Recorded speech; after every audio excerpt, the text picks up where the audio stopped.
things. I'm glad. I hear that all the time after I start my assembly meetings too. So I'm glad the first part wasn't recorded. Robert Venables and his tireless staff have put together an agenda chock full of information on Southeast's present and future. We'll hear updates from many of our economic sectors, including forestry, mining, tourism, fisheries, and mariculture. Of course, we'll hear from my favorite, Meilani Schijvens. Tribal partners and federal officials will tell us about their activities and potential opportunities. We will receive updates on transportation and even have an extra day on transportation, healthcare, and energy. Those are just some of the things that we'll be covering in the next few days. And in between the wonderful speakers that we have lined up, we'll have time to network with our fellow Southeasterners. I think a lot of our good comes from these networking and a chance to talk to each other, share our challenges and our opportunities. And in these times, all of us have stories to share. So don't be shy, say hello to your neighbor. Generous half-hour breaks have been given for this opportunity, so please use them. Please join me in the legislative reception after the meeting today. This is a great chance to be with your elected officials and bend their ear and talk about some of the things that you want them to help you with. Please let me know if there's anything I can do or my office can do while you're staying here in Juneau. Would be happy to help out. With that, sit back, listen, share, and have fun. I have the great pleasure of introducing our next speaker. We have shared many phone conversations throughout the year, figuring out topics and how the best to handle them. So we have a great working relationship. I have learned much from this gentleman. So with that, please join me in welcoming from Tlingit and Haida, Indian Tribes of Alaska, President Peterson.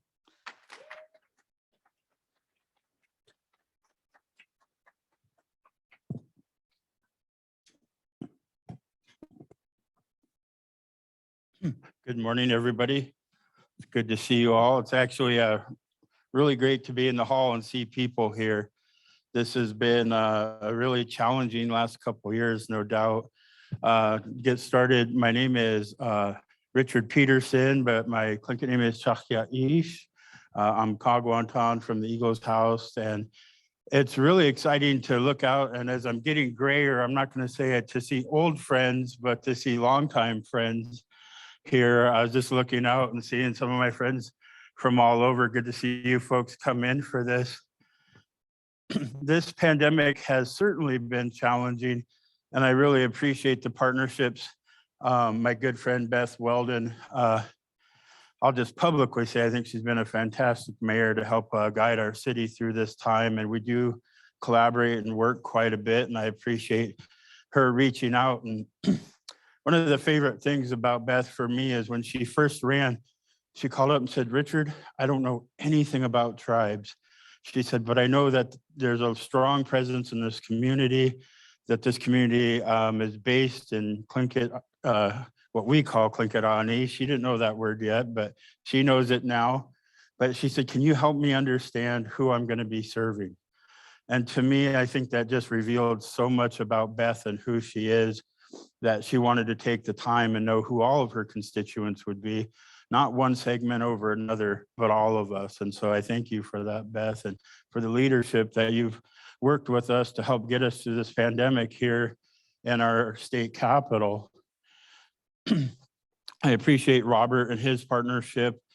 Southeast Conference and I go way back to the point I was actually on the board when, and next in line to be the chair when I became president of Tlingit and Haida. So I want to thank Robert and his team for the invaluable work they do. Meilani, her numbers, I always look forward to seeing her reports. And just like Beth, I can remember when I was back in Kisan on Prince of Wales, she's helped me understand. And so when you have people who want to understand and want to serve communities and build, strong communities, these are the folks you get up in front of and say you support them because you want to see them there for a long time working to build a strong economy for our region. We talk about getting back to business. Our tribe is about business. If you hear me speak, you'll hear me say a few things. Healthy tribes make healthy communities. economic sovereignty, and people get kind of puzzled what that is. But I think as a tribe, we need to do our best to do things that make our own money so we can serve our citizens the way we feel best benefits our citizens, and self-determined to do that. Excuse me, a little congested this morning. I'm really proud of our team here. I want to mention our Chief Development Officer, Ware. If you read the papers, you see the tribe is doing a lot of things right now, from building businesses. We have 3 coffee shops, a car detailers. We have started a daycare, Little Eagles and Ravens Nest. We started a new construction company, Southeast General Contractors, and we're building more. And we've been working through this pandemic. We've been keeping it going, the engine going. And Will is building an incredible team to see that further. We've been purchasing right across the street. We bought 410 Willoughby, and a lot of people are like, what are you doing? What are you doing? Well, we're growing. We've gone from 190 employees 8 years ago to we're about 430 now, with many jobs advertised. I see our Chief Justice, Lisa Lang, in the room. Lisa, good to see you.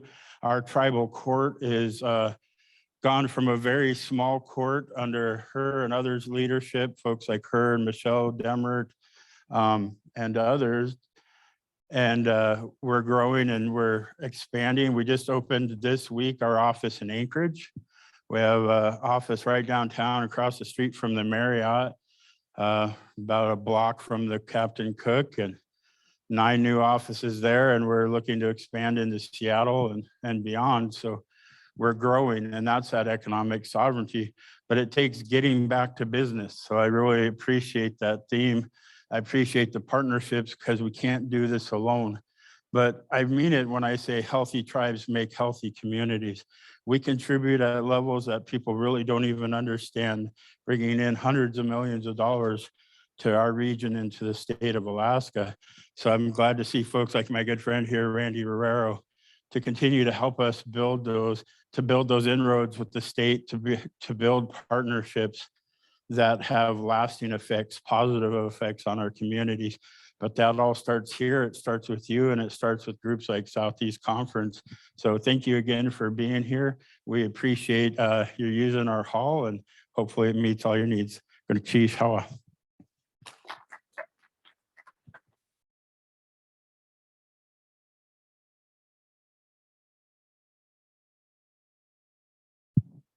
Thank you so very much. And you know, it's one of those things where you may not hear a lot from President Peterson, but when you hear from him, you hear a lot. And so I really appreciate the hearts and the leadership that he's had. It's been that way for as long as I've known him, which has been a long time. He's one of the few people that never stepped down from the board of Southeast Conference. He stepped off the board on up, and it's been a great partnership, and really appreciate that. And I think we've heard from both of our local leaders, and really what you hear and what you see and what we bring together as a region is heart and the relationships that we have with each other. And the key word that was mentioned about how do we serve? And so how are we serving the region? How are we serving each other? How are we growing together? And how are we going to get back to business? So, you know, another one of those quiet champions that has a lot of hearts is our next speaker. And you don't often hear a lot or see him in the news, but he's been one of our champions for so very long. And we're really pleased to have Chief of Staff for Governor Dunleavy. Would you please welcome Randy Ruaro?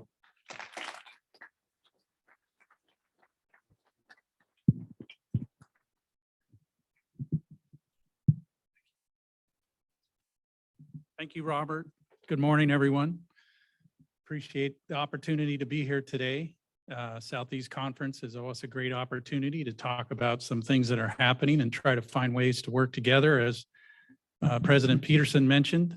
And here I'm going to walk through several things. I'm not going to talk about mariculture, some of the other economic development pieces, and some of the transportation pieces, because you have other other speakers on the agenda that are going to address those, namely newly appointed Commissioner Julie Sandy, who's from Ketchikan and originally from Knockety on Prince of Wales, and Commissioner Anderson from DOT, I think are going to be getting into a lot more detail on some of those topics. But I did want to talk about a couple things that are pending in the legislature right now, since it is your mid-session summit. So I'll go ahead and get into a couple of those. So I always think about issues and opportunities. What is the issue? How do we turn it into an opportunity for something positive to happen? And this first topic is really not so much economic development, but just a fairness issue, I guess you could call it. But we have an injustice out there, I would say, that needs to be fixed. And this is a action by Congress. They opened up the Native Vietnam Veteran Allotment Program, which was positive. That's a good thing. The bad news is they cut out Southeast Alaska. So no Southeast Alaska Native veteran can apply for an allotment in Southeast Alaska. And so that's simply wrong. It's not the way it should be. And the governor has taken it upon himself to introduce a bill that would let those Native veterans obtain state lands in Southeast Alaska so they can participate in the program. And I have to admit, I had a family member, Uncle David Leask, who was a Vietnam veteran, Air Force, career military.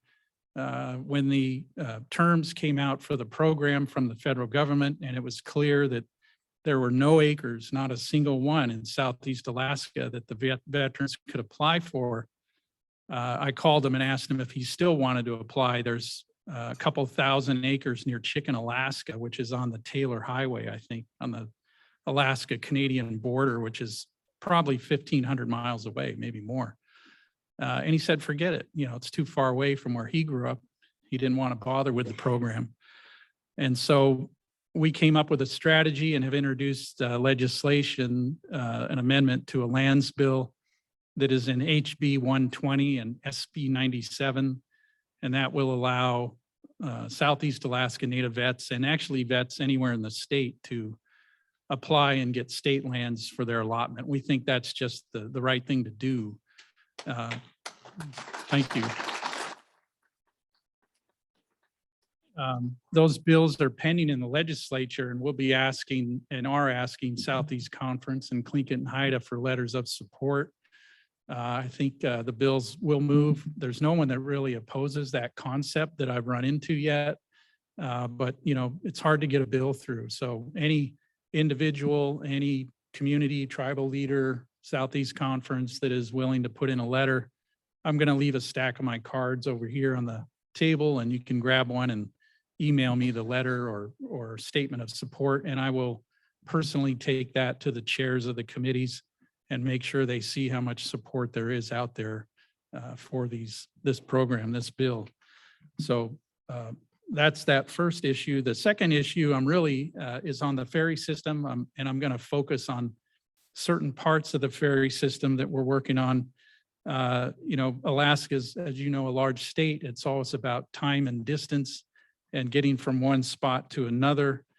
And we've been making some improvements in the ferry system to bring some stability in and some investments to get some new vessels and other things. So right now, we're on an 18-month schedule for the first time. Governor Dunleavy proposed that to Senator Stedman and some other legislators, negotiated that agreement in the budget. And so we're on an 18-month schedule. That will help stabilize the system.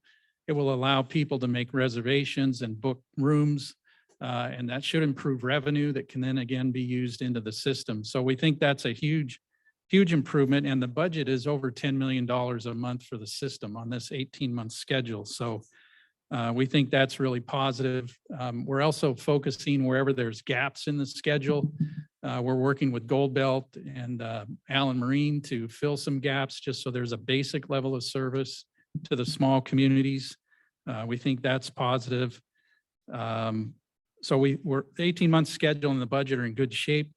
The other positive development is a massive investment in capital. The governor approved going forward with the Tustamina replacement project. That's $240 million. The Hubbard is going to get doors and crew quarters put on it so it can be flexibly used. That's another 15 million, and that contract did go to the shipyard in Ketchikan, so that'll create some jobs. And then we increased the capital repair program for existing boats to 20 million or 220 million. So that's almost 300 million in capital improvements that are in the system and planned, and which is really a positive. And then you get to what happens after that, those investments with the new federal infrastructure bill. And this is where it gets really interesting, I think. So the first thing to note about the federal infrastructure bill is it's not a stimulus bill.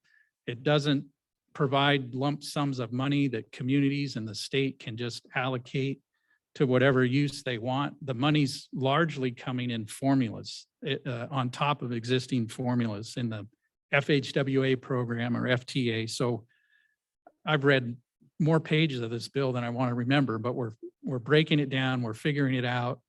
And there's one area where there's really good news for Alaska is the ferry system. I think largely thanks to Senator Murkowski, there's two new programs that everyone should be aware of. The first one is the Section 71102 program, which is electric or low emitting ferries. This is for building new ferries. And that's an FTA grant program through the feds. It's guaranteed or it's authorized at 50 million a year for 5 years.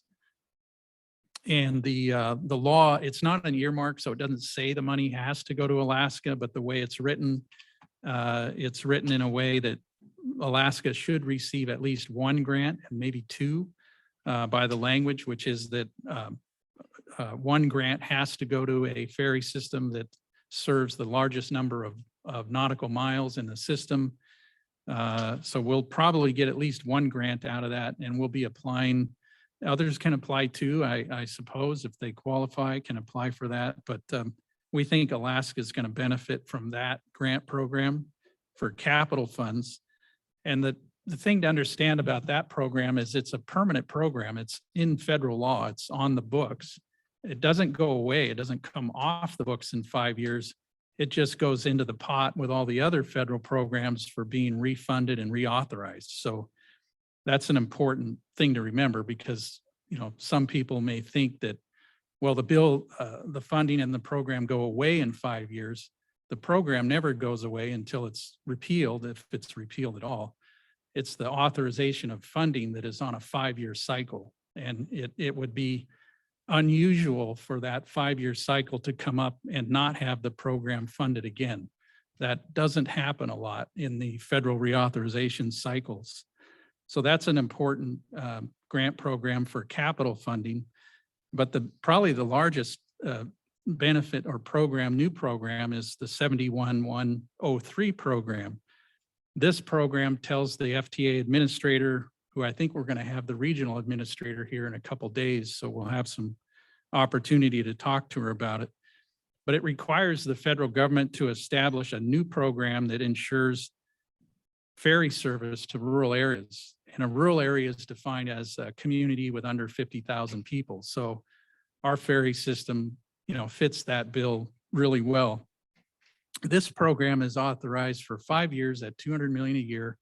It's actually not only authorized, it's appropriated. So the money's there, sitting there. And an eligible ferry service is defined as one that operated a schedule that had areas located not more than 50 sailing miles apart. So from what we can tell, that there's only about 2 states, Alaska and maybe Maine, that qualify under that criteria. So we think Alaska is really positioned well to get a lot of that funding. The other thing to remember is that on the federal fiscal year, we're in FFY 22, which runs out October 1st of 22, and then 23 starts. And so schedule-wise, we should be receiving the 200 million for 22, and then on October 1st of 22, for the next federal fiscal year, we should be getting another appropriation of 200 million, or we won't get the full amount, but we'll get probably around 150, I think is the best guess. It's not guaranteed, but that's what we're looking at. So we think that that program is going to inject, large sums of funding into the system.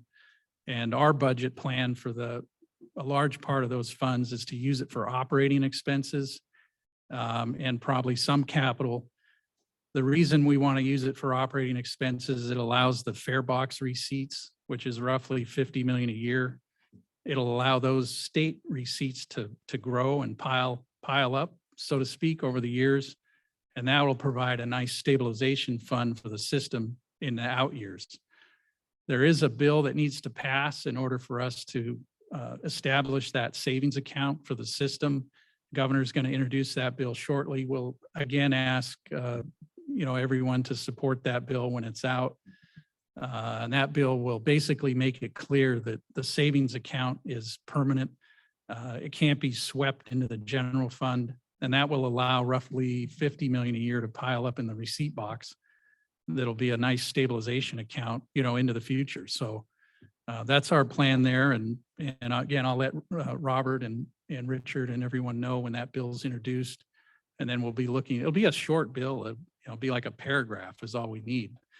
But we'll be looking for support for that bill once we get it introduced. And maybe I can circulate it through Robert and Richard and other entities, but we'll be looking for some support on that. So really exciting news in the infrastructure bill for ferries. There is a snag or a potential snag, and that is that Congress hasn't passed the actual funding bills yet. They're working under what they call a continuing resolution for budgeting. And until Congress can agree and actually pass the budget bills, FTA is telling us we can't access the funds. So we disagree with their interpretation. The delegation is helping us, hopefully push through that obstacle.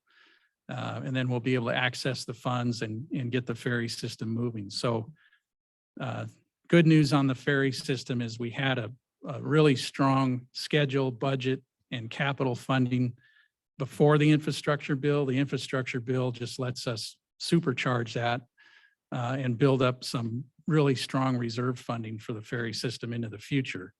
But we will need to pass this bill, so we'll need some help on that one. Other things that are happening that you should be aware of is that we're continuing to work on what's called 4407 easements. These are certain roads in Southeast that can connect communities, Shelter Cove, Catland Bay, which an exciting part of the Catland Bay project is once the road is in, it'll access Catland River, which was one of the best silver salmon rivers in Southeast. And it has to be remediated, needs to be cleaned up a little. But that road will provide access for the local Native Corporation lands, Federal Forest Service lands, recreation. So we've got some work to do on that road. It ran over, needs a shot of funding in the arm to get it completed, but we'll be working on that too. Shelter Cove Road outside of Ketchikan's moving ahead.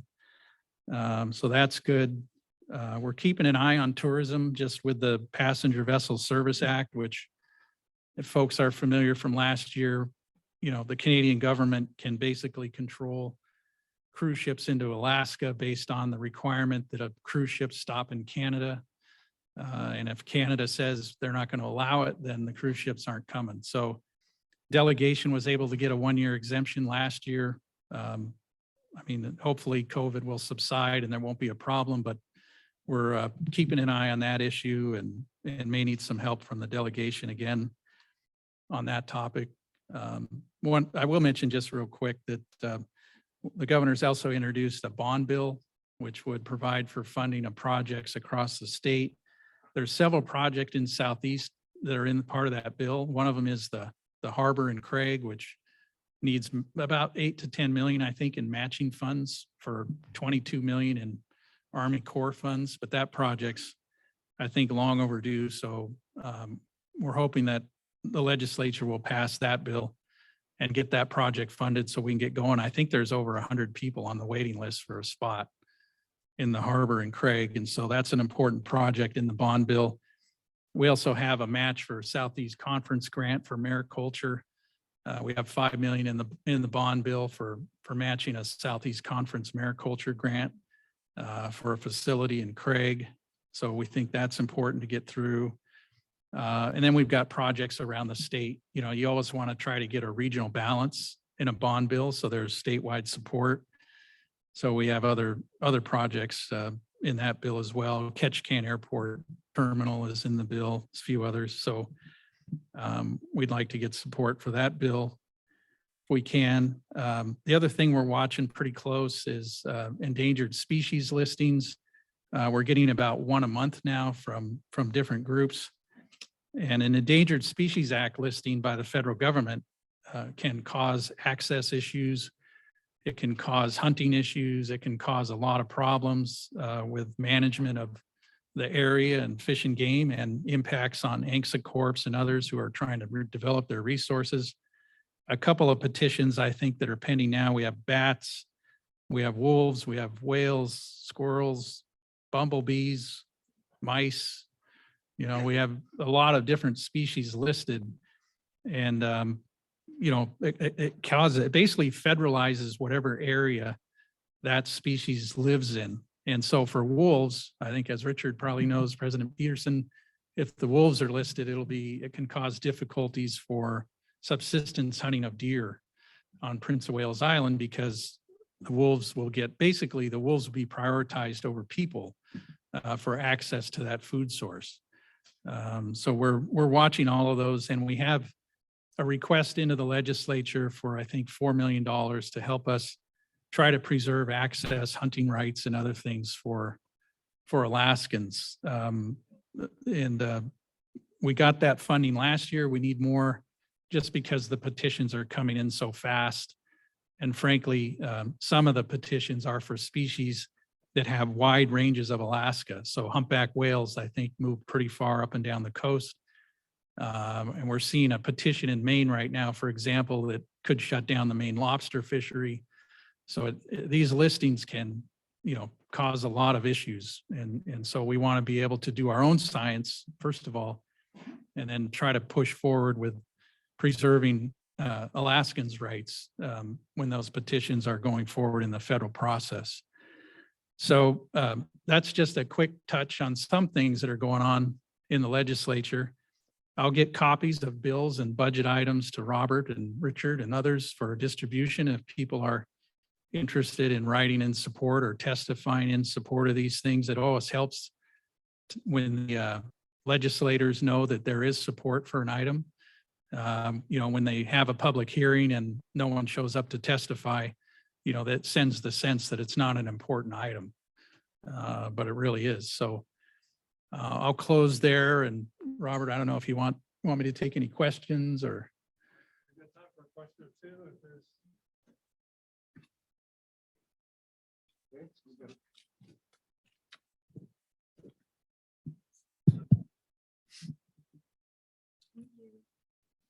Good morning, Randy. I have a question for you about the tribal recognition bill. How is the status of that, where it's at, and what kind of support that you're finding for it?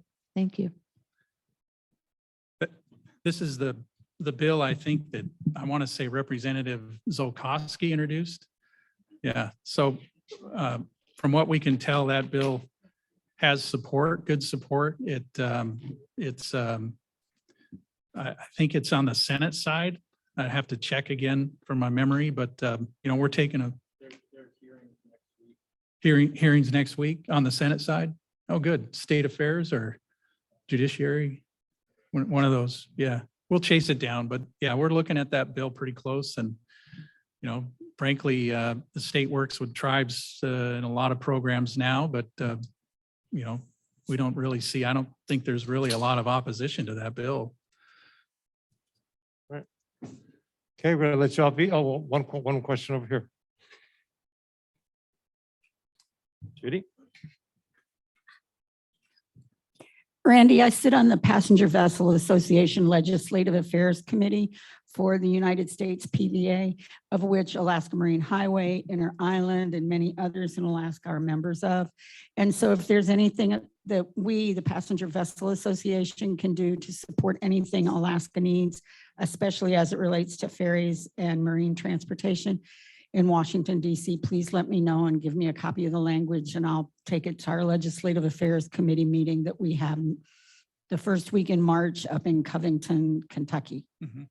Yeah, thank you. You know, like I said, the biggest thing right now would be getting Congress to pass the budget bills so that, yeah. You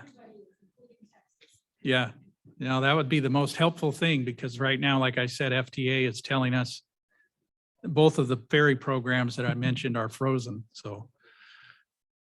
Hi, is it working? Yep. Hi, I'm John Erickson, City and Borough of Yakutat. And I really appreciate the efforts that you guys really pulled through and sent the National Guard and took care of us in a time of crisis. So I wanted to thank you personally. Yeah, thank you. You guys had a lot of snow. All right. Yeah, Well, thank you, Randy. yeah. All right. Thank you.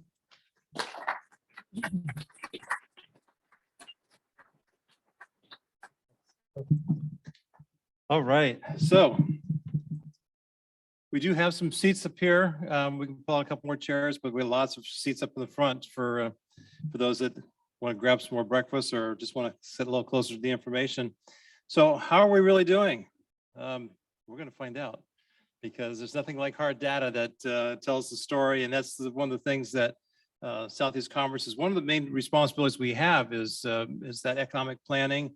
And one of the reasons we have won back-to-back national awards is because of the efforts that this region does, led by Meilani Schijvens. So, you know, we try to, you know, we want to do our economic development. It's got to be led by data, led by science, economics, you know, and led by the industry. So we're going to hear about the industry folks afterwards. We're going to get an overview now. So please welcome Meilani Schijvens.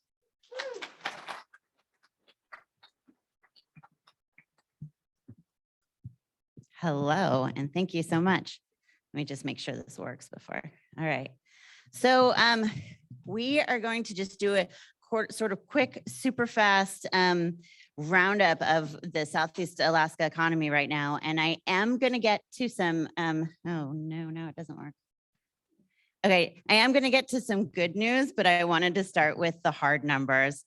So, you know, there is some good news coming up, but obviously Southeast Alaska has been pretty devastated by the COVID economy of the past 2 years. And so before we get to some better news, I just wanted to ground truth where we are with the data. So when we look at 2020 and what happened to the Southeast Alaska economy in 2020, it was tough. We lost 13% of all jobs. That was a loss of about 6,000 jobs across Southeast Alaska. And this is where I just want to stop for a second and say, give a shout out to the Alaska Department of Labor and all the really amazing data that they and their team put out. They do a really great job. And so this comes from one of their data sets. We don't have 2021 numbers yet, but I wanted to look at those losses by community so that we could better understand how those losses, how different communities did. And so when we look at all the numbers combined, we see that Skagway really was hit the hardest by the pandemic in 2020. They lost 48% of all their jobs. Haines, Klukwan, and Hoonah all lost about a quarter of all their jobs. Ketchikan lost 15% of all their jobs, but because it's a larger economy, that was really quite a large number of job losses there. Some of the communities that did a little bit better, Haida and Metlakatla, have slightly different economies and ended up each with only a 2% job loss there. And then we had Yakutat, which really bucked the trend and actually gained jobs in a pandemic year due to long-term economic planning that ended up being coming through in 2020.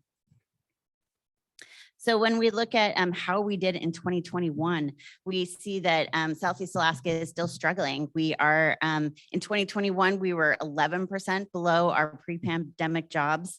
And if you look at the US as a whole, we were down 3%, Alaska as a whole, we were down 6%. So we're definitely struggling and below the nation and the state and different regions. So we've been really hit harder than almost anywhere else in the United States.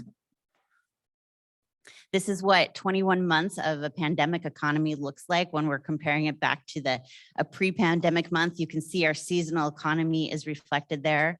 And it is getting slightly better. So when you layer these numbers over each other, the red line is our losses in 2020, the blue line is our losses in 2021. So you see, for example, in July, we lost 10,000 of our jobs in July of 2020, but we're only down by 7,300 in July of 2021.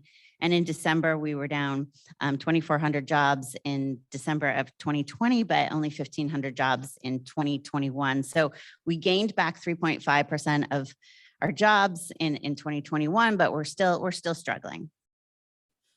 I wanted to talk a little bit about where those losses took place by industry. Again, the red line is 2020 losses compared to our pre-pandemic year, with the blue of 2021 losses compared to the pre-pandemic year. We know where we've been hit the hardest. Our transportation sector is where we've been really hit most hard. There's a lot of scenic and sightseeing transportation jobs in the transportation sector. Leisure and hospitality also hit very hard, followed by retail, followed by the seafood sector, which had a really, really tough year in 2020 that we're going to be talking a little bit about further on.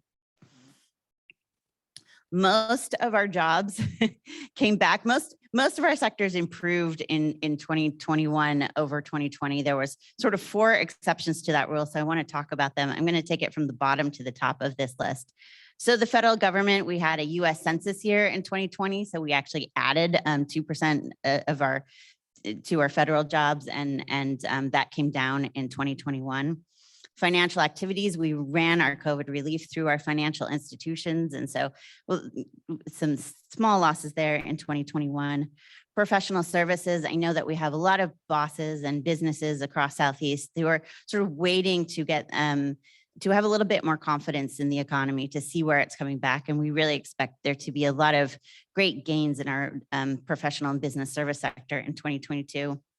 And then we see our state jobs sector, and this is where I'm actually the most concerned. So we lost state jobs in 2020, and then we continued to lose state jobs in 2021. And so I'm going to just talk about that a little bit more. We are in our 9th year of our state fiscal crisis. During that time, we have gone through almost $20 billion worth of our state savings account, and we have paired that with dramatic cuts, especially in Southeast Alaska. So in Southeast Alaska, over the last 9 years, we have lost 21% of all state jobs here in Southeast Alaska. That's a loss of 1,200 state jobs. And if you compare that to the rest of Alaska has lost 12% of their state jobs in the same time. I'm going to give you another slide with no pretty background, just to make the same point. In Southeast Alaska, in the last 9 years, we've lost 21% of all state jobs compared to the rest of Alaska, which has lost just 12% of their state jobs. So we've been hit harder, and it's not just in terms of jobs, but also in terms of services. Randy gave us a lot to be excited about where the ferry system is moving. But if we look at the last 9 years of the ferry system, we've lost 71% of all passenger services there. And that's even if you take out the terrible year of 2020. All right, that was my 8 minutes of bad news. Now we're going to move into the good news portion of this presentation. And so there is a lot of really good and exciting things happening. So the next part 2, is 10 good stories about the Southeast Alaska economy. So number 1, the price of oil is up. It's not just up, it's way up. It's so if we look at 2022, it's a little tiny year so far, but the average price of oil is $87 a barrel. It is the highest it has been in 8 years. And it's really good for our overall state economy. But it has been a crazy ride. So if we look at the past 20 months, we see that we've gone from -$3 a barrel, negative oil, to 92 this past week. So that's just in 20 months. And the sort of the rule of thumb on what that means for the state coffers is that for every dollar change in price of oil averaged over a year, that's an $80 million loss or gain to our state general fund.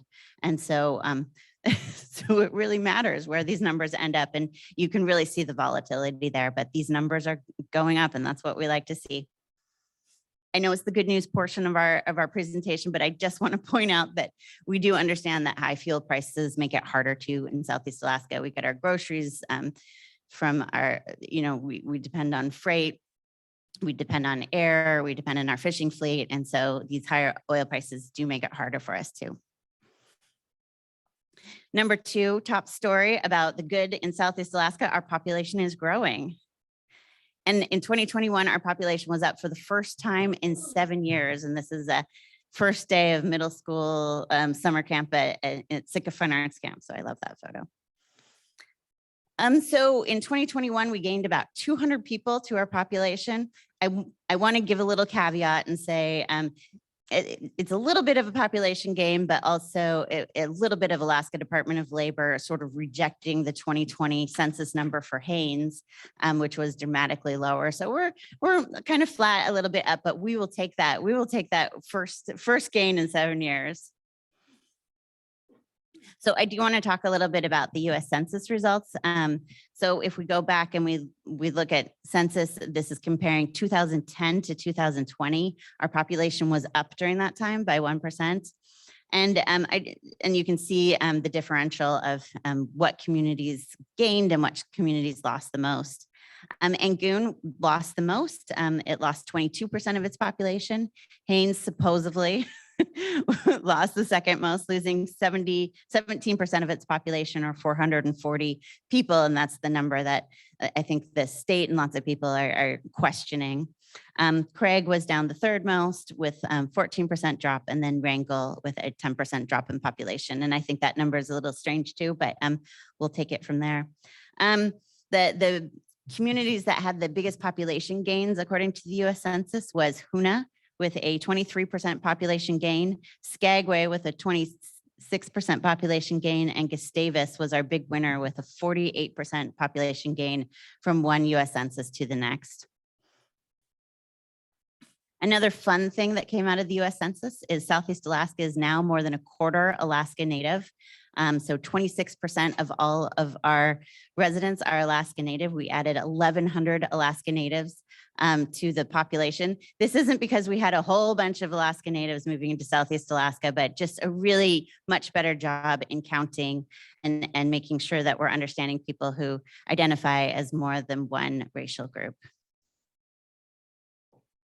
As we're talking about population, I think it's a good place to talk about school enrollment.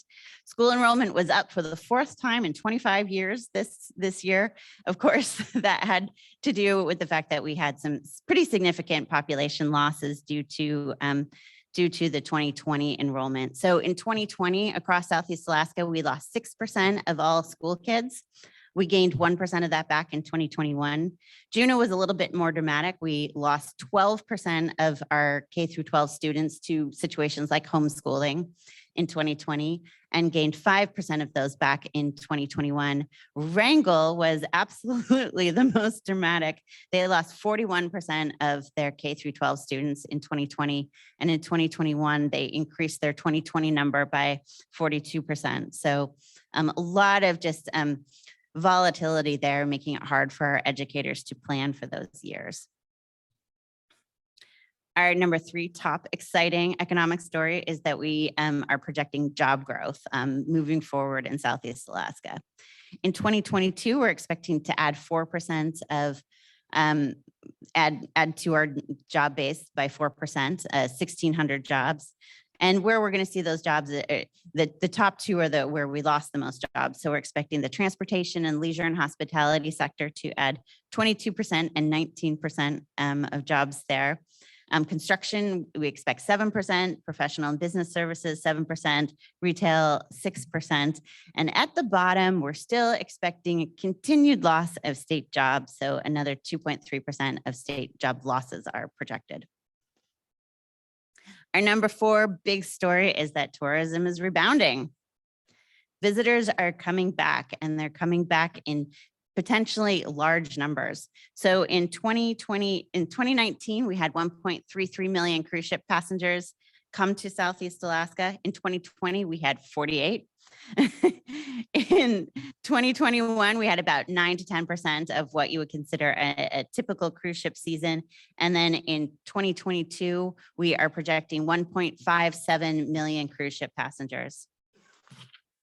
And I should point out that these projections are based on currently scheduled vessels at normal capacity. These numbers come from Kiehl, Alaska, and Cruise Line Agencies of Alaska. And we're going to have Renee Reeve later on in the program to give a sort of more in-depth analysis. But right now we're expecting 671 cruises to Juneau for 1.57 million cruise ship passengers here in Juneau.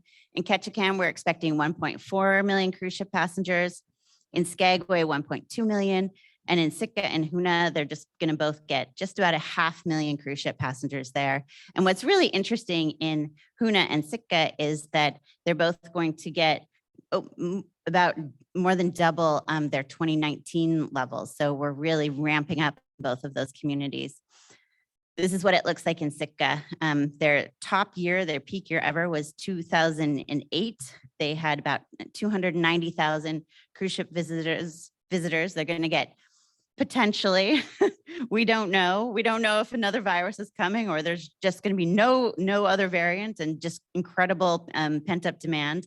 But we're looking at 471,000 there. So it's going to be really interesting to look at those communities and see how they're able to meet, ramp up and have the capacity to meet those visitors coming in. And I think we'll all look to them for examples of entrepreneurship and different ideas coming out of those communities to meet those new cruise ship passengers. So just a little nod to some potential economic impact if we do see 1.57 million cruise ship passengers. This is kind of the back of the napkin analysis. If they spend about $530 each in Southeast Alaska, that's $832 million in cruise ship passenger spending alone, not to mention the cruise ships themselves and the visitor industry companies and the staff and the crew. And so really there's quite a enormous potential for economic impact this summer in Southeast Alaska. And of course, it's not just the cruise ship passengers that are coming back, it's also the airline passengers. And we lost 58% of our airline passengers in 2020. In 2021, we gained 58% back over 2020 numbers. And I know Scott is here and is going to be talking a little bit more about the great direction that the airlines is moving later on in the program. Our number 5 top economic story is that we are in the middle of a bit of a construction boom here in Southeast Alaska. Construction numbers are up for the second time in 8 years. It's actually the second year in a row. This is the arts campus at the Sealaska Heritage Institute that's being built. And we're expecting those numbers to continue to grow into 2022. We're expecting 100 more construction jobs in 2022 for a gain of 7%. And as we move into the infrastructure bill being implemented, we expect those numbers to continue to grow. I think Randy did a really good job giving an overview of the infrastructure bill. We don't know exactly how much we're going to be able to get in Alaska. Right now, it looks like it's about $5 billion over 5 years. Alaska gets the highest per capita benefit of any state. So we did really well in terms of comparatively compared to the rest of the nation in terms of what we're getting. Randy had mentioned how those Alaska Marine Highway system might be able to benefit from this bill. It looks like there's a lot of really exciting potential benefits there for our highways, our ferry system, for bridges, for water, for wastewater, and for a lot more. So we're excited to get that implemented. Our number 6 top economic story is that our salmon have returned. So wages are up, values up, catch is up, it's all up. So it was just a much better year in 2021 than we had in 2020. So to bring you back to 2020, if we look at the 2020 year and we compare it to the 10-year average catch, we were 63% below our average total pounds and 55% below total value. And that just happened to be in 2020. So it was just sort of a terrible year to have a really tough fishing year. 2021 was much improved. We only have the salmon numbers so far, but we caught 44 million more salmon than we did in 2021 than we did in 2020. You're not supposed to compare years that are right next to each other due to the 2-year cycle of the pink salmon, but we're doing it anyway this time. So we had about 4 times as much salmon caught. We added 124 million pounds to our catch from the previous year, and the overall catch value went up by $82 million. We are looking at a weak pink harvest year in 2022. So, you know, we'll be looking at that, but we're also going to have 60,000 more kings available for harvest. So that's going to be a real positive. And I know Jeremy Woodrow is going to be speaking more about the seafood industry, and we've got lots of great seafood sector speakers. So we'll be hearing a lot more about that. Our number 7 top economic story in the region is that our healthcare sector is strong. The healthcare sector obviously did so well for us in the last 2 years. Our healthcare leadership really helped us get through this pandemic from a health perspective, but it's also been leading the way in terms of keeping our economy healthy. Our health sector has the highest wage growth of any sector. It's been growing at about 6% a year in terms of total wages. And in 2020, when our other sectors were faltering, the healthcare sector became our #1 private economic sector in Southeast Alaska. And if you add in those kind of Bartlett jobs and jobs that are in the public sector, healthcare wages made up 12% of all wages in Southeast Alaska in 2020. So it ended up being a really important for us, like I said, not just for our overall physical health, but also for our economic health.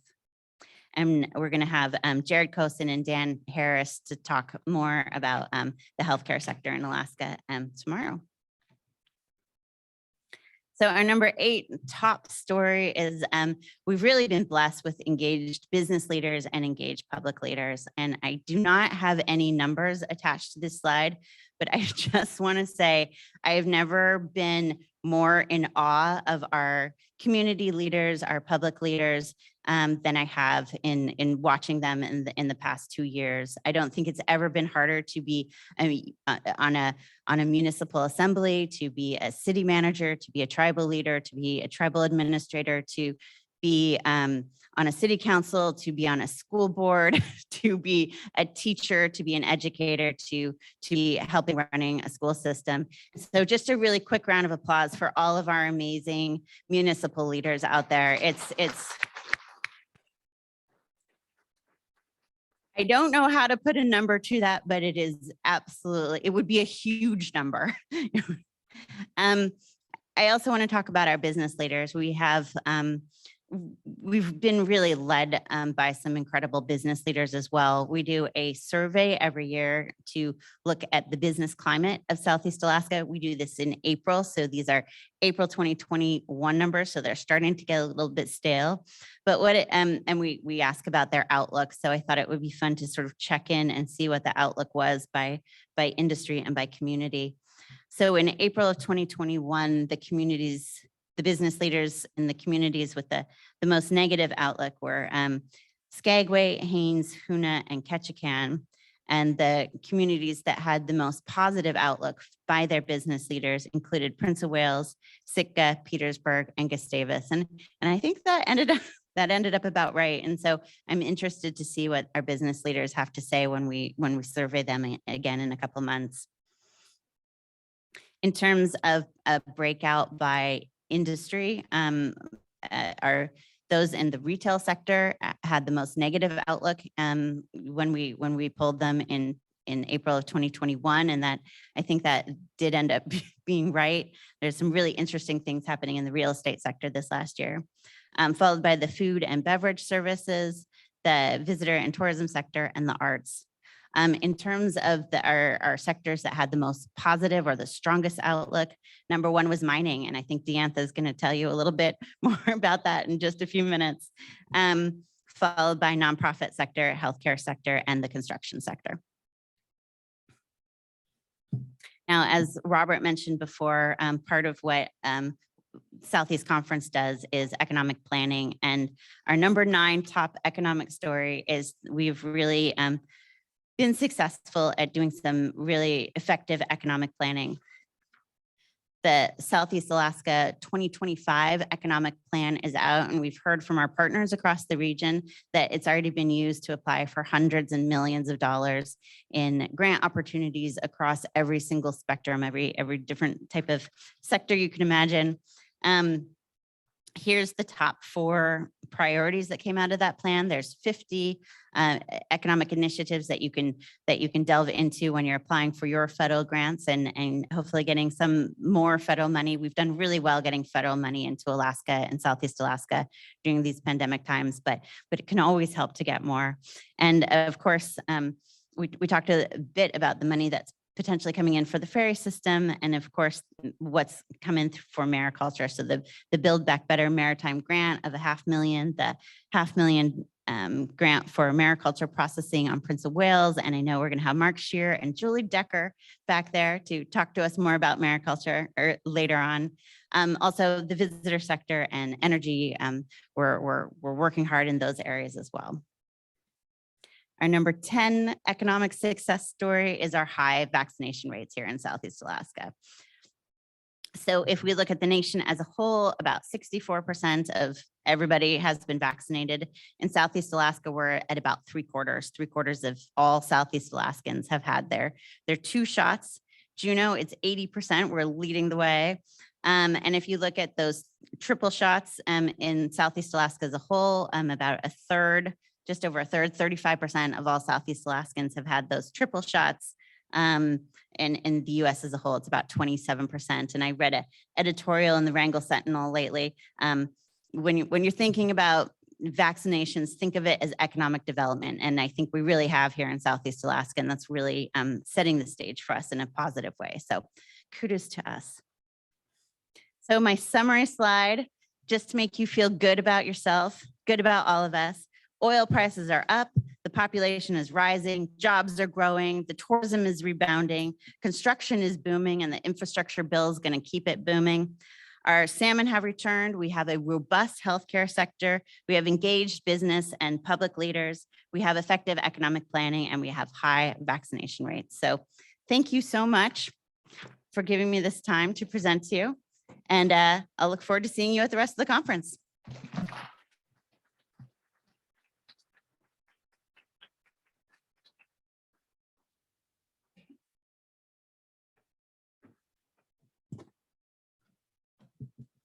Okay, so there's good news on the horizon, there's good news happening, and you all are right at the heart of making that happen. So we're going to invite the next panel to come on up, and while they make their way to the table here, I want to point out the fact that you've got the QR codes on your table, which allows you to kind of take a snapshot and get the bios for each one of these amazing speakers that we have over the next 3 days. We could spend the entire panel time talking about their expertise and all the things they've been involved with and all the things that they are doing, but we're not going to do that. Most of them are known. Most of them are longtime partners of Southeast Conference. No, everybody, the whole panel's coming up there. You're just leading the way. So we're making it happen. So do that. Also on there is a lot more information. You got your agendas on there. You've got some resolutions that regarding transportation that are being considered over these the next couple of days. So we welcome you to be as touchless as possible. But now we've got our panel here where all systems go. Excellent. So do we have now we've got everybody here. All right. So all of these champions are known to us. Helge is probably the newest kid on the block. You haven't been called that in a while, probably, huh? We heard from him at Haynes at our annual meeting, and it was absolutely phenomenal to hear the clarity and vision that he provides for the Department of Natural Resources and the forestry there. Tessa's a long champion, as is Katie and Deantha.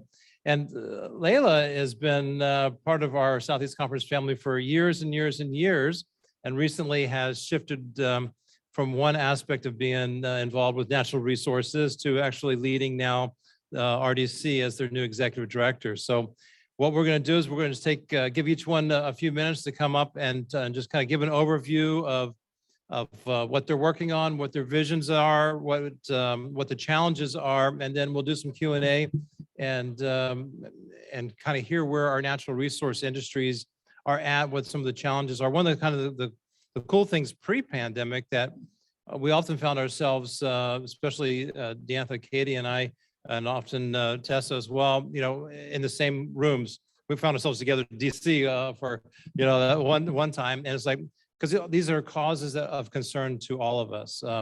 I think whether it's tier 3 waters or any of the other long lists of things that we've partnered on because they matter to us. So, we really lean on the industry trade groups and the associations to kind of help us bring clarity and direction on some of these issues, especially during our mid-session summit. So we'll go ahead and we'll start with you. Helge, welcome. You want to come up here and take the.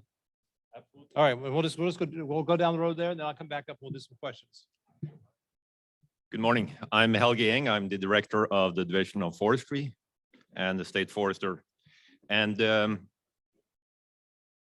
real quickly, last time at the Southeast Conference in Haines, we learned that the economy of Southeast Alaska goes in cycles. And one of the earlier cycles were in fact forestry and the timber industry, which was then replaced by fisheries, which was then replaced by the healthcare industry as the top dog, so to speak. And, I'm going to try and make the point, or I will make the point, that forestry may not be at the level it was as part of the economy back in the day, but it still remains and will continue to remain an indispensable part of a diverse Southeast Alaska economy, simply because Southeast Alaska has some of the most productive forests in the world.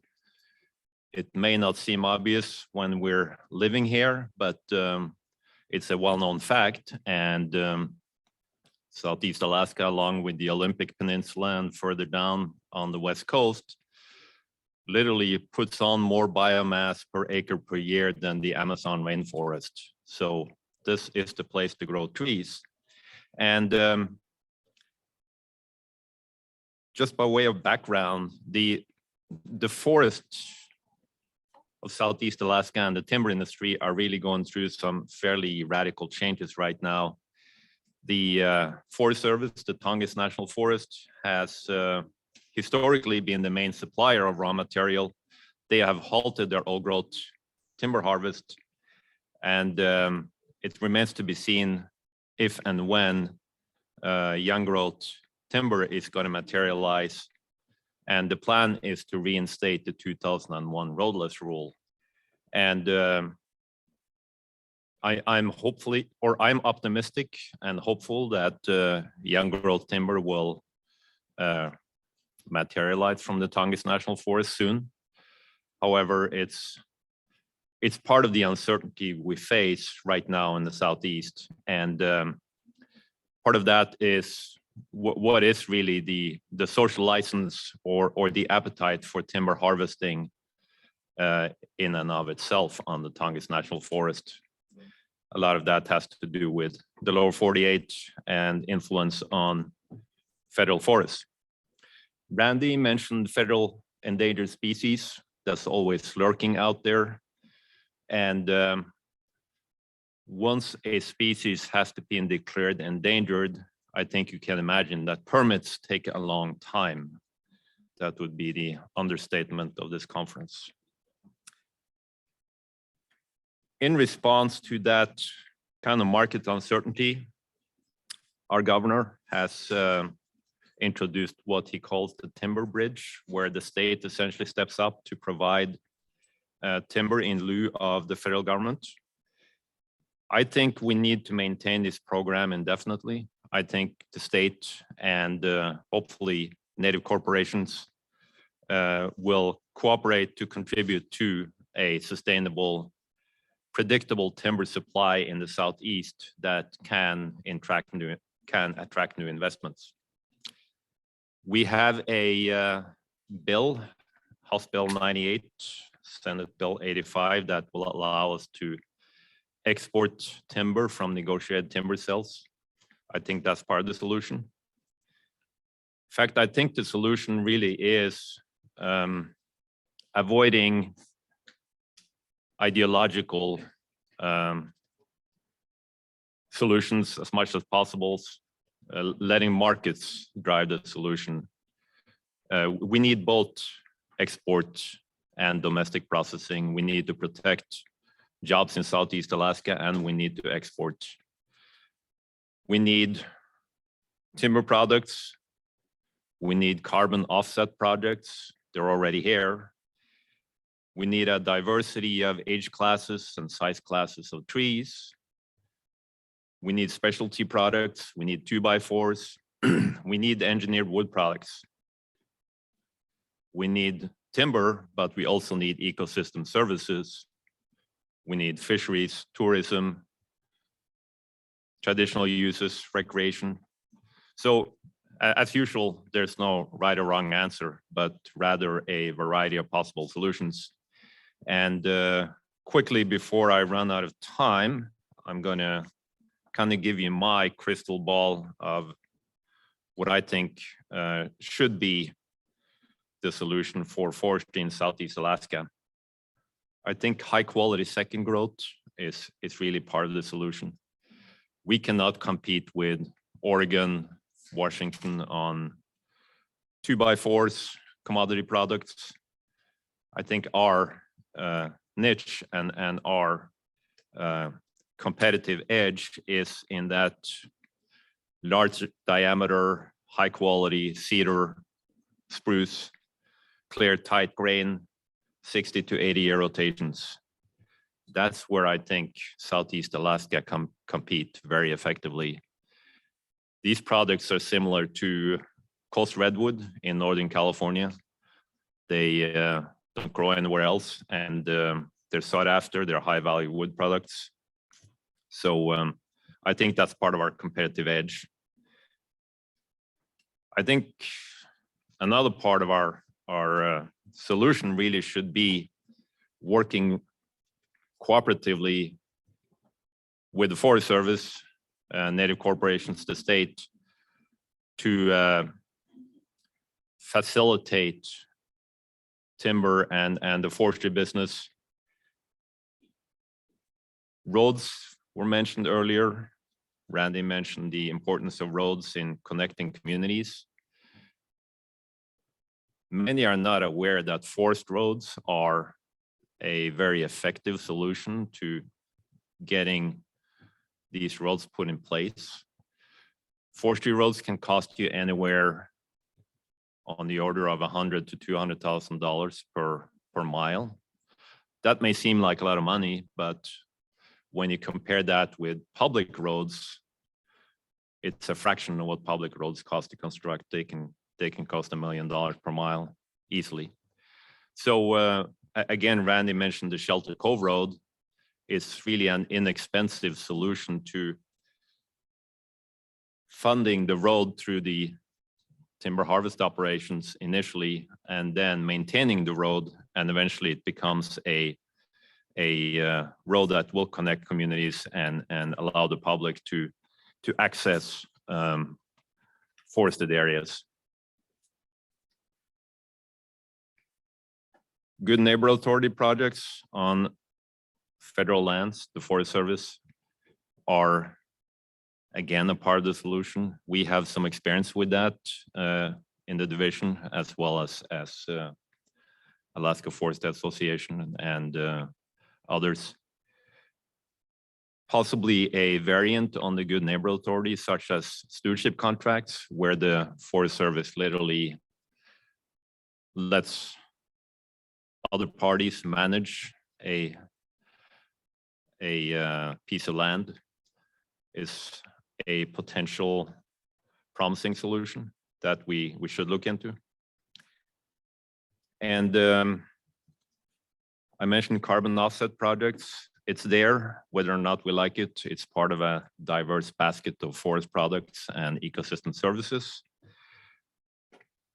I know some people have issues with it because it does not provide the same number of jobs as traditional wood products, but again, it's here. It provides revenue, provides a revenue stream for landowners, and it's part of the solution, in my humble opinion. And so, without taking up too much of your time, I think the recurring theme here is diversity.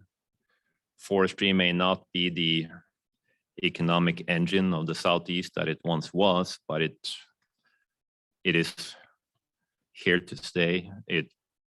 The land base supports trees that continue to grow. It's a renewable resource, and the forestry business and the forestry sector is going to continue to be an essential part of a diversified Southeast Alaska economy. Thank you.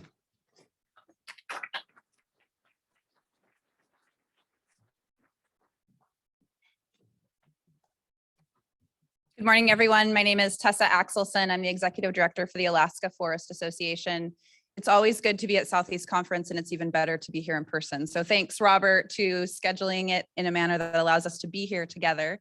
AFA is an industry association that represents our membership who have an interest in the timber industry and the forest products industry.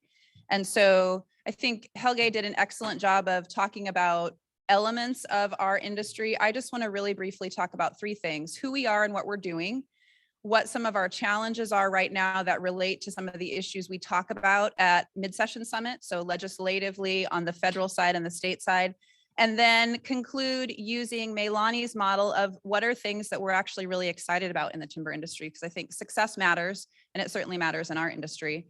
So first of all, I want to start by saying, again, I'm Tessa. I work for AFA. We're still logging, and I'm really proud of that. And I'm proud of it for a number of reasons. Here's why. Yes, the industry has shrunk. Yes, there are fewer jobs in our industry than there were in the past. However, what we know based on a recent survey of our members is we pour millions of dollars into our local economies, particularly into Ketchikan, Southeast region, in a number of ways. And that millions likely may just be going to our fuel distributors, if anyone knows about the cost of shipping and fuel these days. But the point is, in our small communities in Southeast Alaska, small numbers of jobs make a difference. I was talking with one of my members the other day who said they've hired 5 folks in the last 2 years. All of those individuals have kids enrolled in local schools, and they all have mortgages with local banks. These things matter in our communities. Jobs matter, industry matters. And so I'm really proud that we continue to operate, and that we also have in the last 2 years done something that's new for AFA, which is how do we look at diversifying, building off what Helge said, what does that mean for us? Diversification for us means looking at the industry in a different way. So large operators in the timber industry aren't Weyerhaeuser, they aren't Ketchikan Pulp Company, they are small businesses that have less than 100 employees that are considered the large operators. These are the Alcans and Viking Lumbers of the world. And we also have very small micro operators, the folks who are doing single person owned mills that are over on Prince of Wales Island, that are doing value added products that allow someone to purchase really high quality, beautiful beams to go into their custom home. Like that whole array exists in our industry. And so we're trying to think about how do we bring new membership in. We've been talking more actively with small operators that are up in the Fairbanks region, for example, totally different part of the state, but thinking about timber and forest products more broadly than just Southeast. So that's something that we're working on and we're really proud of. We are really also proud that over the course of the pandemic, all of our operators continued to operate without any significant incidents. If you know remote operations, this is a big deal. And our industry partners understand that. I really think that it's a huge kudo to industry in Alaska, all of our partners, that we operated as well as we did with as few incidents, given what COVID meant for all of us. So I think that's something that we're really proud of, along with our other partners. There are some challenges, though. There are some significant challenges for our industry. I'm going to talk first broadly about things that I think we all share. It is lovely and amazing that $5 billion as a small estimate is coming into the state. We are going to have to really work to identify who's going to work in those jobs. If you are in the room right now and you know someone who is going into forestry as a college career, raise your hand. Yeah. So there are two folks. The point of this is AFA isn't the only entity that needs foresters, that needs professionally trained, skilled folks who are going to go into mechanical trades.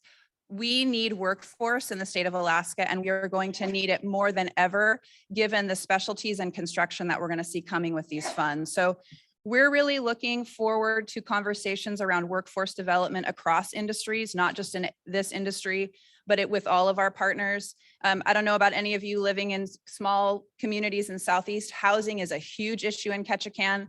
We actually have 2 operators in Ketchikan that have been working for a year and a half to try to purchase housing to put their workforce into. And that's, our local boroughs and cities are addressing this question, but we are going to see significant increase in the need for workforce, the need for housing. All of these issues are tied together. So we're thinking about that. We've also seen as different jobs come into a community, it's not a bad thing, but for example, if you know Ketchikan, there's an airport job going on. Davis-Bacon wages turn out to be a different wage rate than what some industries can pay, right? And AFA is one of those. So how do we have a pool of technically and skilled trained workers that can move around within the region perhaps? We're seeing the need for that in our industry. And then also just for skilled technical labor. We need forestry folks and we do not have any of them coming. So in terms of legislative issues, Helge mentioned this. I won't spend a lot of time talking about it. The governor said this in his address to the state. Less than 4% of Alaska is held in private ownership. That should matter to all of us for a lot of different reasons. For the timber industry, that's very challenging because it means we are highly dependent on one primary owner. That's the federal government in the form of the U.S. Forest Service. They have failed to perform in terms of delivering the supply to the timber industry that we need. Overall, we need about 55 million board feet a year. That's not what we're receiving. That means we've had to turn actively and aggressively to other partners who have a much smaller part of the landowner pie. And we are so grateful to the governor, to Randy, the leadership of Commissioner Feige and Helge in supporting the Bridge Timber Program. Also of the leadership of folks like the Mental Health Trust and the Trust Lands Office, who recently finalized the exchange, Shelter Cove exchange, with the federal government that will allow our operators to have the next 18 months of supply, which is critical to the industry. So we're really pleased about that. However, on the federal side, there's many issues. I know we're going to hear about some of the other issues from my other counterparts on the panel, but regulation and oversight by federal agencies is off the charts at a minimum. So we're really looking forward to the initiative to ensure that Alaskans are regulating Alaska. We're looking forward to seeing how that progresses. We obviously are opposed to the announcement that Vilsack made in July 2021, summarily attempting to end old growth harvest in the Tongass for many reasons, one of which is if any of you know anyone who plays a fine musical instrument, it is very likely that probably 80% of those instruments are made by old growth timber that comes from the Tongass National Forest. Those trees don't grow in other places. Niche markets, a vast majority of the fine custom garage doors that are installed in large homes over 10,000 square feet in California are made of old growth timber that comes from the Tongass National Forest. So we're looking forward to what the agency is going to come up with as a solution. They've said we're no longer going to be doing old growth, but we have a forest plan that would direct otherwise. We're watching very carefully and are pleased to be a part of the SASE initiative, which is the Forest Service funds, USDA funds coming through the Forest Service to a wide array of industries. And then you also have the Build Back Better funds that are coming potentially to the state. We're going to hear about that later in the agenda. All of that to say that for forestry, we are concerned that there's a lot of funding opportunities. How will it be coordinated? And what is our piece of it? So we think that AFA and our members have some expertise to share, and we're looking forward to doing that. But we also know that there's a lot of different interests. So we'll be watching to see how things move. Finally, on the state side, state legislation, Helge mentioned this as well. We're really pleased to see Senate Bill 85 and its House counterpart 98 moving forward. This is a bill that does, among other things, streamline the division's ability to make sales and specifically allows the FLUP, the Forest Land Use Plan, to no longer be an appealable document.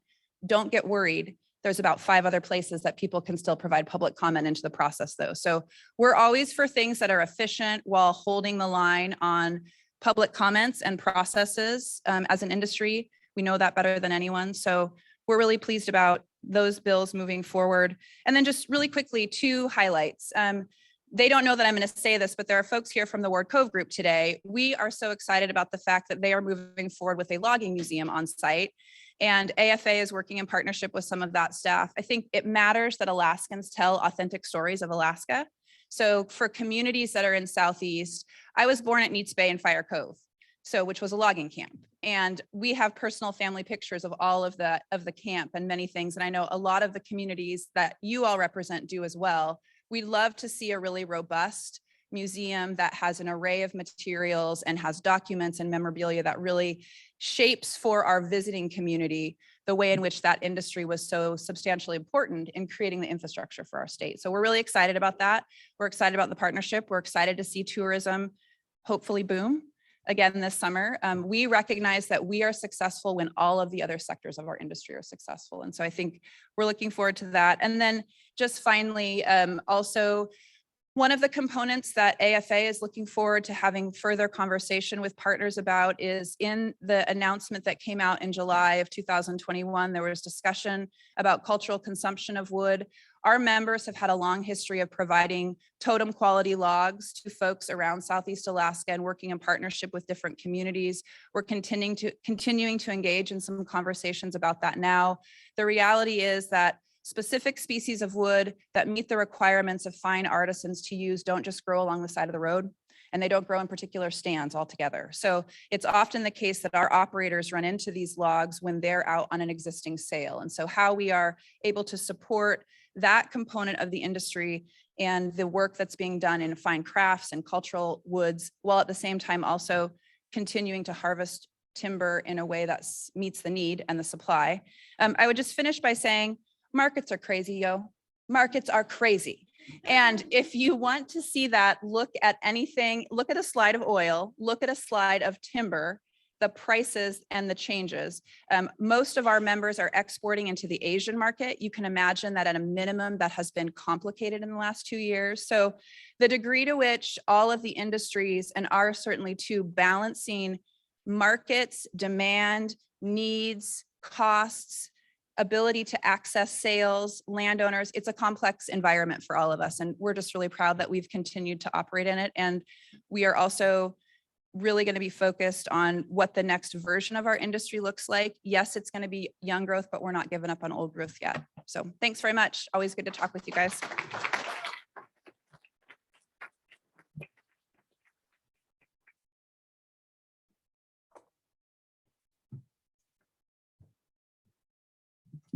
All right. Good morning, everyone. Thanks, Tessa. You're always a hard act to follow. So as Robert introduced me earlier, for those of you who don't know, my name is Leila Kimbrell, formerly with Senator Murkowski's office. So I recognize a lot of your faces, and I'm looking forward to working with all of you in this new capacity as I step into the executive director role for the Resource Development Council for Alaska. And so continuing on a lot of themes, I think you're going to continue to hear from our panel today, and you've already heard. I'll just give a brief introduction of what RDC is, what our purpose is, what our goals are, and what that means going forward. So RDC is a trade association like AFA, like State Chamber. We represent 5 major industries. That's timber, tourism, mining, oil and gas, and fishing. So very broad. The purpose that we aspire to is just to ensure that we have a diversified private sector that will help expand the state's economic base. Building on what Helge said, building on what Tessa said, we need a diversified private sector to help ensure a robust economy and a robust future for us now and for our future Alaskans. I forget where I heard the data point, but we have the average tenure of an Alaska resident now is 7 years. I'm born and raised Alaskan. You heard Tessa is born and raised Alaskan. We have deep roots. Our families have deep roots here. I'm Garrett in the back. Oh. So if I can get you to hold the mic, they want to hear what you say. We want to hear what you say. All right. How's that? Perfect. Okay. Thank you, Robert. Where was I going with this? residents of Alaskans and ensuring this segues into ensuring we have a robust workforce. We want to grow Alaska through responsible resource development, and a key word is responsible there. We have a lot of industry partners. We have a lot of individual members. We have a lot of member companies. We have partnerships with Alaska Natives and Alaska Native corporations, and we have to ensure we have strong partners with our local, state, and federal elected officials and delegations. We won't achieve those goals without that. So our priorities this year, focusing on the legislative priorities as we're in session here in Juneau, focusing on that stable long-term fiscal plan. As Meilani showed a great slide on oil prices right now. We're in an area where we may be able to get comfortable because we've got a high price of oil. But it wasn't long ago that we didn't have that. So ensuring that we've got a stable fiscal plan going forward may be more important this session more than ever. Continuing to ensure a stable permitting process. Why that's important, having stability in the permitting process, not politicizing it, gives investors that assurance that they can invest in a project and have it go through a reliable science-based permitting process. That's so key to Alaska and where we pride ourselves on having some of the highest environmental standards in our development projects. So that has to continue. A lot of talk about the infrastructure money that's coming into the state. From RDC's perspective, we have so much opportunity. You're going to hear so much about it more over the next couple of days. For fishing, we've got the mariculture investment coming from that, the investment in the ferry system.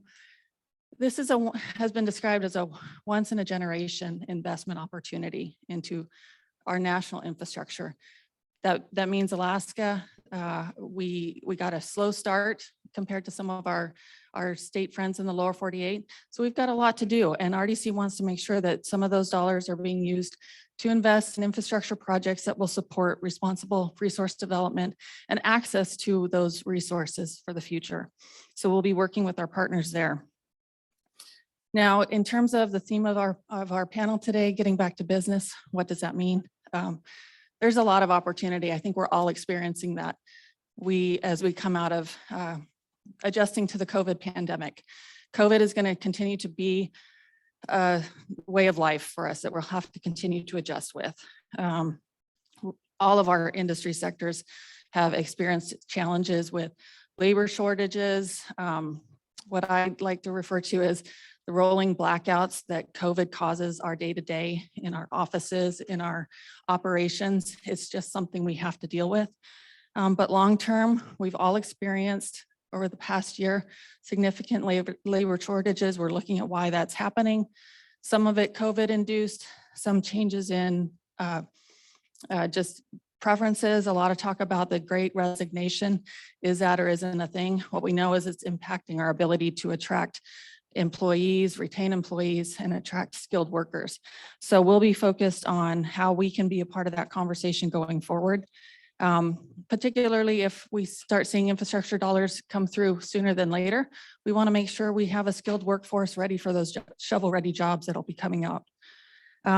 For the tourism sector, of course, this means making sure we can maintain a robust J-1 visa program. We like to hire Alaskans, but we know we just don't have the numbers to support the nearly 1.5 million visitors that this state is estimated to see. We hope that happens. We want to make sure that Carol isn't having to clean bathrooms, make beds. I know she likes doing that, but she's got other things she'd like to focus on too. For the fishing industry, making sure we've got a good H-2B visa process.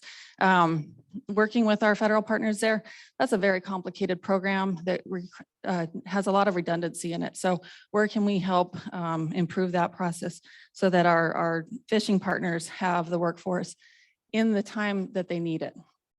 And then one of the sectors in our membership that isn't represented individually on the panel today is our oil and gas sector. So oil and gas prices are great right now. But I want to remind everybody, this is one sector that has been slower to recover than some of our other industry partners. Why exactly, we're not certain, but that impacts our ability to have people up on the North Slope. We've got some good opportunity on North Slope production. Looking forward, but we've got some setbacks too. We've had some court decisions that are slowing down the Willow project up on the North Slope, requiring a supplemental EIS to that process.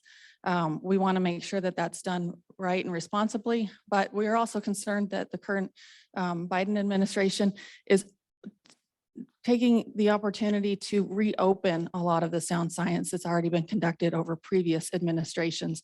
So we want to keep that focus there. There's a PICA project with the previously Oil Search. They are now known as Santos. Combined, the experts from my oil and gas partners at AOGA tell me that this could add up to approximately 100,000 barrels of oil per day into the pipeline. So that's significant. And I raise that because our tax dollars that we receive from the oil and gas industry have statewide impact. And so that benefits us all. So with that, I'll just close and say thank you and look forward to your questions.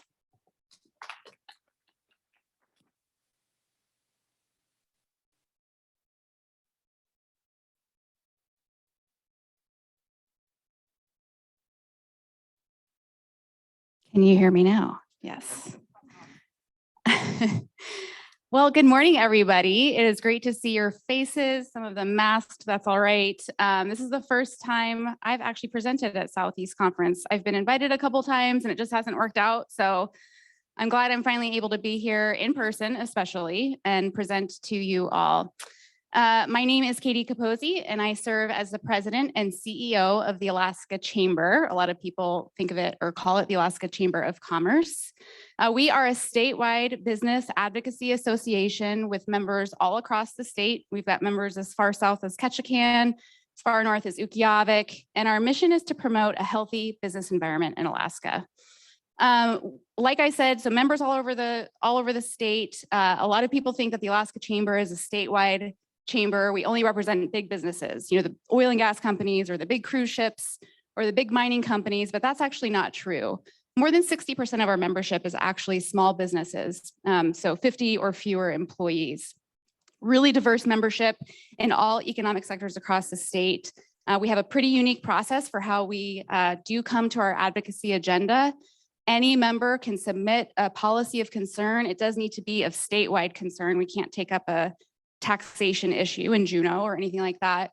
But that gets vetted through our Legislative Affairs Committee. It goes to our full membership for discussion, vetting, a vote, and we come up with a pretty robust advocacy agenda. I think I have something like 65 positions, and please don't quiz me on any of those because they're difficult to memorize. But we do come up with priorities, legislative priorities, and the two state level priorities that the chamber has is a sustainable fiscal plan and a spending cap on the operating budget. And that's not a Johnny come lately for the chamber. Those have been our priorities for a decade at least. And the reason that we care about that is because until we get our fiscal house in order, until we can figure out collectively what the size of government is, what it should be, what it's going to be moving forward, the business community is always going to be worried about government coming to businesses and saying, we can't figure out how we're going to pay the bills anymore, so we're coming after you next. And we're going to start increasing your taxes. So that is why the chamber, it would be really fun to be working on lots of other pro-business advocacy type items. But until we can get our fiscal house in order, we're all just kind of, I think you probably feel the same way. We're kind of stuck. We're just stuck until we can figure it out and then start getting good policies in place and start looking forward and getting some pro-business legislation passed. So those are my marching orders. Get a spending cap put in place. I've been really good at getting that accomplished so far. Still have a job, so I guess that's good.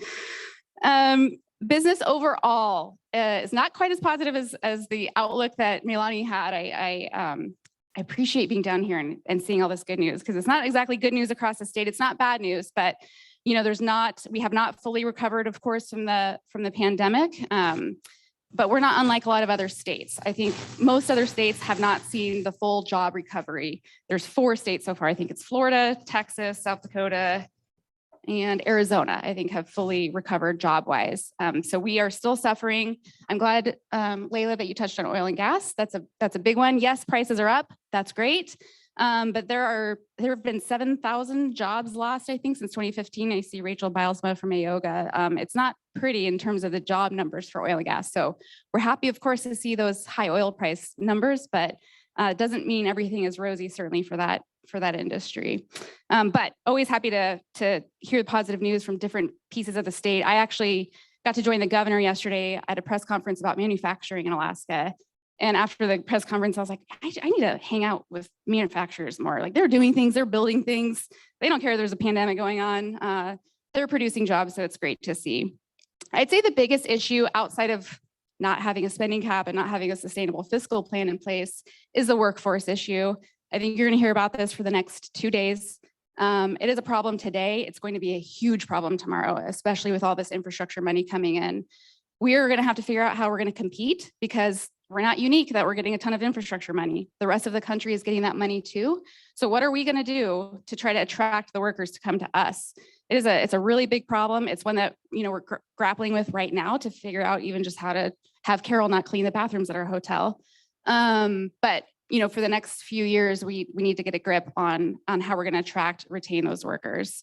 It's not an easy problem to solve, but we're starting to take a look at what we can do to attract workers. Tessa and Leila did a great job in touching on federal issues. I don't think that's any surprise to people sitting here, so I'm not going to talk on that. We've got a lot of challenges. So I think I'll actually stop there, because I want to get to hopefully some question and answers. And I know we're all excited to hear from Deantha from the Alaska Miners Association. So thank you very much.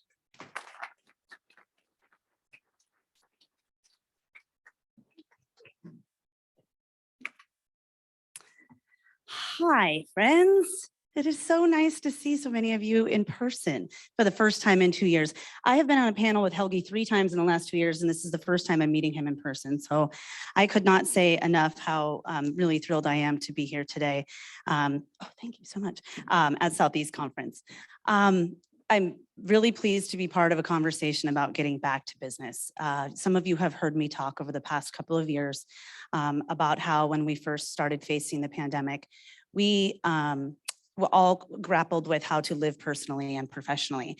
And some of you may have heard me say before that as a mining industry, we found ourselves in a position, a really enviable position, where we really never left business. We aren't quite in the back to business that some of you in this room, there have been some devastating disruptions to resource sectors, and Meilani, you did a wonderful job covering that. And I still almost feel really bad having this conversation, but as a result of getting designated as a critical industry, we really didn't have any significant production disruptions at our mines. We had a bit of a workforce employment increase, as a matter of fact. And while I still feel bad saying that, especially in Southeast Alaska, the reason I think it's important to bring up to you all today and always is to talk about the impact on a community. And the mines at Juneau is really a poster child for what can happen when other resource sectors are depressed and how one resource sector can help its community. Here today, we have Mark and Rochelle from the Kensington mine, and we have Brian and Heather from the Greens Creek mine. And Mark and Brian's employees, there are hundreds of miners, bordering on 1,000 miners here in Juneau. These are people that are your neighbors. They are your kids' coaches. They might be married to your kids' teacher. These are people that are catalysts in your community, and being a part of the community is something that we are proud to do all of the time. And it was a really good thing to do, to be able to, as part of our protocols to protect our workers in our communities, be able to provide fringe income to places like the Aspen Hotel. You're really getting called on a lot today, sorry, but it really was a bright spot to be able to keep hotels open and tour buses running as we all got through the various stages of getting through the pandemic. And here we are 2 years later, and still really proud to have such a strong relationship in this community.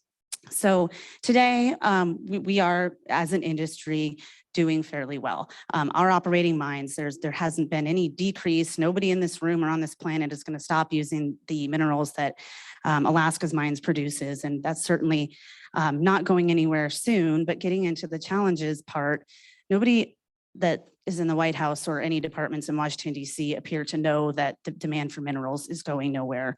And subsequently, there isn't really a focus on matching that demand with an increase in production. So we have seen, not only do we have, kind of this baseline huge demand for things like silver and copper and cobalt and gold that right now as a country, we can't meet the demand of, so we buy it from people that don't like us. But with the administration's goals of renewable energy and shifting to some of those renewable technologies with battery storage, et cetera, the federal government's own agencies have identified a massive increase, a need for a massive increase of production of these minerals. And subsequently, the theme of the day that you heard all of us talk about is we aren't seeing federal land management policies that match anything that incentivizes developing more minerals domestically. We've seen really poor policy on our lands. And I think the roadless rule is again, poster child. I hate to use that twice in one presentation, but a poster child of bad land management decisions that is going to stymie our ability to develop more minerals for the world's needs. So since the focus today is the legislature, I'll just say one of our major priorities right now is supporting the initiatives from the Dunleavy administration and the legislature to help provide relief on the federal front. You saw in the governor's budget, there was an introduction of funding for the state of Alaska to assume primacy over the 404 wetlands program. And the Resource Recovery Conservation Act, RCRA is a much easier way to say that. We have seen our administration come not only in terms of statehood defense and in terms of making sure that the departments are adequately funded to make sure that we're pushing back on some of these bad federal policies, but also funding departments to ensure that we can find good ways to help mines and oil and gas companies and others find ways to permit projects to make sure that we have more Kensingtons and Greens Creeks in our communities able to bolster it. So I hope that we get into some of those discussions in a little bit more detail today. And again, I'm really happy to see all of you in person. And I know we're going to hear from the mines that are in attendance today. I don't know when you want to do that. I don't know if I'm supposed to do that or not, but Well, whatever she says. while you're doing that, Well, thank you guys so much for having me, and I look forward to the Q&A.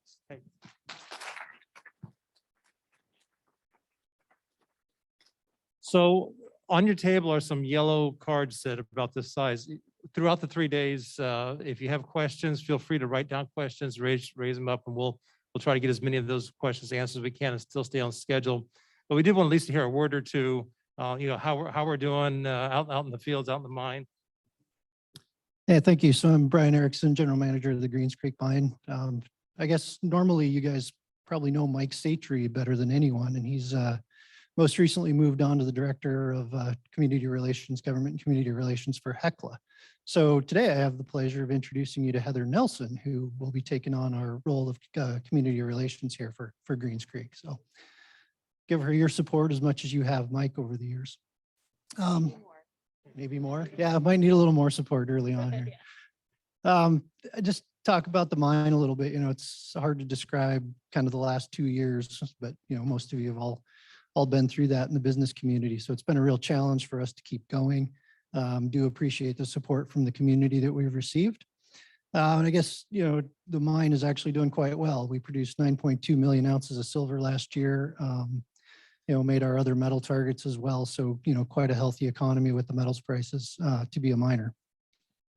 Challenges, the people side certainly has been a challenge. We've brought in quite a lot of new people.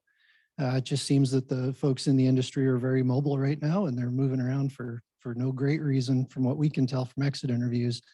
But yeah, an awful lot of turnover in the last couple of years. And, with the loss, we've replaced them with a number of good people, some new to mining. So safety is certainly at the forefront of our concern. With that, I'm happy to report we've had a 5-year reduction in our safety incident numbers. So MSHA US numbers for mines in our category would be about 2.4 incidents, and we're sitting at about 0.4. So that's a reduction over the last 5 years to a number that's pretty pretty proud of that. So safety's at the forefront, environmental as well. You'll be seeing supplemental impact or EIS coming out this year. We expect to have that out for comments sometime in April. So we'd certainly appreciate your support as we try to expand our tailings facility yet again. Good to have that continuing on.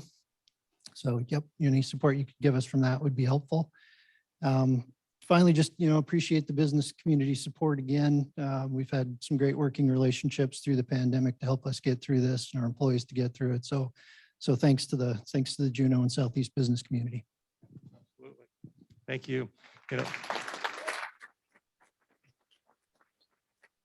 The stabilization that these mines have brought to not just Juneau, but the entire region. Some of the best paying jobs in rural Alaska are from our two mines. How are we doing? I'm doing pretty good. It's good to be here in person today. Mark Kiesling, General Manager for Core Alaska, Kensington Mine. There's many familiar faces here. For those of you that aren't familiar with us, we've been in the community for about 34 years and been operating for over 11 years. So really excited. 2021 was the end of our 11th year of production. The economic benefit of Kensington, I think most of you recognize that. We're the second largest taxpayer in Juneau and the second largest private employer. Second. Thanks, Brian. But that's significant amounts of money over the past, since 2011, over 28 million in taxes. So that's not a small amount of money. 400 jobs currently at Kensington and about 840 indirect jobs across the state. So a lot of benefit, not just here in Juneau and in Southeast, but all across the state. Many times this morning, employment's been touched on. Brian touched on it. Deantha touched on it. Employment's a big deal for us. As you can imagine, recruiting and retaining employees, we want our employees to be from Alaska. We want them to be from Southeast Alaska. But unfortunately, trying to find 400 employees to work at the mines right now is pretty challenging. So developing that workforce, developing those skills is critical for us. It goes beyond just mining. Those people, when they leave mining, they go into construction jobs, they go into other areas. And I see and hear the amount of money that's going to be pouring into the construction industry. I'm excited, but I'm also a little bit alarmed by the number of jobs that could be hurting our industry. So another big piece for us is infrastructure. In order to keep resource development running, in order to keep mining attractive for the area, we need infrastructure. That's power. And renewable power is the key, right? So hydropower is key, but renewable power sources are definitely important for us. Roads, and then a consistent ferry transportation, right? Those employees have to be able to get to and from work. So those are some big priorities for us and some challenges that we're facing. And the last thing I wanted to mention is that just like Greens Creek, we're going through the permitting process. We're at the very, very end of that process, hopefully finishing up here soon.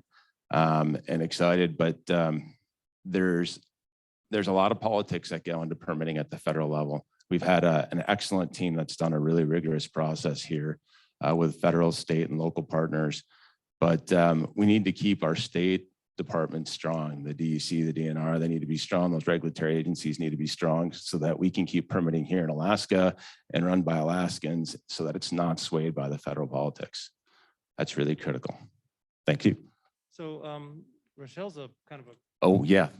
new face for a lot of folks. I apologize. I should have introduced Rochelle. So Rochelle Lindley is community relations. Many of you knew Jan Trigg used to handle that for us, and Rochelle has come in and done an excellent job and has filled in Jan's shoes. And so a lot of you will get a chance to meet Rochelle, and I'm excited to have her. You want to say something? Sure. Hi, nice to see everybody here. It's great to see everyone in person. Yeah, I've been with Core for just a little over a year, and a lot of you I haven't been able to meet in person yet, so this is exciting to be here. But just looking forward to working with all of you in the future. Thanks. So any reports from the Haynesboro? It's good to have Constantine folks here, and we're excited to continue to support that's one thing that we're able to do as an organization, especially on the front end.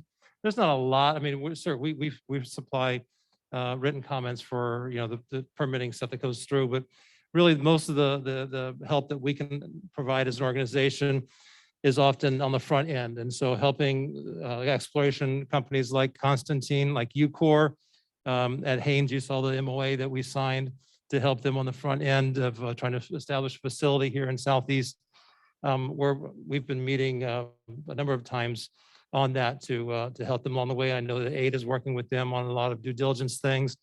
And so, that's kind of where our biggest niche is in the front end. We went all the way to the Supreme Court with Core Alaska, make sure they get done. And as Mr. Corbis and Connie know, back in the Hecla early days, our board members, David Stone, JC Conley, and Energy Coordinator Dave Carlson were really leading that effort to figure out what the right mechanism was to build an intertie. And that's where Quan became, and it's IPEC and AEL&P joint venture that now supplies renewable energy to Hecla. So those, and so I'm going to take the challenge up from Mark to help them plan and make those improvements as well if we can. Not a lot of time for questions, but a couple. I got a yellow card, so that takes priority. Forestry. Okay, if we want young people to go into forestry, what do we have for internships or for training programs? And I guess it's going to both of you want kind of a Tessa here. Share mics. There you go. We have lots of opportunities, and that's an excellent question. Tessa and I have been talking about this numerous times, and it's not unique to the forestry sector. I think the mining update just now was we have a hard time attracting young people to the profession, and I think it's a universal thing. We have a firefighter academy that we're standing up.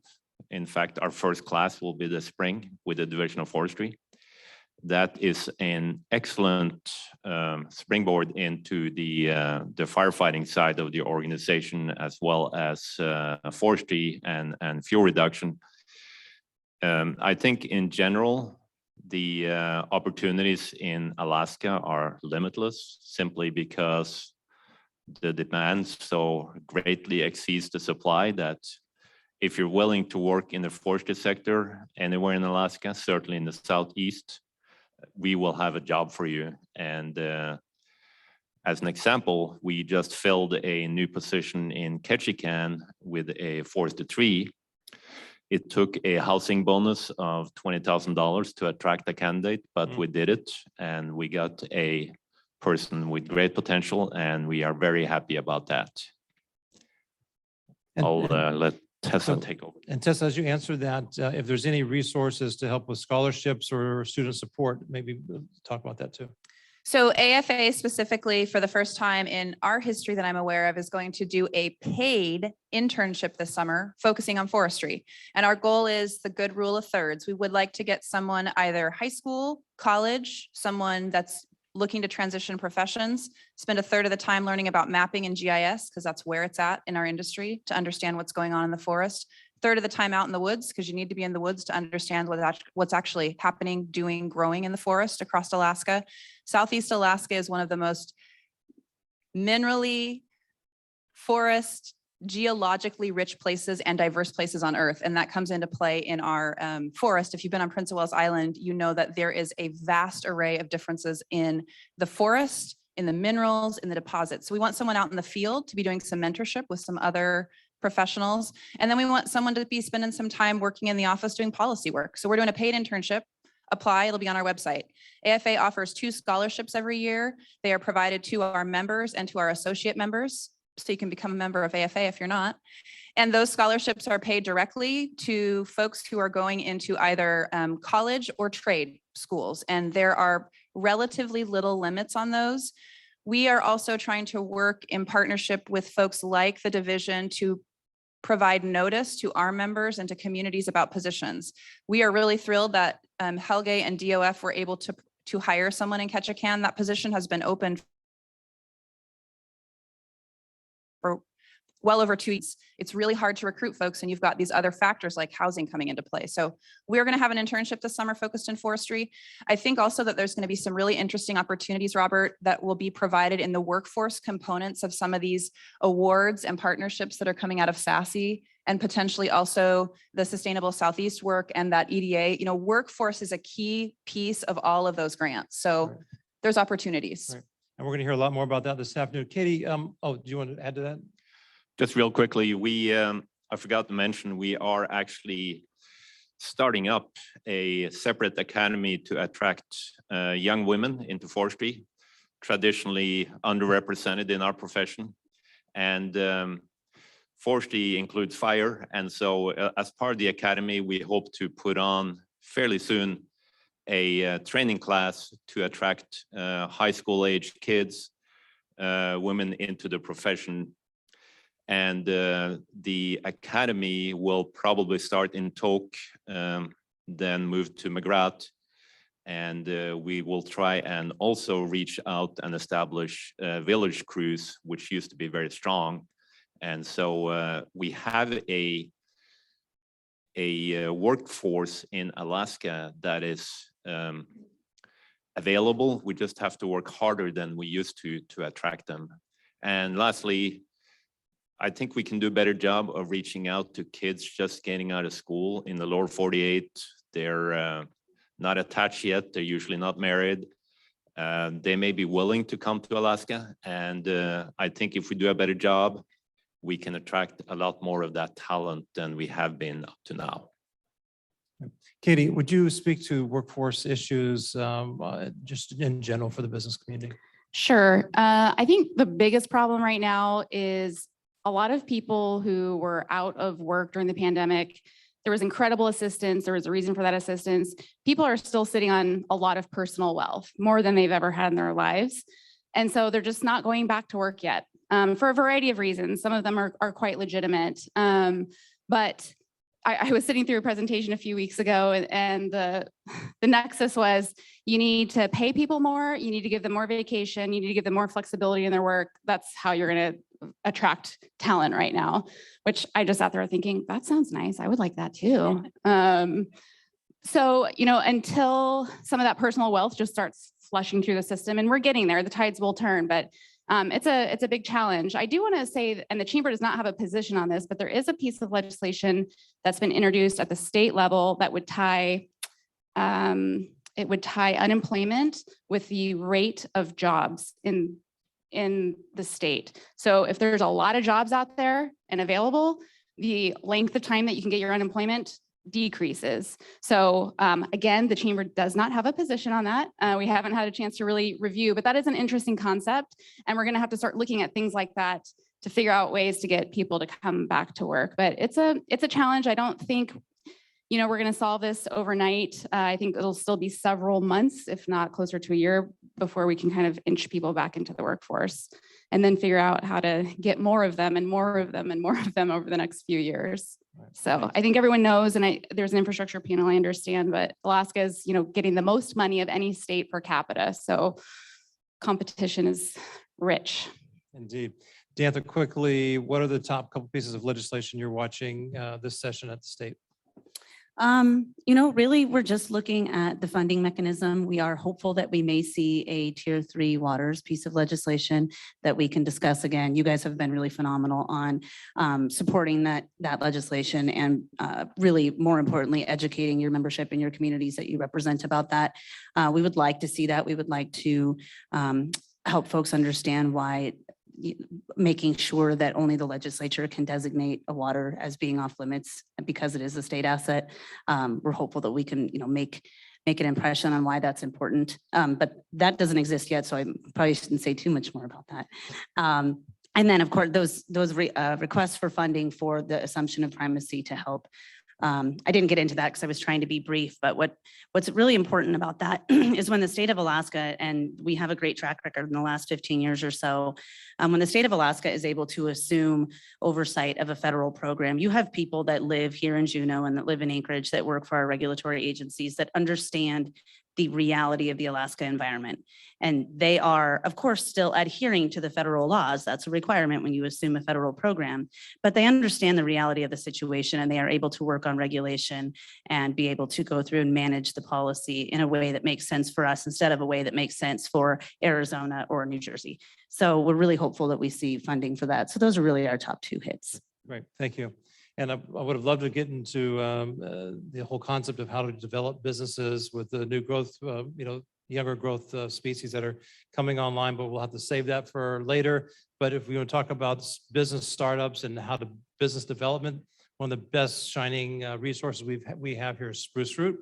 And right after the break, we're going to talk to them and hear about that program after we hear from Sealaska and the Past Prosperity winners who are present here. So we've got a lot of great content. Our break is sponsored by UCOR, and so we really appreciate that. And the efforts that all of you do throughout the year and for being with us this morning. A round of applause, please, and let's enjoy the break.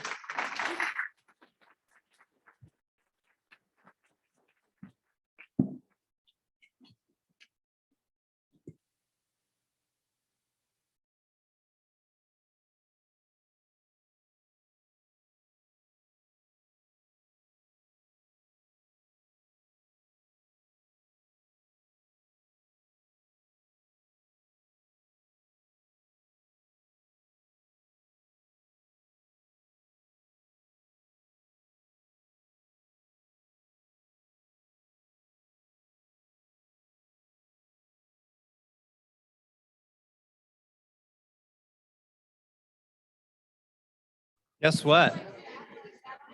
We are on our 2-minute warning. If you want to get your beverages and your snacks and get back to the tables, I'm going to keep this up until I think you've heard me because I'm not sure you did hear me, but we got 2 minutes to our next session starts and we'll make sure that everyone is ready to hear our next presentation. So I can do this all day long. I'm going to wait till somebody in the back says, okay, I heard you. Okay, so somebody in the back said they heard me. All right.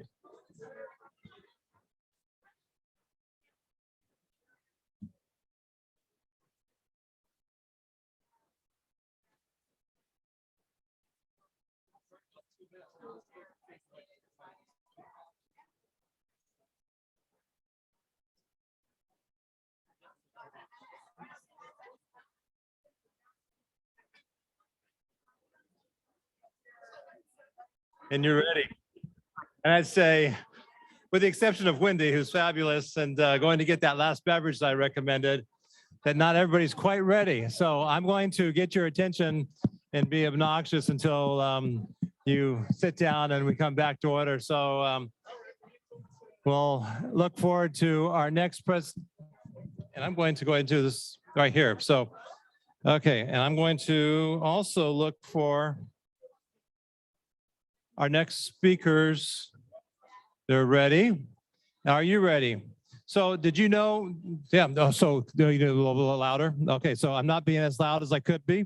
So I have to speak really loud into this, or Jimmy, do I need more volume? Hey, Jimmy. Can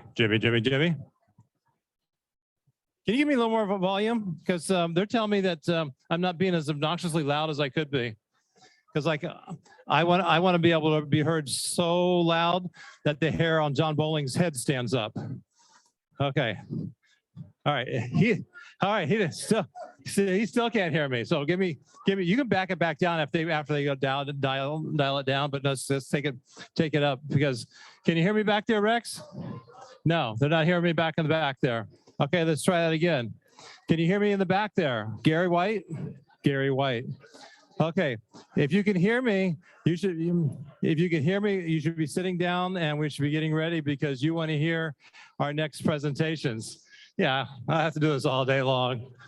All right, so in the back of the room, let's go ahead and take our seats. You've had your chance to get beverages and snacks, compliments. This break is sponsored by UCOR and we appreciate their support as well as all of our sponsors that you see on that sponsor board on the back of your agenda. And so now that the room is getting almost quiet, we can almost get started. I know, Gary, yeah, you're the one I was talking about. So Anybody close to the stage should be getting ready to come onto the stage. I'm gonna get them ready for your remarks. You don't have to fight with that. So just 30 more seconds, and then when they're quiet, we'll get you down there. So, all right. So, anyone that wants to continue a conversation, you can take that out to the hallways. They don't recommend you going in the back there, but the rest of you, if you would.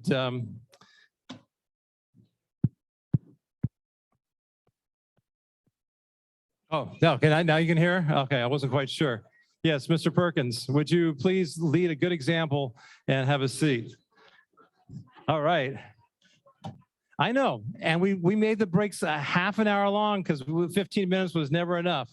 And half an hour, well, that's challenging as well. So anyway, back to the program. We are so excited to have our next panel led by Anthony Mallott, who's leading the Sealaska since it's been, gosh, I think it's 20. I did what I suggested you guys do. Use your QR code, and you'll know all the bios, and it's everything right there. So Sealaska named him president and CEO in May 2014. My, how time has flown by. And we've seen a lot of transformational things happen. And without any further ado, are we getting the whole crew come up? Me first. Okay, so Anthony's coming up first, and then he's going to introduce the next panel. So please welcome Mr. Anthony Mallott.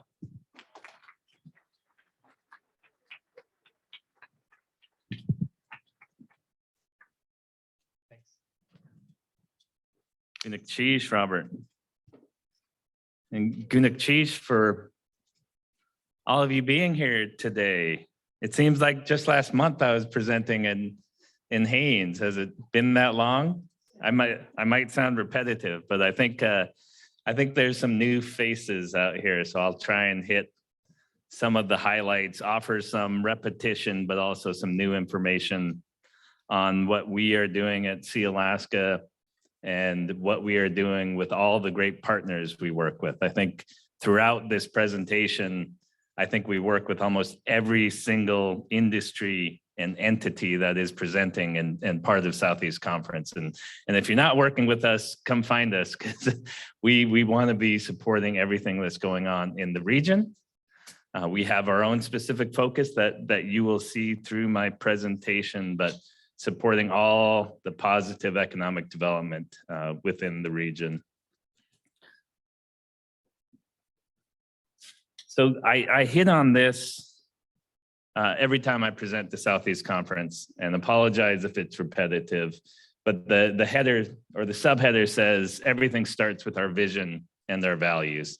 And so we have a vision built around the success of our shareholders and ocean health. And so that vision, that combination of successful shareholders and ocean health drive everything that we do at Sealaska.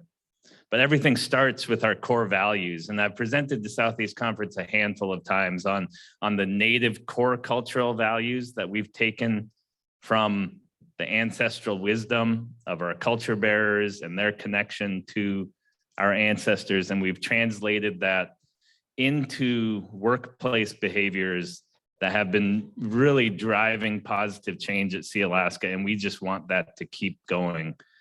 Working together. If I could just leave based off of that, it's not easy to work to get together always. Collaboration has a specific definition where people are working together and they're combining resources. There is give and take. There's conversation. There's a vision, a shared vision within a collaboration. That is all hard to build. We try to do that within our organization, and we try to do it with every partner we work with. The curiosity comes into the power of the vision. If you're working on something you care about so much, like the success of our shareholders and ocean health, you're going to apply curiosity to every day figuring out what tactics, what initiatives, what strategies will make progress towards that vision. Working together can be tough if you're not bringing truth and honesty to the table. I think that's an interesting, it's more, there's a significant dynamics within a corporate setting, any work setting, about what bias and self-interest can sneak into workplace decisions. It's not totally unavoidable, but we try. And so within our teams, we're always focused on that. Bring truth, bring data, bring good questions. Don't assume, drop your assumptions, but make sure you're diving into the level of understanding that we need to make the best decisions for Sealaska, our shareholders, and with our communities. And this is the hardest thing. And I think everybody in this room will appreciate this. It's really hard to hire people right now. We've had so many conversations with our tribes, our village corps, our municipalities, and they have open positions galore.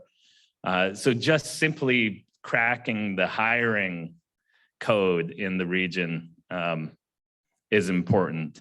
But even harder is to find employees that have focus, clarity, and drive and want to bring value to an organization. That is extremely hard to find. I think if we all had individuals that could bring focus, drive, and the value creation we all want for our organizations, our lives would be so much easier. Sometimes we have to build that. And knowing how hard it is to find employees who can maintain that everyday focus on achieving the vision that we have, it is part of the reason when I get to the new material I have, why Sealaska is so focused on shareholder development and leadership development. So quick on what is Sealaska's business focus of ocean health. The last few years we've highlighted in simple terms, we work within land, food, and water. Last year, talking with Southeast Conference at this session and the fall session was all about our timber transition. The timber transition is part of the ocean health focus. It was nothing, we still industry, we're still part of AFA, we support the second growth transition, but we were at a stage where we wanted to transition away from old growth logging. We have environmental programs that we're pursuing, and we are still land managers. That's the number one thing. Sealaska is getting out of timber. We still own 365,000 acres. We still regrow every acre. We're focused on healthy forests. We're focused on the community benefit of those forests. Totem logs, we're working with our tribes and the Forest Service on creating longer term supply of totem logs. A quick nugget, a single totem log creates about $200,000 in economic impact for a community and the artist. That's not even counting the cultural significance of a totem log. So figuring out how to get 20, 30 totem logs a year for Southeast tribes and communities, our artists and our culture, is a significant economic impact in the millions.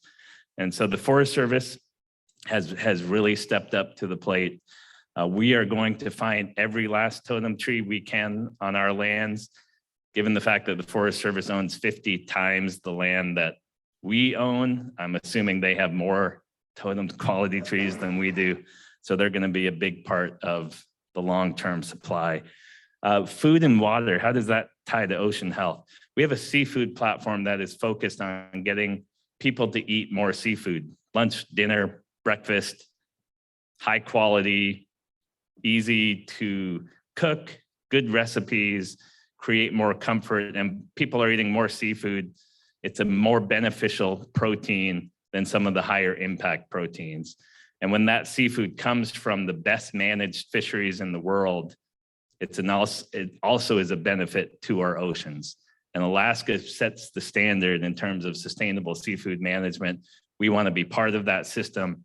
And again, we think sustainable seafood management leads to healthy oceans. And we have a specific marine science focus within our water platform. Hydrosciences, geotechnical services, and offshore drilling capacity for geotechnical needs for the offshore wind development. So we know with Biden's plan, we need so much more. With the Globe's plan, with the UN's plan. We need more renewable energy. We want to be part of that system, and with more renewable energy, again, our oceans benefit. So that's the quick update on Sealaska and our businesses, because I wanted to dive into some of the work around leadership development and shareholder success that we are putting forward. I think it's most visible in terms of how our business success leads to community and shareholder success. The longest standing success we have had is with Sealaska Heritage Institute. Anybody that goes by that arts campus sees the Walter Soboleff building, sees all the millions of dollars they are putting into our education system, working with our youth, culturally appropriate teaching, culturally appropriate education. They turn about 1.8 million that we provide them as foundational funding every year into 5, 6, 7 million in education and culturally focused efforts across the region, Seattle, Anchorage, wherever our shareholders are. So amazingly proud of all SHI has done. We have our own internal, so SHI, everything you hear about SHI, they're really youth oriented. They run our scholarship program, language focused, cultural focused.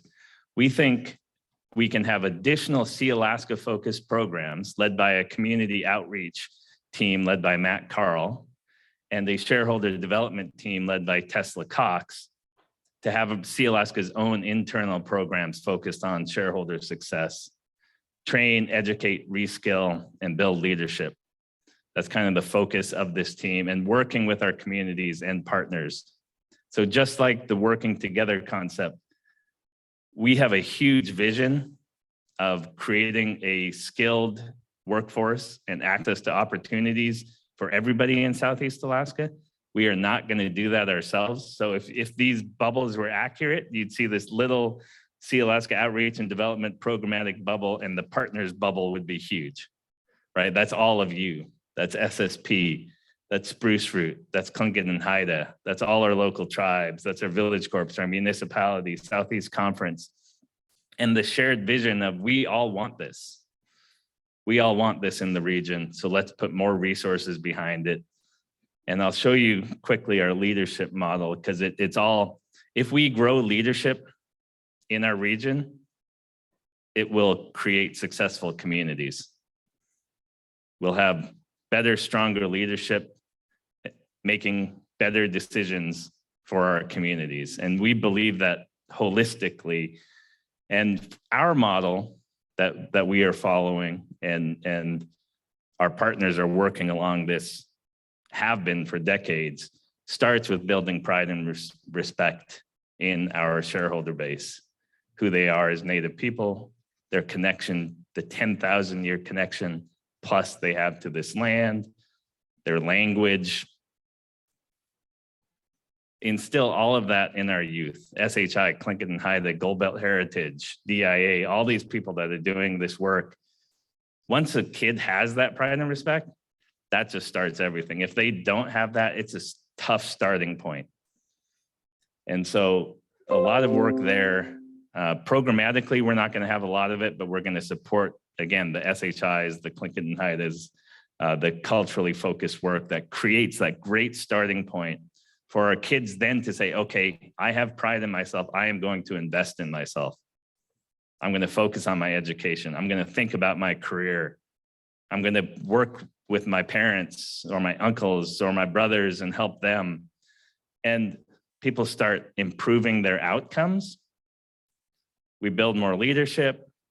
That leadership sits at the state level, the federal level, in our businesses, adds to economic development. Our communities benefit. That leadership goes back to Heidelberg, Klawock, Yakutat. The communities improve, and we just keep on doing it over and over. So that's our leadership roadmap.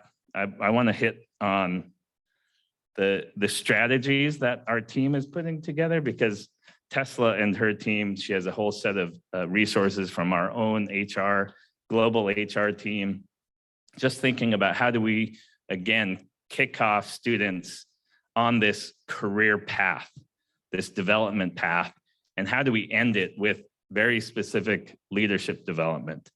And so just highlighting this, not going to dive into it, but more to come, exciting work. And the number one thing is there's opportunities galore out there, right?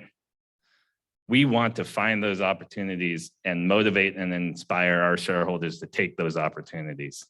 Sometimes it takes, very, very,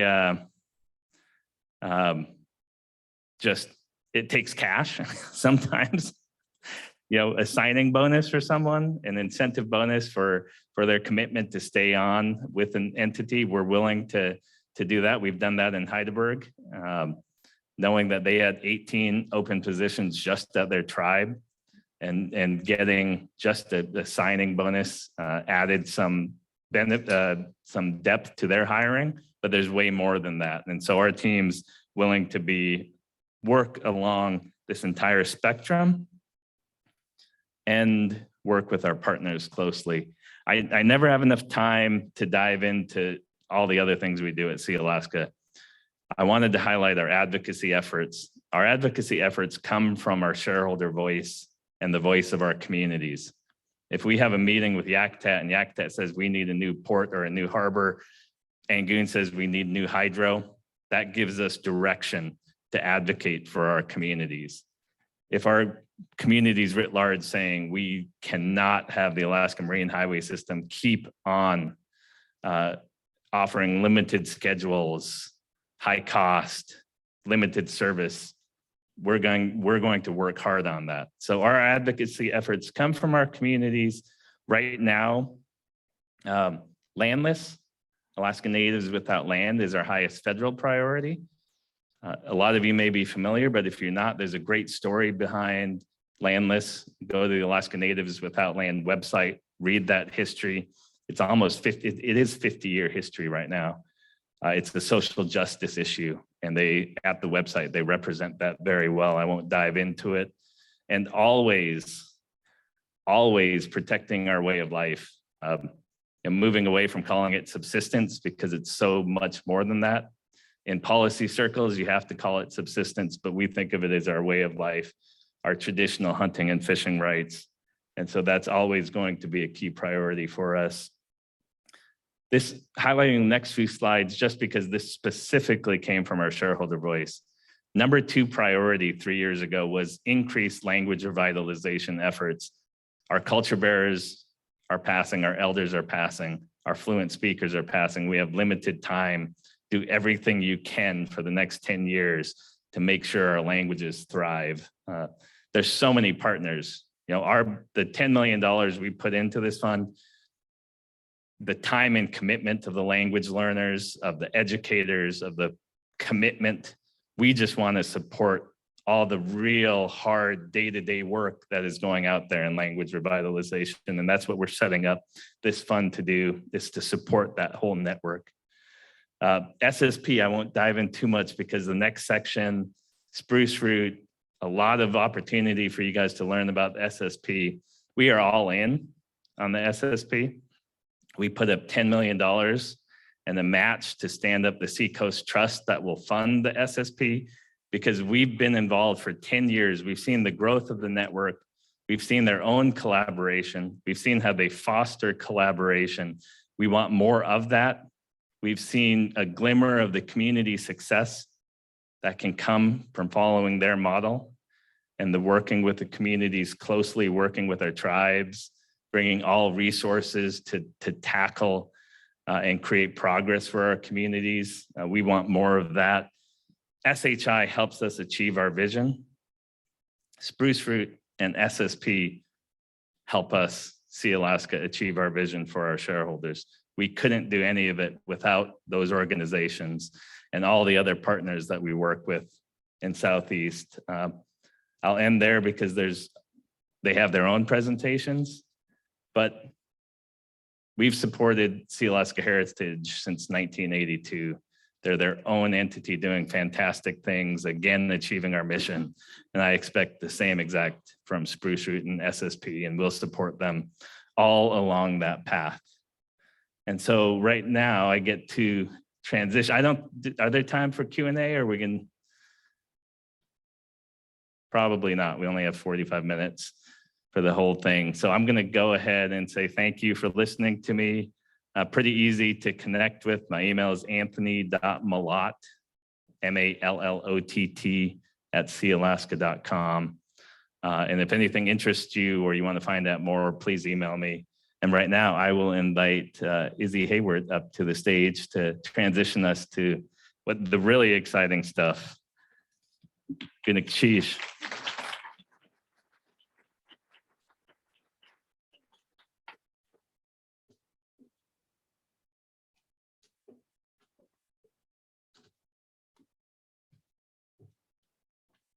Thank you so much, Anthony, and good morning, everyone. It's such an honor to be here. Thank you for joining us to announce the 2 winners of Spruce Root's 2021 Path to Prosperity Business Development Competition.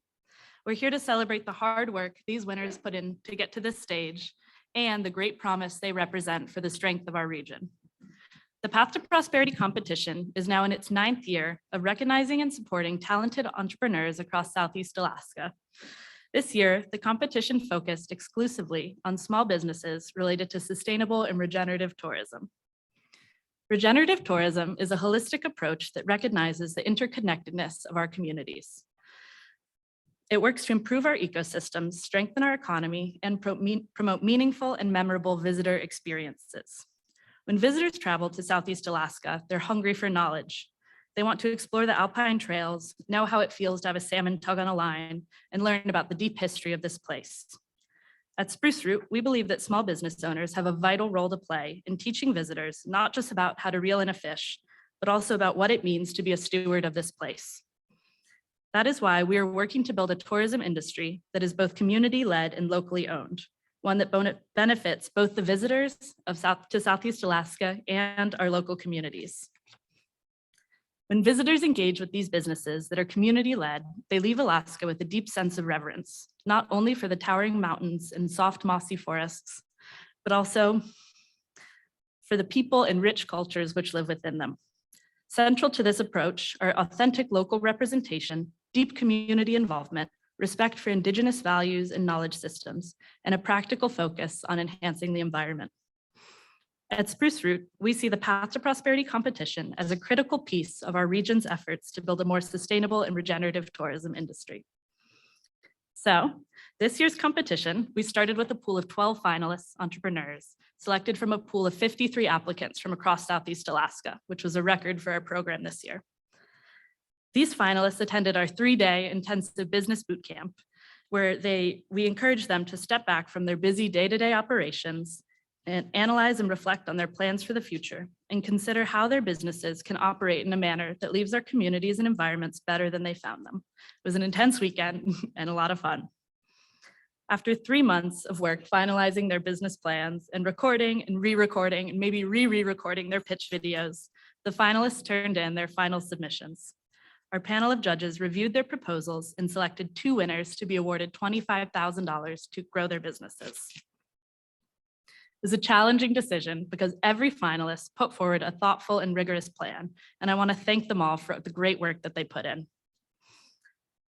So this year's finalists and winners are part of the program's long history of supporting entrepreneurship in Southeast Alaska. Over the past 9 years, Path to Prosperity has received applications from more than 290 businesses and startups in 23 Southeast Alaskan communities. It has trained 110 finalists at Business Bootcamp and awarded 19 winners $410,000 to build their local businesses. All of the participants of Path to Prosperity have been trained in the triple bottom line approach to building a business by learning to measure not only their profitability, but also the environmental and social impacts of their business. The reason this program is so special is because of the people, the mentors and judges who donate their time and endless knowledge, the team at Spruce Root who brings kindness and humor and passion to their work, and the entrepreneurs who keep showing up at our workshops with creative ideas and incredible life histories. Also our board members who set the vision for our work and make sure that it is always rooted in the needs of our rural villages. They're at the heart of these efforts, and I want to thank them all too for contributing their time and talents. And of course, None of this would be possible without the incredible support of our sponsors. It's a long list, which speaks to the strength of our community's support for this work. So special thanks to Sealaska, the Edgerton Foundation, Wells Fargo, Wastman Associates, the Avista Foundation, Kensington Mine, Evergreen Business Capital, the Sustainable Southeast Partnership, Southeast Conference, of course, AK Litho, LG Rayfeld, and AEL&P. So without further ado, I'd like to welcome Elena Peterson, Executive Director of Spruce Root, to announce the first winner of the competition. Elena has mentored me through every step of this process, and I feel so fortunate to learn from her. She's a champion for entrepreneurship, never backs away from a challenge, and is deeply generous with her knowledge. Welcome, Elena.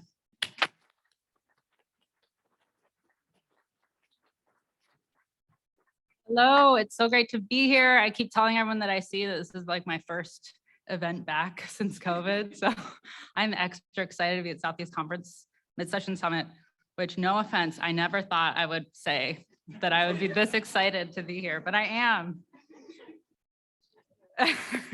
So, and all of that is just to say, I'm just so grateful. You know, I think in 2 years, it showed us a lot, you know, resiliency, trying to figure out how to make this all work in a different structure and different systems. And so just a lot of gratitude for all of you, and just to be here today, it feels really great. Yeah, so my name is Elena Peterson. I'm the executive director at Spruce Root. I live in Sitka, grew up there, and I have watched this program grow over the past, 7, 8 years. And every year we kind of reevaluate, should we keep going? Is it kind of done? Should we move on? But each year at this point in time, when it comes to the awards, we realize just how valuable it is, and we keep doing it. And there's always so much demand. So I'm really proud of the program and how it's grown. I do want to thank the board, the Spruce Root board, for the leadership that they provide and the vision, as Izzy mentioned, and also the Spruce Root staff. You know, this program, Path to Prosperity, started as a business competition. It's what we're really well known for in the region. And it is, every year we look for ways to improve it and make it better, adapt it as things are changing, so that it is fresh and not sort of old and stale, right? It has to adapt as the economy adapts and as the needs of entrepreneurs adapt. And so the team at Spruce Root has done such a good job of doing that, especially in the past 2 years. And it's so much more than a competition. So we also have added other workshops. We have a business basics workshop, a financial wellness workshop, a soft skills workshop, a masterclass workshop, and all of that is under the Path to Prosperity brand. So we've really grown the program to be so much more than just a business competition. So I do want to thank my team. I have Caitlin Way, Izzy, and Ashley Snooks are here, and they are the ones that work tirelessly behind all this to show up for the entrepreneurs day after day, deliver really quality content. And I'm just so impressed with what they did with this competition this year. It was really amazing. So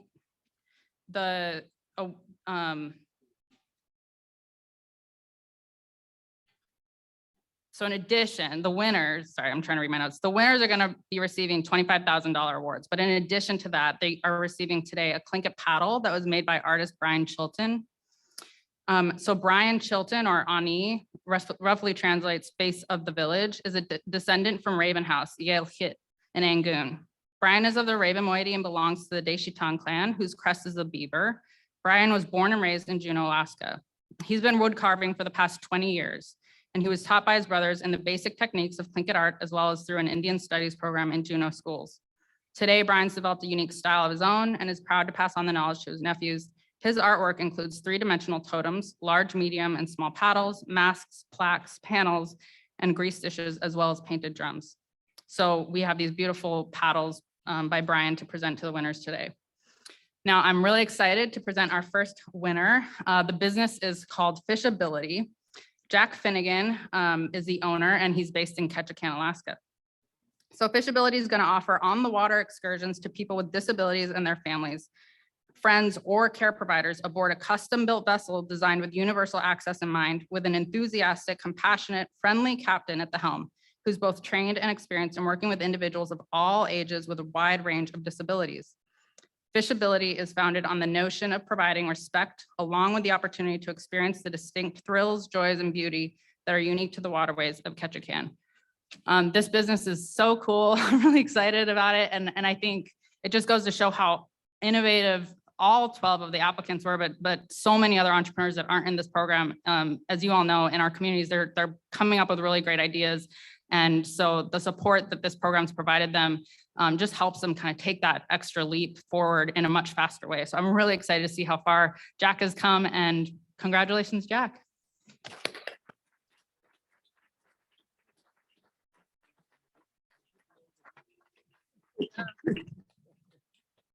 I probably have a pretty pronounced case of mask beard. Used to be hat hair that you worried about. Now it's, I really didn't think this could get better.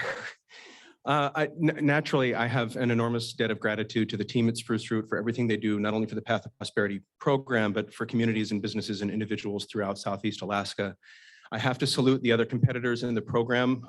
Spruce Root rightly calls that group of people a cohort. You don't feel like you're competing against your peers. You feel like you're working to create the best business possible. And I have the utmost admiration and respect for all of the other competitors that were involved in the program. It really was a cohort. I have to thank my partner Brescian for encouraging me to enter and then standing by me while I lost myself in building that business plan.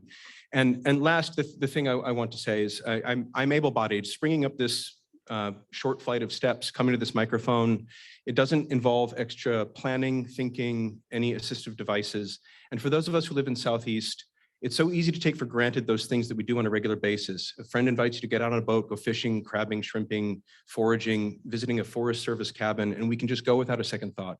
But for people with disabilities, especially those who use assistive devices, it's either a very complicated undertaking or it isn't possible at all.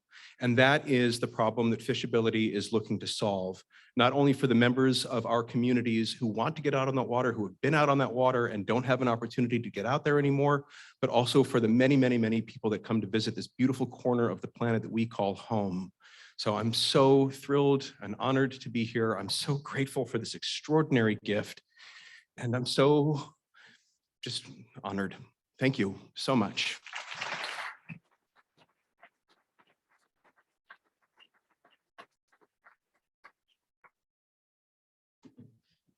Congratulations, Jack, and thank you so much, Elena, for presenting that award. I'd like to now welcome Anthony back to the stage, who will announce the second winner of the competition.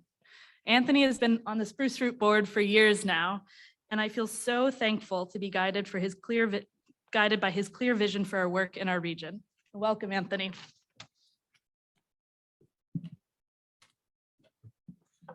Thank you again.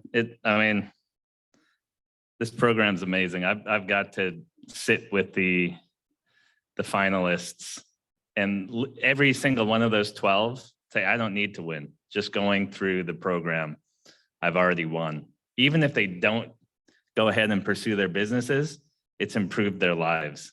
It's motivated them, and the SSP team does such good work. They motivate me. Like I go and I hear their ideas and their passion for their business, and it's like, oh man, we need more of that at Sealaska. It is an amazing program, and they really focus on giving back to the communities. Economic development that leads to community benefit. It's not just the hard dollars of a very specific one. Imagine, living in a community, your furnace goes out and it's zero out, and there's no plumber or furnace repair person in your community, right? That's a reality of our small communities. And so one of the winners was Jimmy and Star Jensen. And the community give back was they had moved from Yakutat to Sitka. Winning this award allowed them to move back to Yakutat, have their kids in the Yakutat school system. Now, when your furnace goes out, you have someone to call. When your plumbing goes out at the A&B Hall right before a memorial service, Jimmy is there digging, repairing the pipes. He did it at no cost to the folks that were holding the memorial service. That is the triple bottom line mentality that all of the participants have, the community mindedness, making this program that much more powerful in my mind. The partners, I can't repeat. Sealaska started Ha'ani LLC over 10 years ago. And it was economic development focused. we came to a point where we knew we needed a nonprofit vehicle like SHI to get all the additional other partners to the table who want to support this work throughout Southeast Alaska. So we gave $500,000. The Nature Conservancy gave $500,000. USDA gave $1 million grant. That was just the starting point of pooling resources to kick what is now Spruce Root off and all the positive economic development support they provide in our region. And now we just have a growing list of partners that believe in their work, and so happy that it has come to that. The next winner, Stormy and Bonnie Hamar. I've been lucky enough to go to the museum, see what Kassan's vision is for their community, that same community mindedness for a small community to think 100 years into the future about what they want for their community, the sustainability, the access to economic opportunity, the tribal support, the city support, how they want to be engaged as a partner on the island. That's all happening in Kassan. It starts with their tribe in my mind, which has been a fantastic partner, but committed community members like Stormy and Bonnie and their want to continue to be part of that community and build something in that community for the next generation. And so they are the next winners. Kassan Arts Museum and Canoes, again run by Bonnie and Stormy Hamar, provides immersive cultural tours that give visitors a glimpse into the rich Haida culture of Kassan. Visitors can watch Haida Carvey Stormy craft a traditional cedar canoe, which I've watched, browse the gift shop for locally made art, and gaze at the treasures held in the museum. Bonnie serves as the curator of the museum and has filled its walls with everything from ancient artifacts to modern regalia, including stone tools, woven cedar hats, dance robes, objects from Kassan's cannery and mining days, and even Stormy's first childhood canoe models. Hawa for everything you do for your community, and congratulations.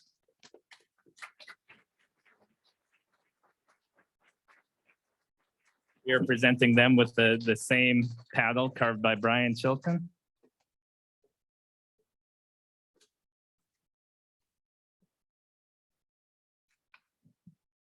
Well said. Appreciate that.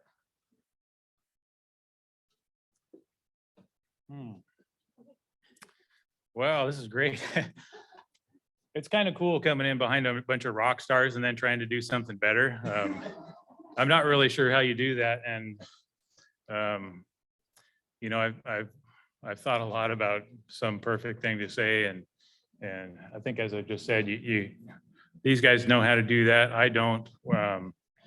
When you come visit us in Kassan, you're just meeting some people that live there, and we're not flowering it up. And that's one thing that I like about what I'm hearing from Anthony and Spruce Root is, you know, these people are like, they're real people, and they got what I would call soul. They're just solid.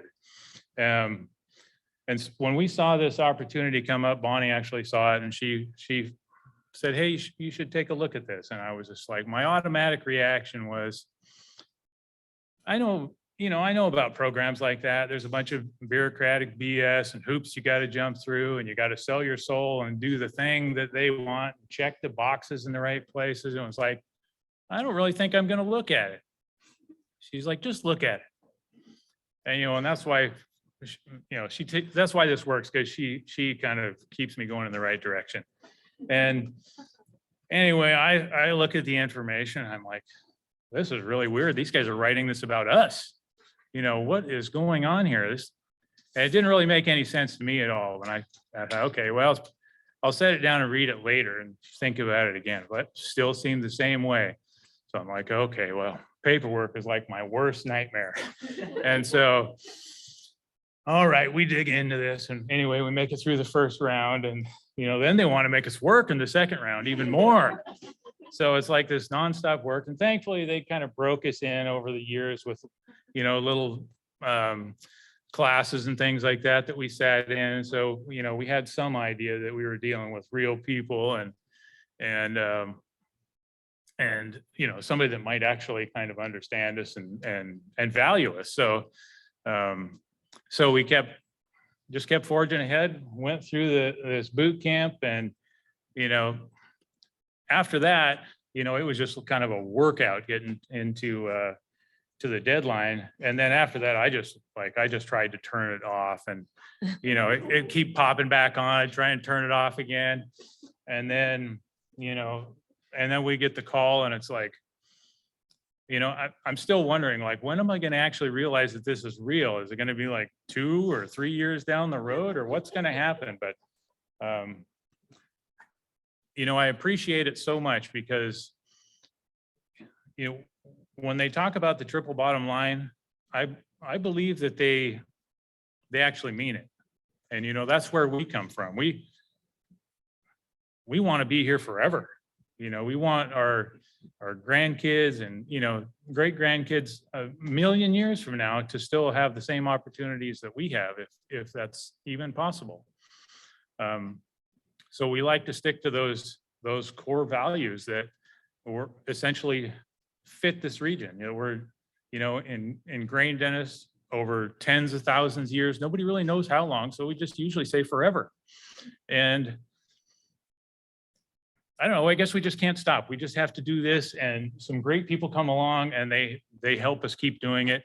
And I think if there's really one important thing that I would try to say, I would say that if you're not already a supporter of the Spruce Root team, you know, learn more about them. Don't try to change them, but be there to support them in some way that works for them. Yeah, because I think they're doing a great job, and I really appreciate it. And most of all, I appreciate my wife Bonnie, and I'll start tearing up, so I better stop. But you guys are awesome. Thank you.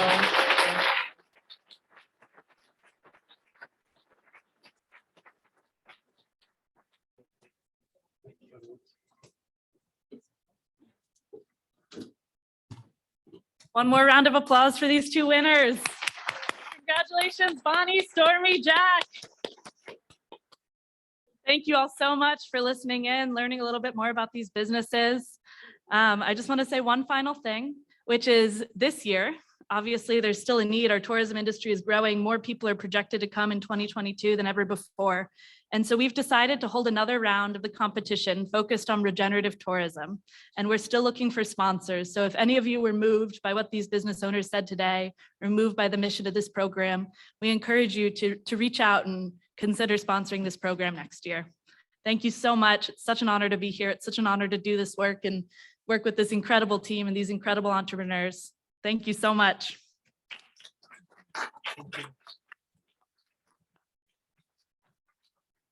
Well, thank you. And it is amazing the work that they're doing. We heard even from the first questions we got it for the forestry. We know workforce development is a key part of revitalizing our economy and bouncing back and getting back to business. And when someone comes to me with you know, a funding search, oh, I got to find money for this business idea. I said, where's your business plan? And the first place I send them is over to Spruce Roots and say, okay, you got some work to do if you're serious about that, and then let's get to business. So congratulations, and thank you, Anthony, for your remarks today as well. Appreciate that.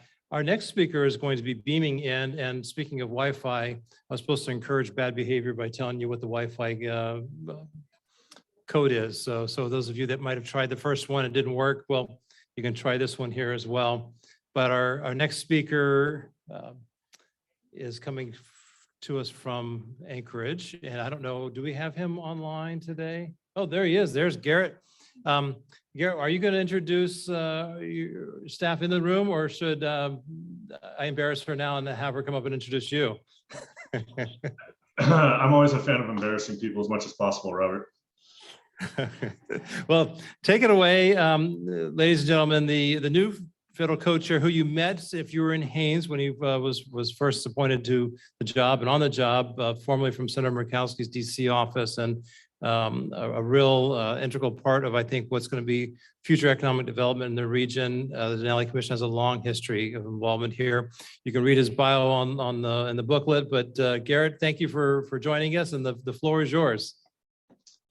All right, thanks for having me, Robert. I'd like to start off by saying how much I really admire your boundless optimism by labeling an early February event as mid-session. I'm sure we hope that you were correct on that one. So I'm going to go ahead and share my screen here and kick things off. I think most folks are probably familiar with the Denali Commission, broadly speaking. But just a brief history for those of you who are not. The commission was created back in 1998 by Senator Schijvens with the mission of delivering the services of the federal government in the most cost-effective manner practical, specifically in rural Alaska. He saw agencies working in narrow silos, and things in rural Alaska, especially villages, were kind of falling through the cracks. So the commission was authorized to address those gaps.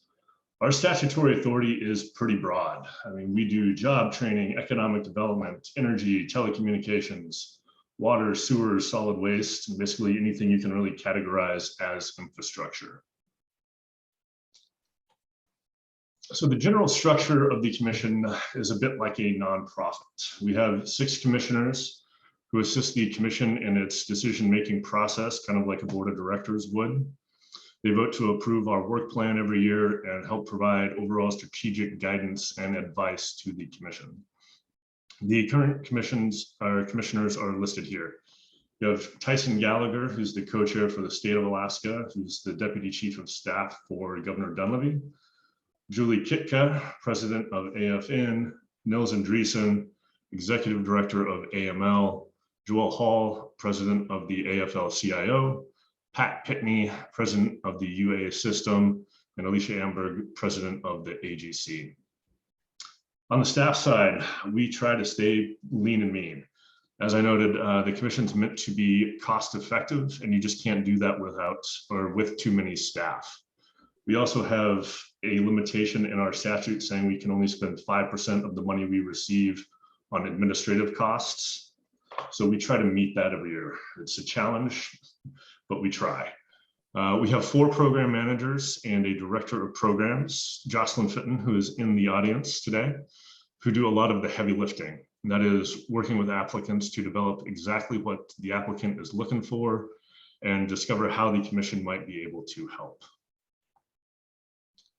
So this is a brief outline of some of the nifty tools that we have at our disposal.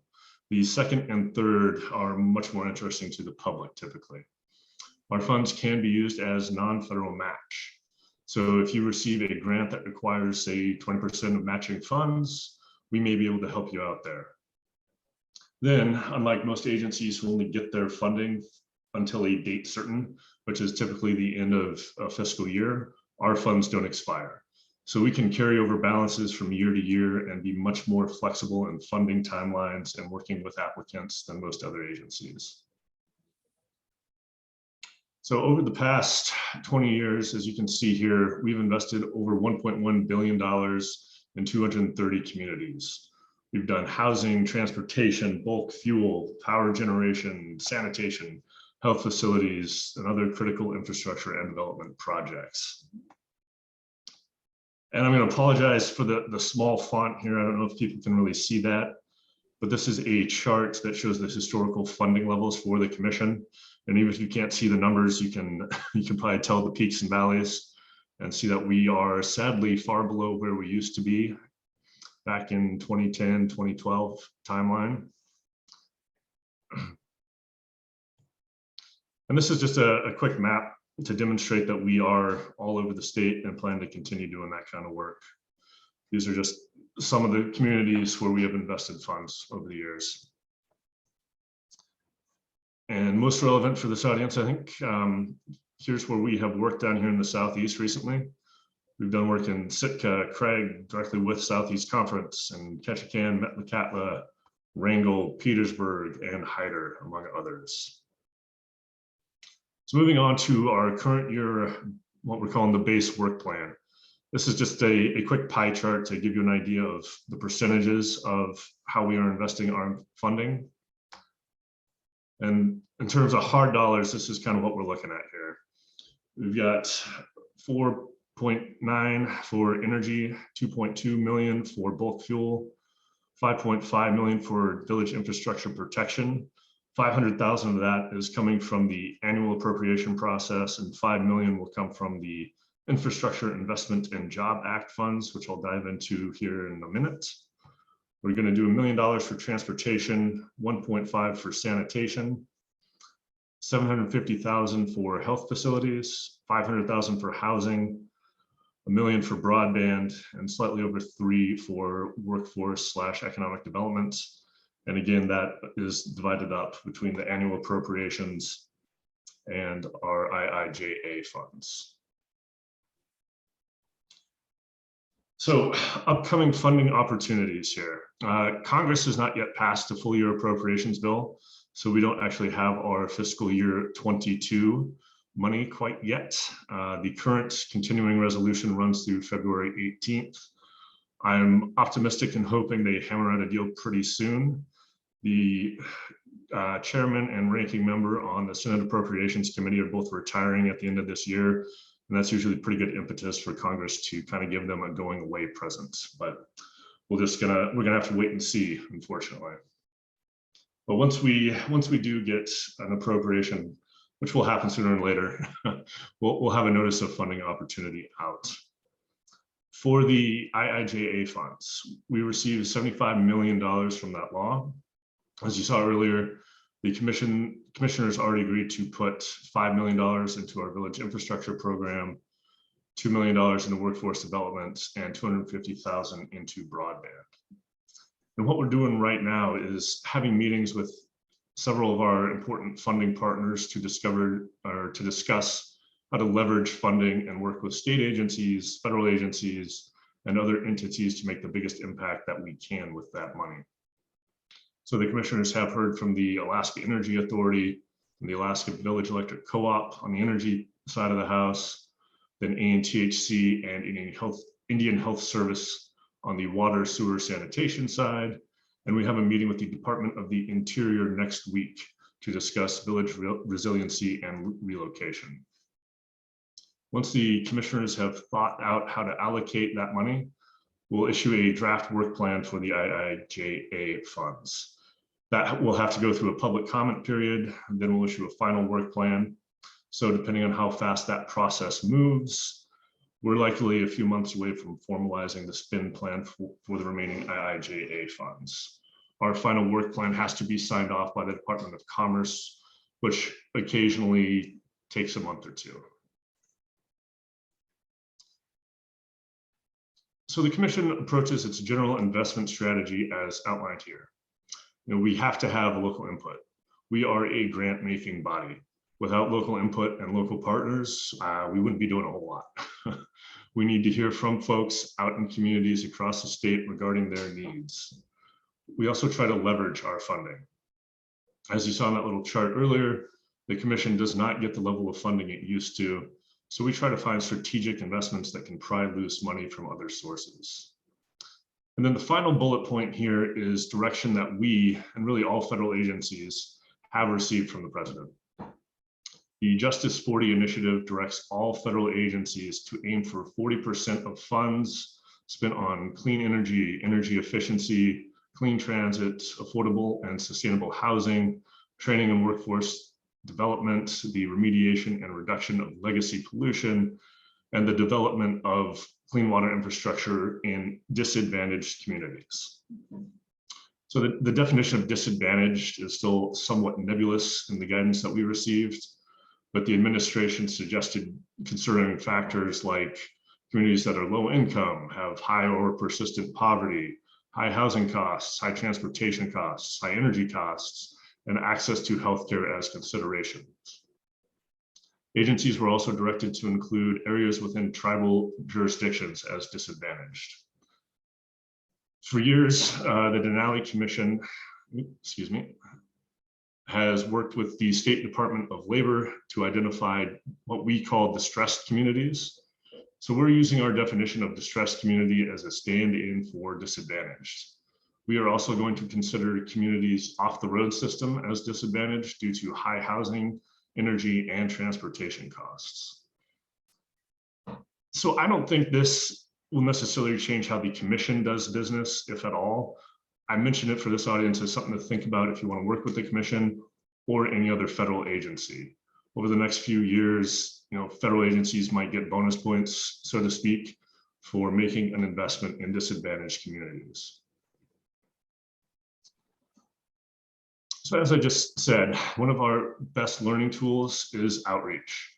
We just don't know every single thing that is happening in every town across the state, so please come talk to us.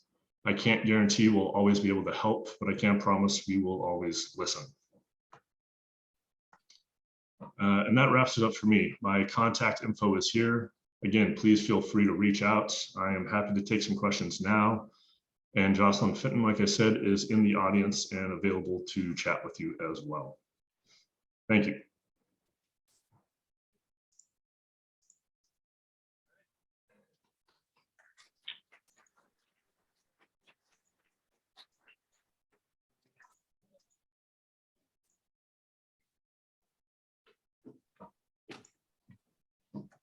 Thanks, Garrett. So we got time for a couple questions. And where's Jocelyn?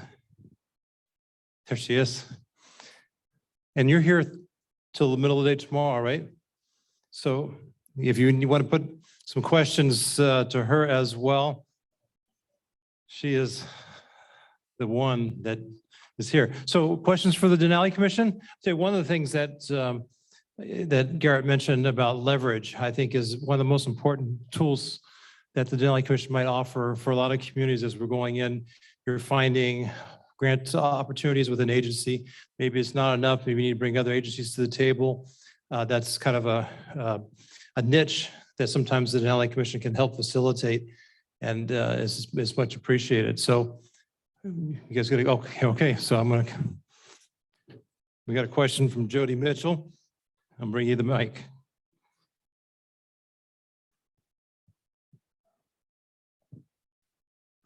Hi, Garrett. I don't know where to look to see you, but or you can see me. Anyway, hi, Garrett. It was a pleasure to meet you last fall in Haines at the Southeast Conference meeting.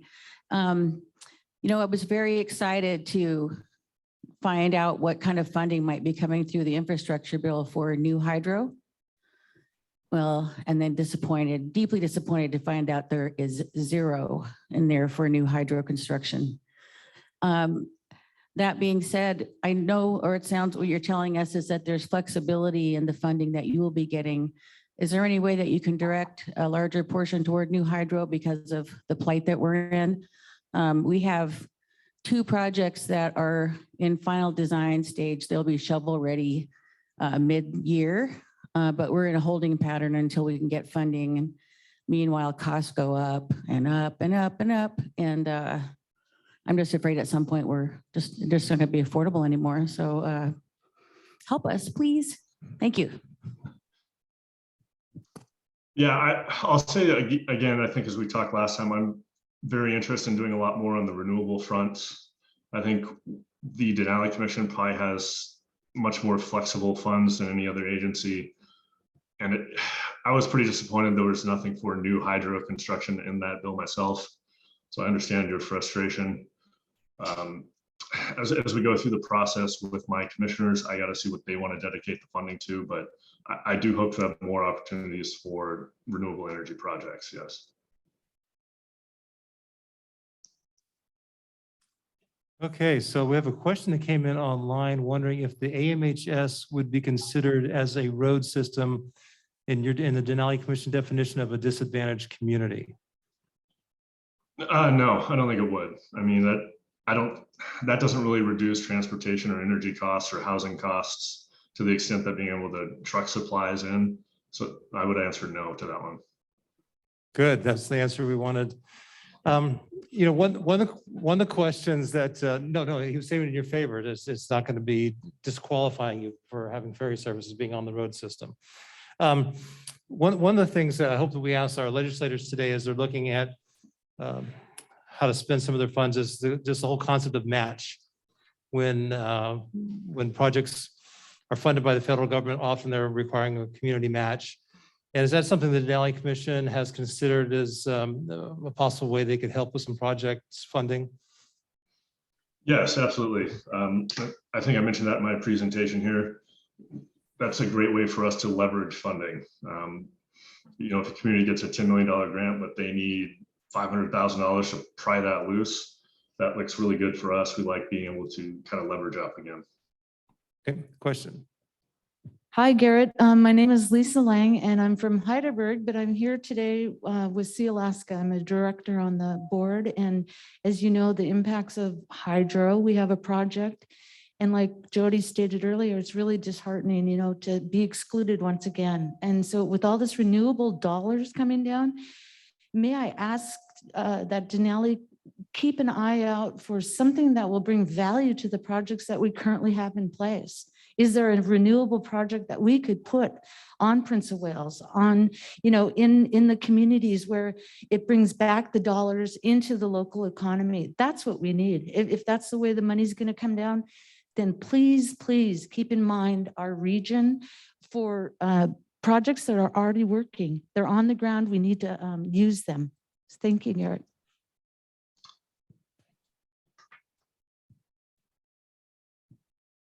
Okay, last call for questions. Jocelyn, do you want to add anything? People know, now they know who you are. They're going to come talk to you during breaks and during lunch and tonight during the reception. So Garrett, thanks for beaming in today and appreciate everything the Denali Commission is doing for the region and the state. We look forward to the next time. Thanks again for having me, Robert. Everyone, a round of applause for our champion at Denali Commission. So next, I'm excited to hear this update because it has been phenomenal to watch what has been occurring at Central Council with the different enterprises that seem to be small, popping up here, popping up there. Then all of a sudden there's kind of like a tsunami. And I was like, wow. And it's been a privilege to know Will for quite a number of years and going back and forth and watching the way that he invests in staff and in entrepreneurs and business. So I asked him to please give us an update on what's happening here. So please welcome our host, sponsor, and next speaker, Will Ware.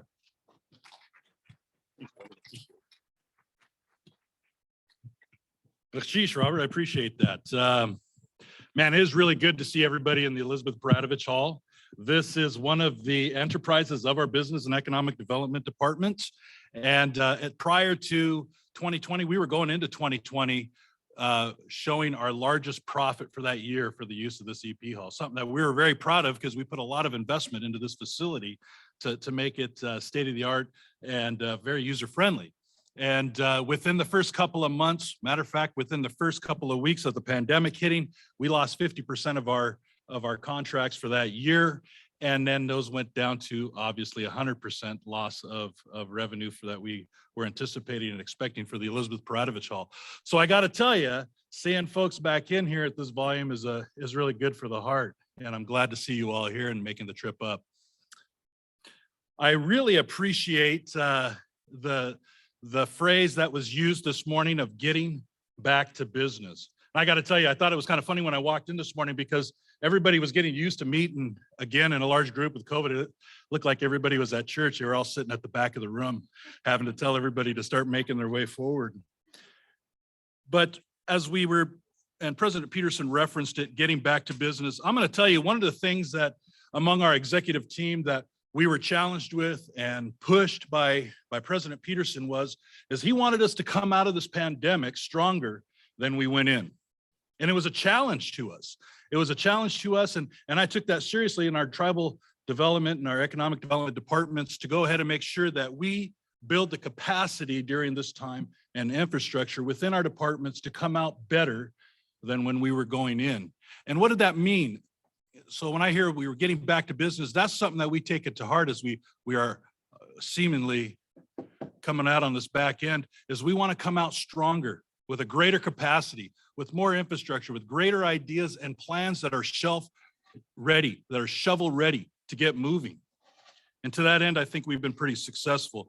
We talked about, and we've heard over and over again, the struggles that businesses and entities and organizations and even the government has had in hiring people. One of the terms that we phrase and again, under President Peterson's leadership has said, meet our tribal citizens where they're at. You heard that we went from 190 employees just a few years ago to over 400 right now.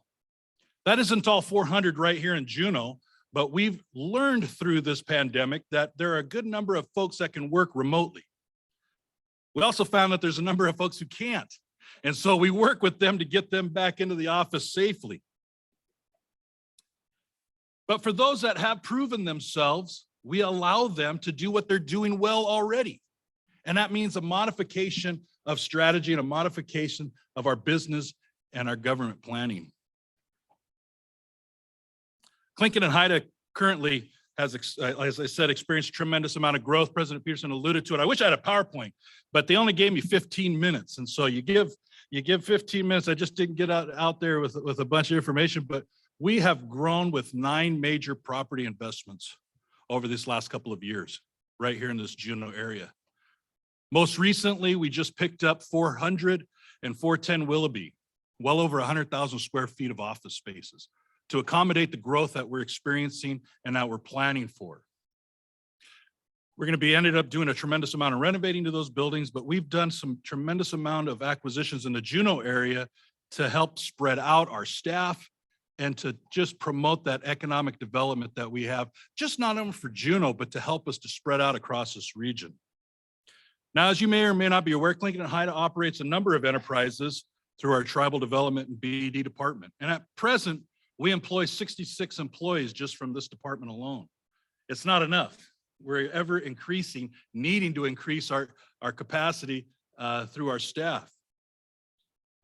Now, many of these businesses were started as the tribe realized we pay for a lot of services that we can be doing in-house. For example, Smokehouse Catering. Smokehouse Catering is a business we started up because we realized that we were spending tens of thousands of dollars in catering services every year. So what better to bring on an executive chef and start up our own business, put our tribal citizens to work and get them valuable training and providing them with a livable wage. Smokehouse Catering, I hope you come to find after this week, is a successful example of one of our enterprises. Benefits that we have found by starting our own businesses are we employ our tribal citizens with valuable training opportunities, again, while providing a livable wage. And then we provide the tribe with a bottom line that pushes us to our vision of economic sovereignty. That is a tribe that is not solely reliant upon government funding. Again, you've heard President Peterson this morning say healthy tribes makes healthy communities. And we have proven this true as Tlingit and Haida right here in Juneau and across this region has made significant contributions to a wide array of nonprofits and other tribes and entities across our region, something they're very proud of. Some of our enterprises, of course, is the Elizabeth Pradovich Hall Smokehouse Catering, Southeast General Contractors, which we're very proud of, Sacred Grounds, now operating at 3 locations, Smoke Signals Fireworks, no pun intended, but that went off with a bang. That actually ended up being one of our most lucrative enterprises. And then, of course, our own courier service. The tribe also operates a state-of-the-art childcare facility called Little Eagles and Ravens Nest, or LEARN. Through this pandemic, we started right before the pandemic hit, and then we're like, now what? We had full staff. We had a waiting list of almost 50 children going into this pandemic. This is pre-pandemic. And then we realized, well, what are we going to do? So we focused on essential workers in the Juneau area, of putting people that essential workers who had children and allowing those kids to be our priority list, as well as those that we deemed essential to the tribe to keep our operations going so that we can meet the needs of our own tribal citizens. Something I'm very proud of. That started off as an enterprise of our Business and Economic Development Department. We've recently moved that over to our cultural and heritage education side, and so they could take that education component to the next level. But again, our Learn Center, very proud of the staff and the facility that we currently have. Tlingit and Haida also owns Tlingit and Haida Tribal Business Corporation. And in 2016, we acquired a facilities maintenance and a base support service contractor company called Kiehl, based out of Colorado. This has been a very successful acquisition as it's become an award-winning contracting company with an employee base of approximately 1,600, just shy of 1,700 employees. 2021 saw enough of a substantial growth within this business that we received a dividend back to the tribe. That was substantial, and we expect that to continue to grow in the years to come. Another enterprise that we've started up that was a major, that the tribe contributed largely into, is what we call Tidal Network. And for those that may be familiar, is that it was a broadband part of the infrastructure bill that came out, started with the CARES Act and carried on through ARPA. The tribe has allocated $13 million into the regional broadband activities that we're pursuing right now. 13 million. What does that mean? It sounds like a lot of money, but it doesn't really scratch the surface for providing reliable, high-speed internet to underserved villages and communities across Southeast Alaska. But that's exactly what we're trying to do. It was a base funding that we're utilizing to jumpstart us into other funding opportunities that we can provide high-speed internet in places that aren't receiving it or receiving low internet service. We're excited about that because each of us here knows the value of internet for economic development, where we can not only bring the world to our villages and our smaller underserved communities, but quite frankly, we can bring some of that economic diversity that we have started right in some of our small villages and communities and bring that out to the world. We're excited about that opportunity. We also understand that there's educational opportunities and as well as healthcare, and something that we've been pushing very hard over this last number of months is behavioral health services that we're able to now provide to our small communities. It's amazing how more open people are to admitting that they need a little bit of help and somebody to talk to through this difficult times that we've gone through.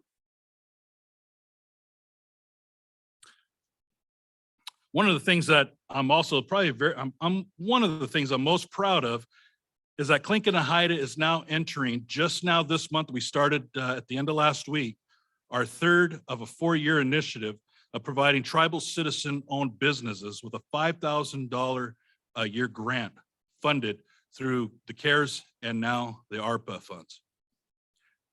That's $5,000 to tribally owned private businesses.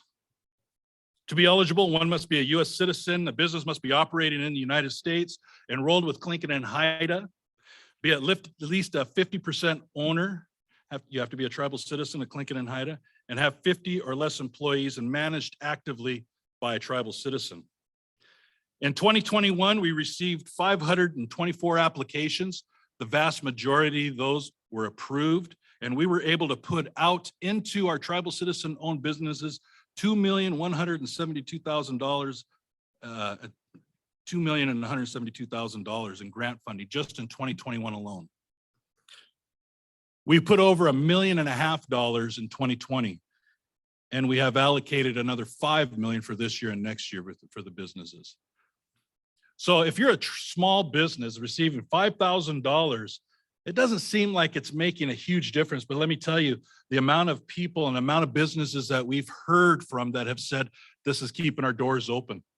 This has allowed us to buy a little bit of inventory. This has allowed us to pay us to keep our own lights on. It's been exciting to hear the responses from them. Finally, I say finally, but it's not really finally, but finally, so you can eat lunch. Finally, our Business and Economic Development Department is now moving to working across our Southeast Alaska communities and regions, working with tribes that are looking to create more economic development opportunities in their hometowns. And to that end, we've hired staff that will be working, helping to do financial projections and helping tribes create financial infrastructure and capacity to operate businesses, as well as just helping them to provide resources and looking where to go, places such as Spruce Root. To that end, we've hired a Jamie Cowan. Would you raise your hand, Jamie? And Jamie is now one of our business and economic development managers who will be heading up this duty and something that we're really excited about. There was a while there where that's where BED department within Tlingit and Haida, that's what we focused on, was being a resource for Southeast communities. We slid over and started opening up enterprises. Now we're looking at going back, and we're going to be doing both, and they're going to be complementing each other. Tlingit and Haida is growing, and we have no intention of stopping or slowing. Trust me, there's days that I wish we would slow just a little bit, but that's not happening anytime soon. And so we'll continue to build our capacity, continue to work with our partners, continue to look for more partners. We're looking to expand our tribal tourism endeavors. We're looking to increase partners. Just this last week, we started another partnership, looking into another partnership for starting up some tribal tourism opportunities in some other villages. We're continually looking for that where it's a win-win situation for the communities as well as Tlingit and Haida, so that our tribal citizens are best served to the best of our abilities. And so there's a lot of other things that we're doing, but I was given 15 minutes and I've used it, and I'm going to try to hold to that. So thank you very much.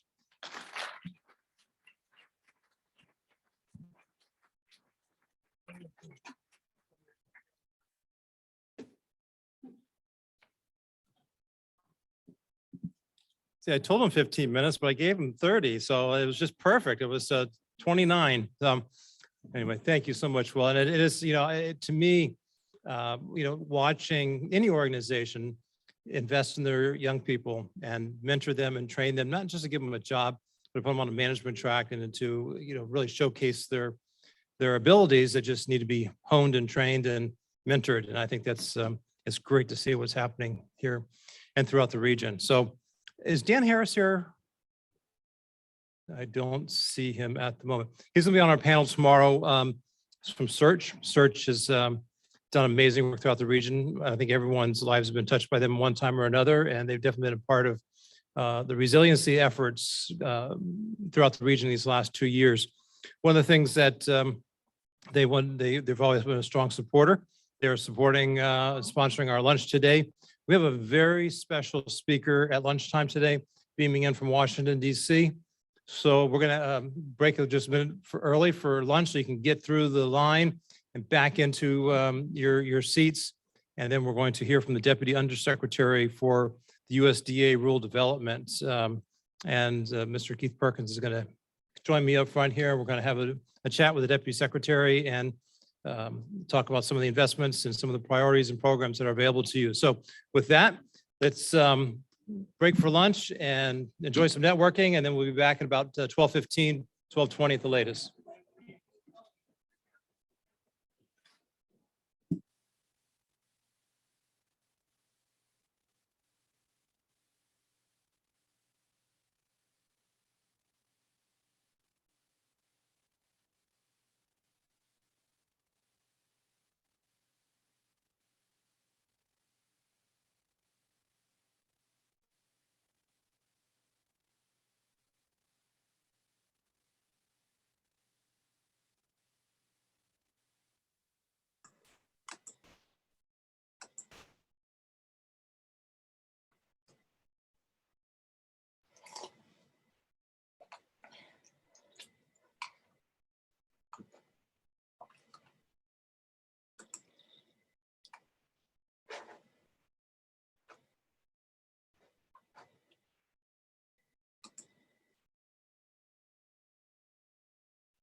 I don't know why I can't hear.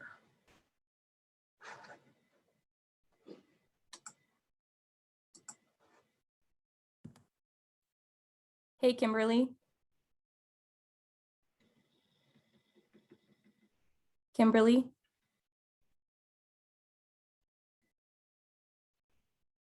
Hello?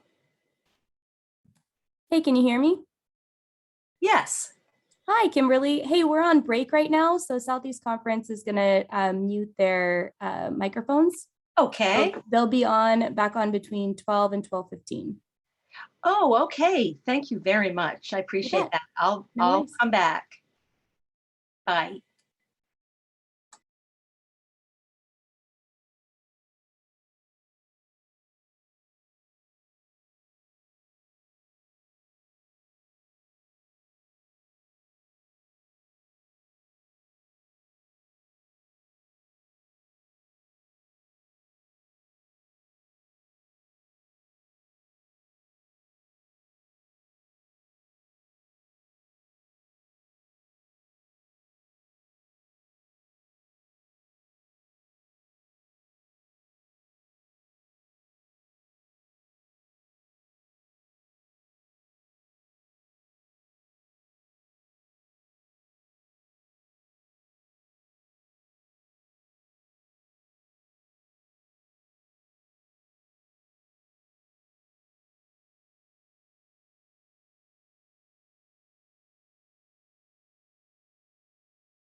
Test.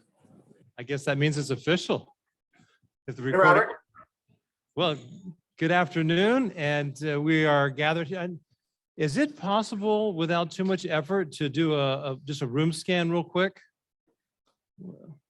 We're gonna show, yeah, just bring it back here, but we're Yeah, going to. I'd love to see who's in the room.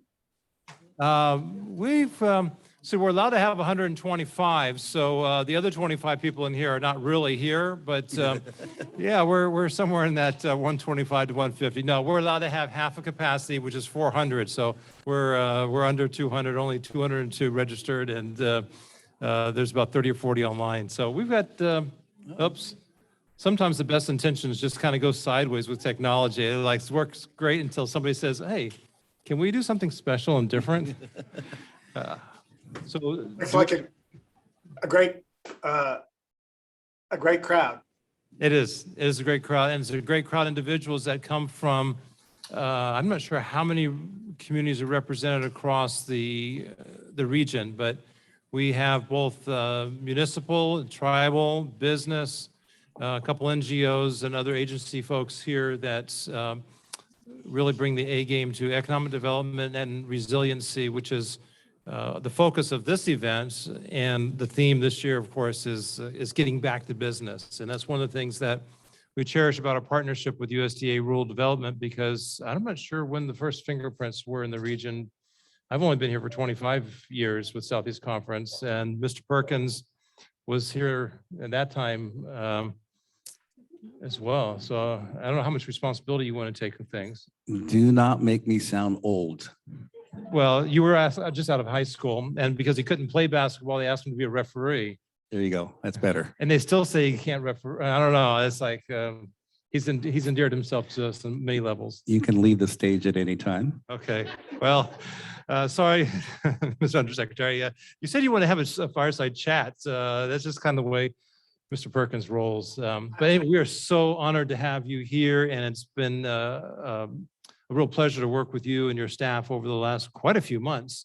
And I was going to ask Keith to join us here on the platform, not only because he's been the tireless face of the organization to the region for so long, but because he's had the opportunity to work with you even more closely. And I thought it'd be just great for him to introduce you to the crowd, and then we'll just look forward to hearing what you have to say and maybe have a little chat about some of the opportunities ahead. That sounds great. It's a pleasure to be here, and I look forward to the discussion. Thank you.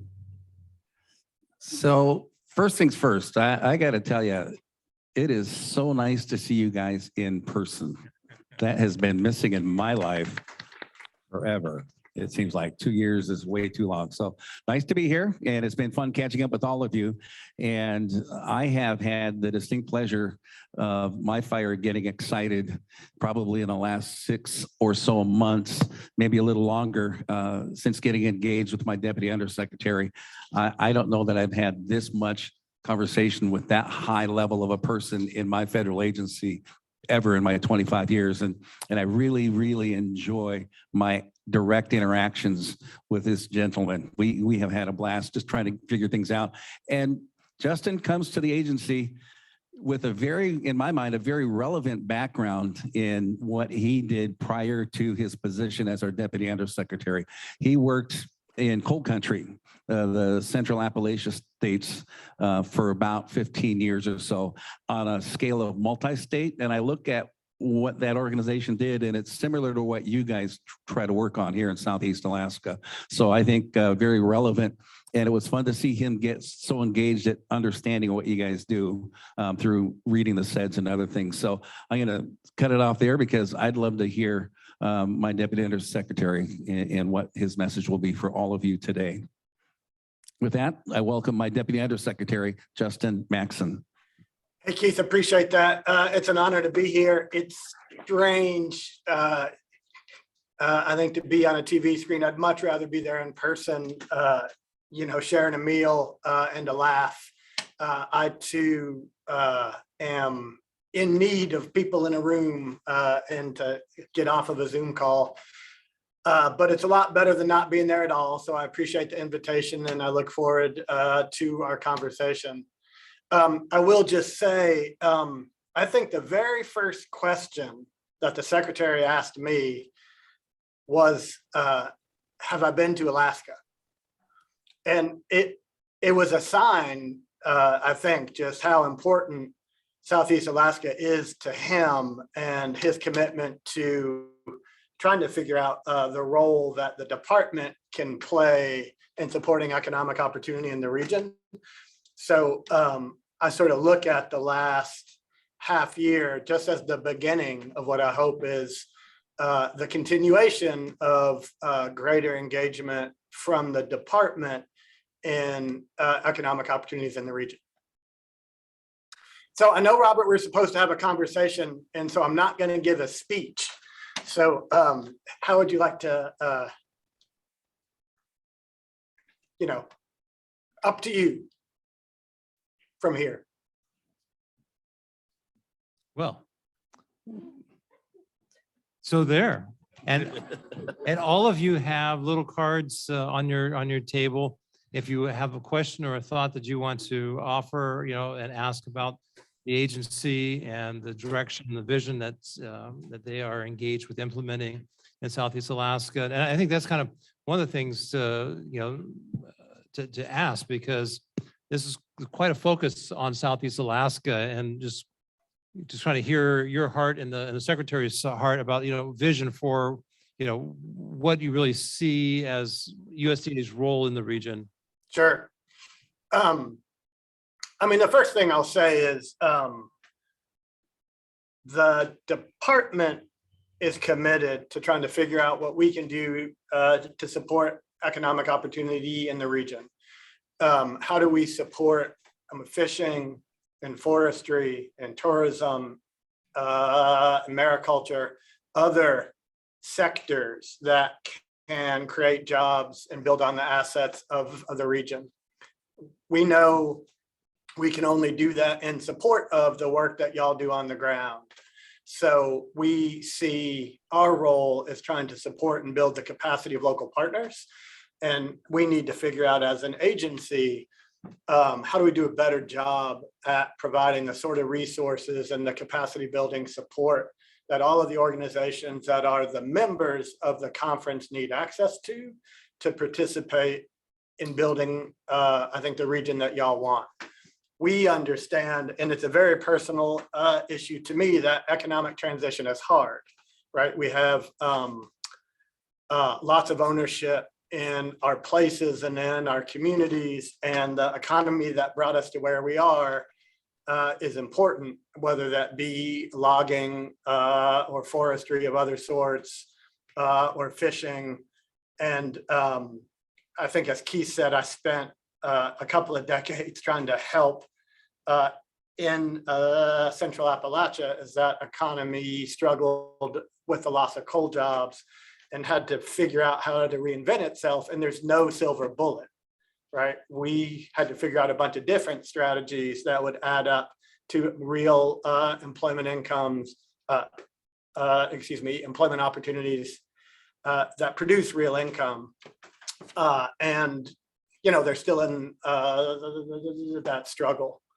One thing I'll say is that it's clear to me in this position that the transition and conversation that's been going on in Southeast Alaska is similar to other transitions around the countries, as rural communities are trying to figure out what does it take to grow an economy that works for our kids and our communities, that provides a meaningful income that gives folks a sense of self-worth, right? Sometimes a paycheck isn't enough, but I think folks want a paycheck and to feel like they're making a contribution to their communities. So the department is trying to figure out exactly how we can provide the investment resources in support of your vision and do it in a way that that makes all of you as effective as possible at what you're trying to get done. I know that we've been a partner with Southeast Conference for, gosh, I think it's 20 years, a lot longer than I've been around here. And that it's critical that we figure out how to be here for an additional 20 years. And that commitment, I was in Scotland with the secretary at the climate conference a couple of months ago, and I had opportunity to have dinner with him. And that conversation was primarily about Southeast Alaska. Like, what can we do that will make a difference if we're only here 4 years, that we can do that work in a way that will build lasting capacity. I should say, I heard somebody once describe the span of USDA as galactic in its reach and what it does. And I just want to clarify, so Keith and I work for about 1/7 of the agency, right? So that's the Rural Development Agency. And we do housing, we do broadband, water and sewer and electric, a lot of the infrastructure programs. And then we do business support. I'm a value-added producer grants, I'm a business and industry guarantee program, a bunch of different programs. So our work really is about a community economic development with a focus on infrastructure, but on also trying to build the capacity of our local partners. We understand that USDA is a lot more than just rural development. And a lot of what the secretary's commitment is trying to figure out how we work together across FPAC and the Forest Service, Natural Resource Conservation, other agencies within the department to be as effective in our work to support you in your efforts toward economic opportunity in the region. In 2021, RD alone invested $275 million in the state of Alaska. Just rural development, 275. And that just gives you a sense of the scale of resources that the department has and that we're aiming to, in addition to the resources set aside as part of the SAS process. Just imagine, how do we unlock as many of those resources on behalf of Southeast Alaska as possible?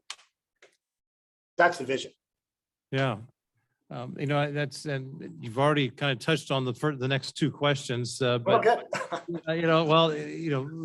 trying to get a kind of a grasp on some of the different programs that are available, and especially you mentioned housing. I'll let Keith kind of read that question there for you.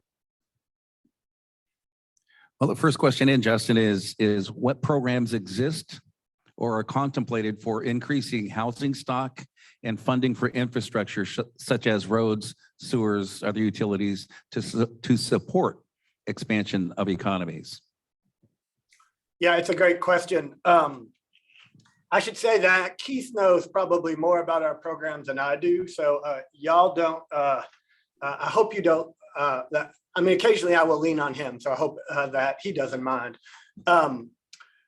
So a couple of things. The bipartisan infrastructure law identified $2 billion just for our broadband programs. With that $2 billion comes additional resources specifically for technical assistance. Those programs are complicated. They're not easy to put together.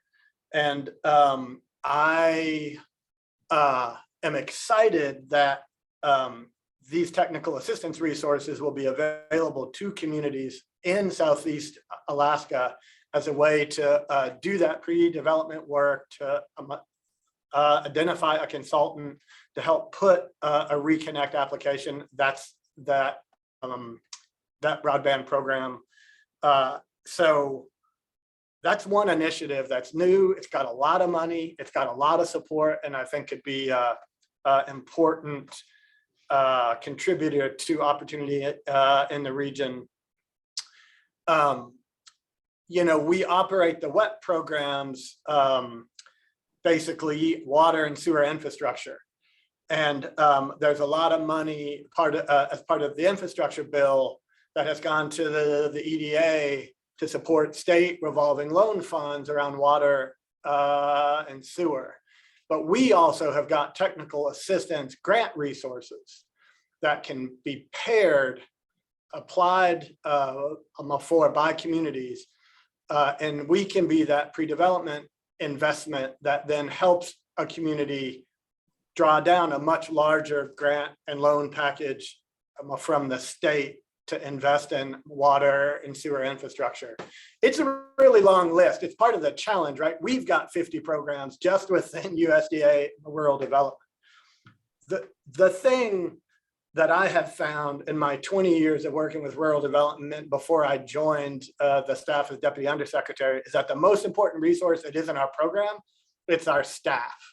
So if you don't have Keith Perkins cards, y'all should mug him on the way out and get as many cards as you can, because he is the key to helping you understand exactly what our programs are and what are the right ones. I hope you brought a big box of cards, Keith.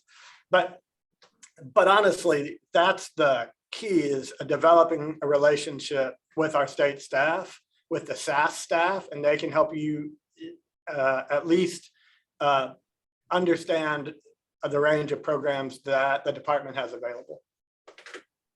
And Justin, if I could just add on some details of what you just talked about, because sometimes with almost 50 programs, it's kind of like, what can't we do inside a community? But at the same time, some of these larger projects, you know, I kind of smile about the last time I was actually here, right? It was Mid-Session Summit 3 years, 2.5, almost 3 years ago, before travel got shut down. But I was sitting here when we got to announce that Cordova Telephone was a recipient of a very large Reconnect grant to help Yakutat finally get broadband.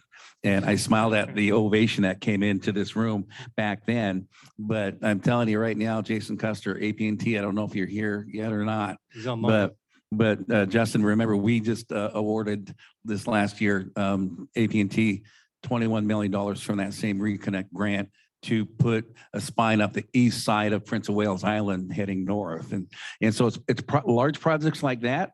While it still is also, we still do single family housing. We still help grandma and grandpa get their roof fixed, kinds of stuff that it's such a wide variety. That's why I'm kind of smiling about, Justin, in trying to explain it. I say in a good way, it's a hard agency to explain because we can do so much. I smile about his figure about what we do in Alaska because it's such a hidden number for what we do as a small agency, but it's a big number. Well, I think, what kind of leads to the next two questions, which are related to hydro. And we so look forward to your trip here so you can see firsthand, the dynamics of our region, which is very, very wet. I think they're describing our conditions as an atmospheric river of rain, which when they told us that phrase last month, it was like the first time ever. And we will never see this again in our next 3 weeks. It's been, but January showers brought us February flowers. So we got a little color in the room, but hydro resources is a big deal for us. And so kind of twofold questions for the two of you, because you talk about the number of programs you have. I'm not quite sure if there's the right fit for hydro development in those programs, but the flip side of the problem or question is, are they capitalized enough? Because maybe there's a program there, but doesn't have enough money in there to really be meaningful. So the two questions that came up were both hydro related. What program, can you speak to what programs might exist? And can you speak to, can we get more money put into them? Yeah. Keith, you go first. Dang. Well, actually, I go right to our rural utility services and the electric side. And some of you, I know we were talking earlier, Rodney Peach is our general field representative for rural utility services. I think we have a project in Sitka. We've done a couple of other projects around Southeast Alaska already. And we're currently looking at some that might be coming in or revisiting kinds of stuff. So that's the program, because for us, we get small stuff, but rural utilities for us in electric and in broadband are two large players when it comes to large regional or large local infrastructure based projects. So that's the target for us. It's going to be rural utilities on the electric side, and it's going to be Rodney Peach, our general field rep, that some of your local utility operators probably already know. I'll just add, the Rural Energy in America program also is a opportunity for businesses and farms to invest in renewable projects. That could be a small hydro or wind or a solar project. We call it a REAP. And there's a grant component, a loan component, and a guarantee component. So it's worth talking to Keith about REAP. I should say, I don't know if Colleen is in the room, I doubt it, but she's our acting state director. We have a great staff in Alaska, and I just want to call them out. They're a little bit of, I think, a hidden gem, but they sort of are the secret to figuring out our programs across the state. I think we recognize all money is not the same, right? At rural development, we've got guarantees, we've got loan capital, and what we don't have is enough of the grant money. And it sort of depends on the program and who's applying, right? I love our community facilities program. And if you have a municipal utility, there are things that a community facilities can do for you. If you're a rural electric co-op, there are things that the rural RUS programs that Keith described can do for you. But we recognize that we need to identify the grant resources that allow us to invest in the projects in extremely rural and remote communities that are going to have a hard time cash flowing on their own. So we're always talking to the Hill and to various delegations about the need to make technical assistance resources available for communities to get the help they need to do these complicated federal applications, and that we have access to the scale of grant resources available. One thing I have to say is, the leadership at USDA is in your corner. And, the secretary believes deeply in our commitment and obligation to do everything we can to make a difference in Southeast Alaska. And so we are working hard to, in the midst of our existing programs, figure out how we bring as many and the right sort of resources, I think, to the table. Great. I think, speaking of REAP and RUS and programs like that, I think just trying to get them fully capitalized and available. Keith, I'm not familiar with that program there. And Justin, we have another one more specific to an actual program that we have. And most of you remember when the Denali Commission was formed and they had a high cost energy grant program that was actually off the top of our existing high cost energy grant program for the agency to deliver. And so it got a little bit more prolific that way. But the question was about, is there going to be funding this year for that program, the high energy cost grant program? And I just know from my own experience, it is a year-to-year budget challenge to see that particular program get funded. And I don't know, Justin, if you have any. I don't know off the top of my head. I'd have to look. I know we recognized it in earlier budget conversations because of the secretary's commitment to the region. So I'm pretty sure there is money in it. I'm not sure how much. I'd be glad to follow up with somebody. If you want to get an email, Keith, we can ensure that they get an answer. Right. Okay. And just kind of speak to the next question, where we have one of our tribes in the region working with other tribes or corporations to create forestry programs. 6 or 8 jobs means a lot to any of these small communities. What's the best path forward to partner with USDA other than tying up Keith until he says yes? Well, I think the SAS effort is a critical infrastructure aimed at trying to collect ideas and be a conduit for resources. And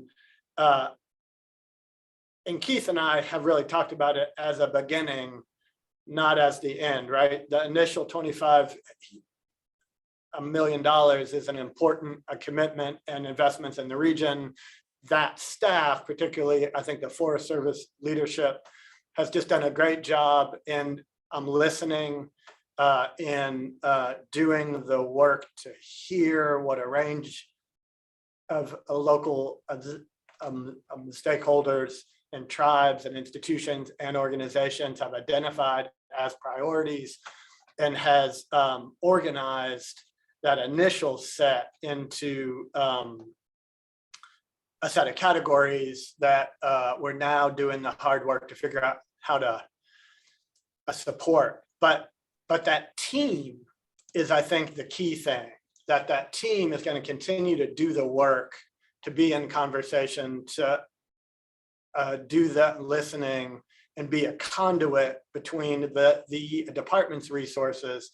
But I really hope it takes, and we can support it in taking the whole of government approach. EDA, Economic Development Administration, and HUD and other federal agencies have a lot of resources, and we do a lot of interaction with them. And so if SAS can be a conduit for federal resources into Southeast Alaska, it's playing the role I think the Secretary has a vision for. So I would say, if you're in the region and you're interested in entrepreneurship support and economic development of any sort, asset building and infrastructure development, the next stage of the SAS process, after we get through this initial connecting the dots between all the ideas that were raised in the 25 million that has been identified, I think they are your point of entry. Keith, would you say that any differently? Actually, just maybe expand on one aspect of it, Justin, and we'll be talking in a panel this afternoon, I think at 3:30, about the Southeast Alaska Sustainability Initiative, and that's the Forest Service partner, the NRCS partner, and myself. But one thing I want to point out specific to the question is what can we do to help bring a little bit more robustness to their effort working with the Forest Service and the tribe and that local Native corporation when it comes to workforce development. And part of it, Justin's right, part of it, my week, every Friday morning is consumed by these internal meetings with the Forest Service and with NRCS and Farm Service Agency. And that's where these seeds are getting planted, because there's a lot of stuff that we can do that the Forest Service did not know, and we work together, right? And there's a lot of stuff that the Forest Service talks about what they're trying to get done that I might be able to bring a program to. And it's stuff like this, workforce development on that small scale or the larger regional scale are very much of interest to the agency. Well, and I think it's a fantastic model to take a look at how to partner with the region and within the region. And, this first tranche of $25 million is, I think, going to be leveraged really, really well. Do you see another funding tranche coming forward on the near horizon to continue this as a sustainable model on sustainability? Yeah, it's a great question. I'm not sure what the next phase will look like. I know that the team intends to hire a coordinator. I know that there'll be extra efforts toward sort of institutionalizing that partnership, a charter, and more local outreach. I don't think it's a state secret that myself and the undersecretary are going to come up that way at the end of the month. And I think the secretary hopes to come out this spring as well.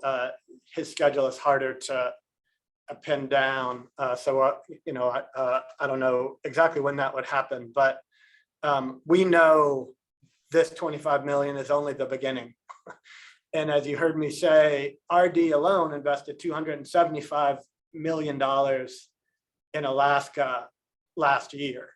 So I think of that 25 as a down payment on the work that y'all are doing. And if the SAS, this sustainability effort, can leverage other department resources and probably as importantly, other federal resources, that's what we're going to do.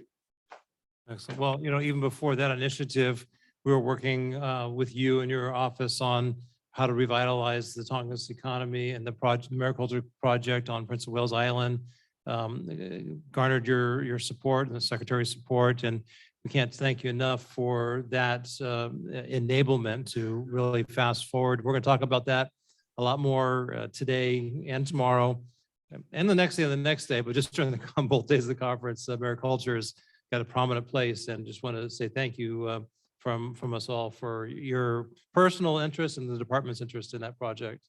Of course, it's a great example of where I think a strategic investment in a sector like mariculture has an opportunity to leverage other investments, right? So that feasibility, that $500,000 for a feasibility a study could lead to other investments from us or from EDA. And so we're particularly keen in trying to find those sorts of investments that clarify opportunities for other investments that build on economic assets in the region. Well, go ahead. No, I was saying, and just let you know, just since that announcement, we have had multiple, inquiries, and we've got one out-of-state firm that's really looking to bring private investment to the island. So it's already stimulating the intended end results right at the get-go. So that's great. AT&T was mentioned a minute ago about broadband, and I'll say too that.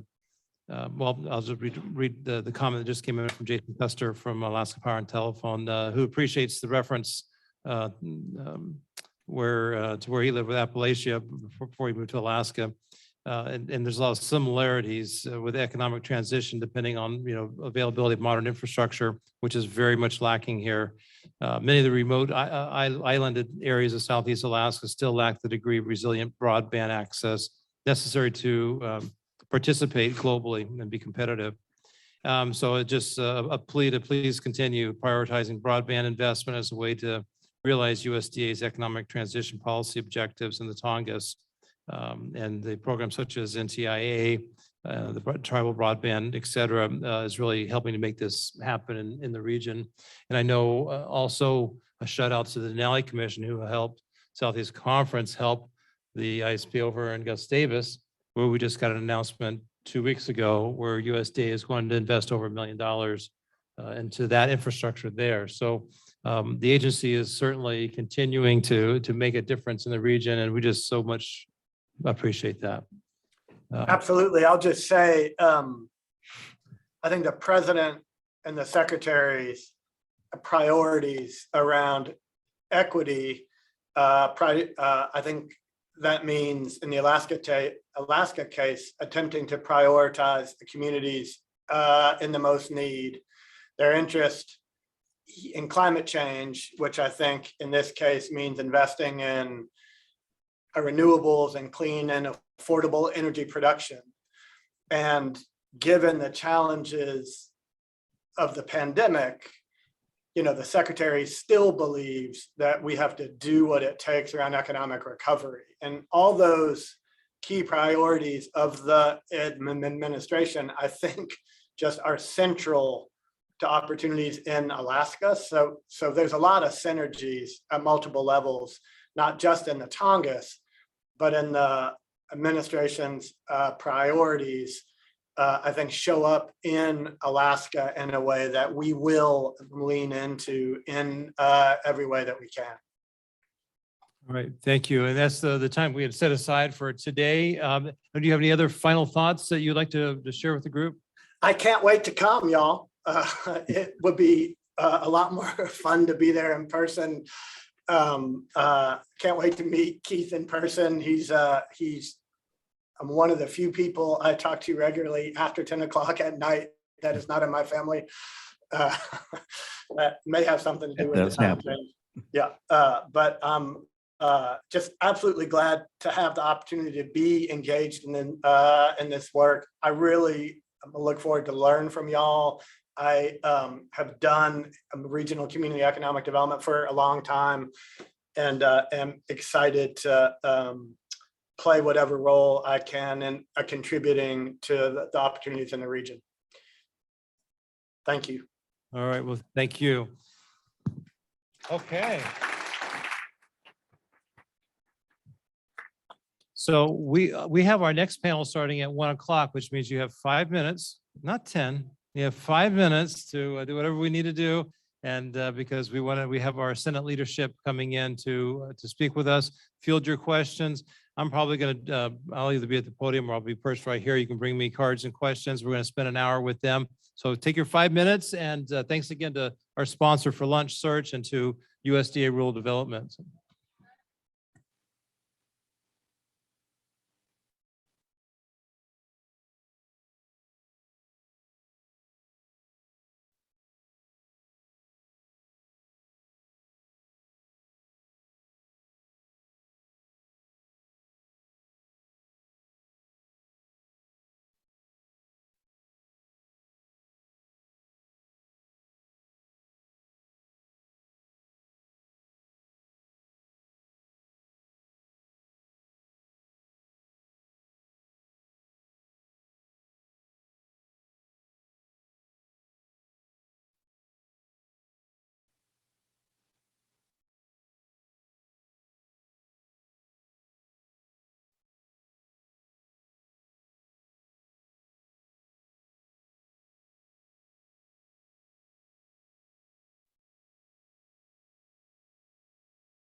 That was a lunch break. We've got our panel heading up this way.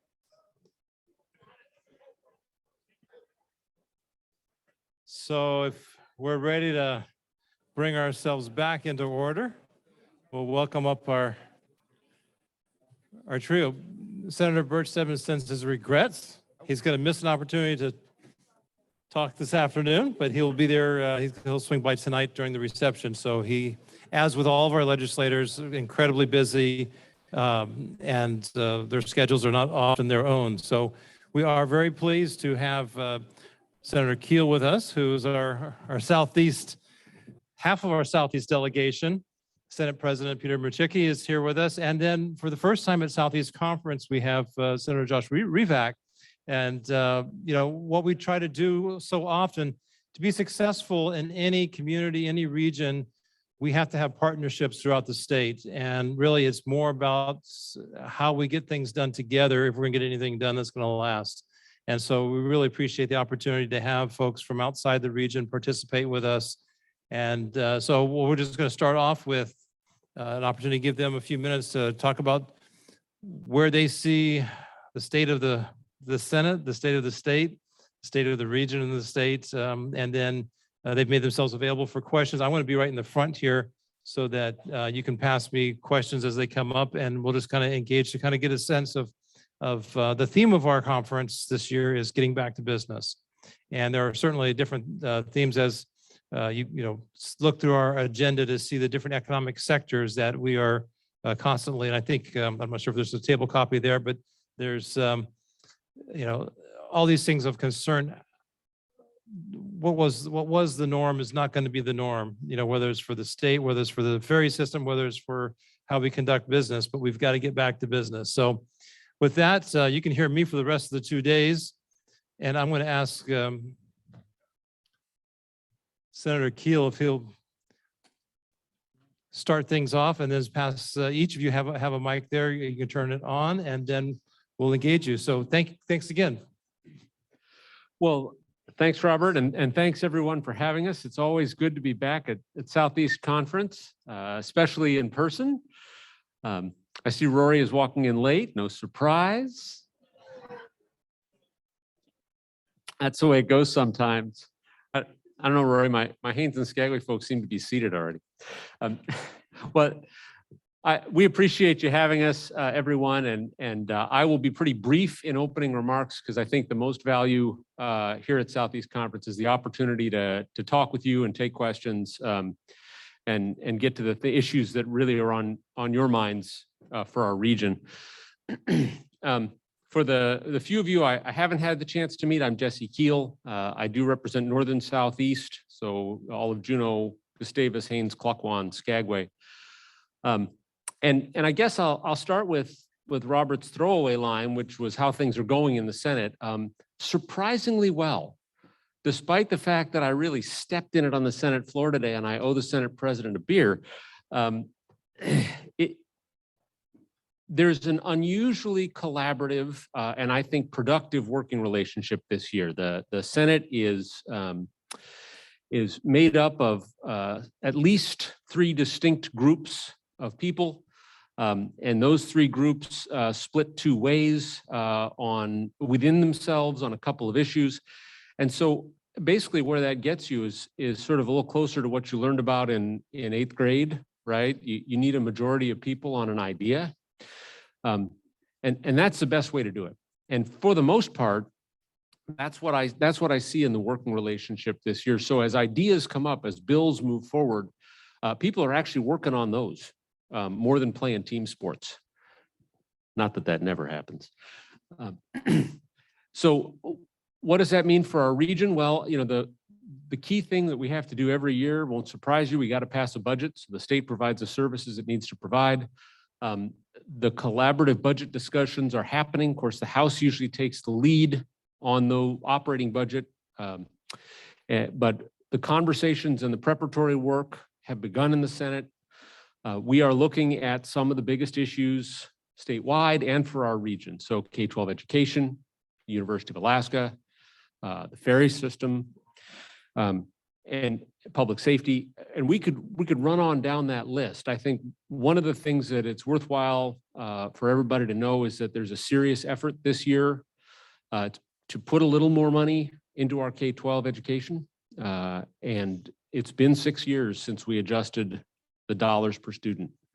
School districts have been, they did more with less, and at this point they're doing less with less, and that's starting to feel a real pinch in Alaska schools for Alaska's kids.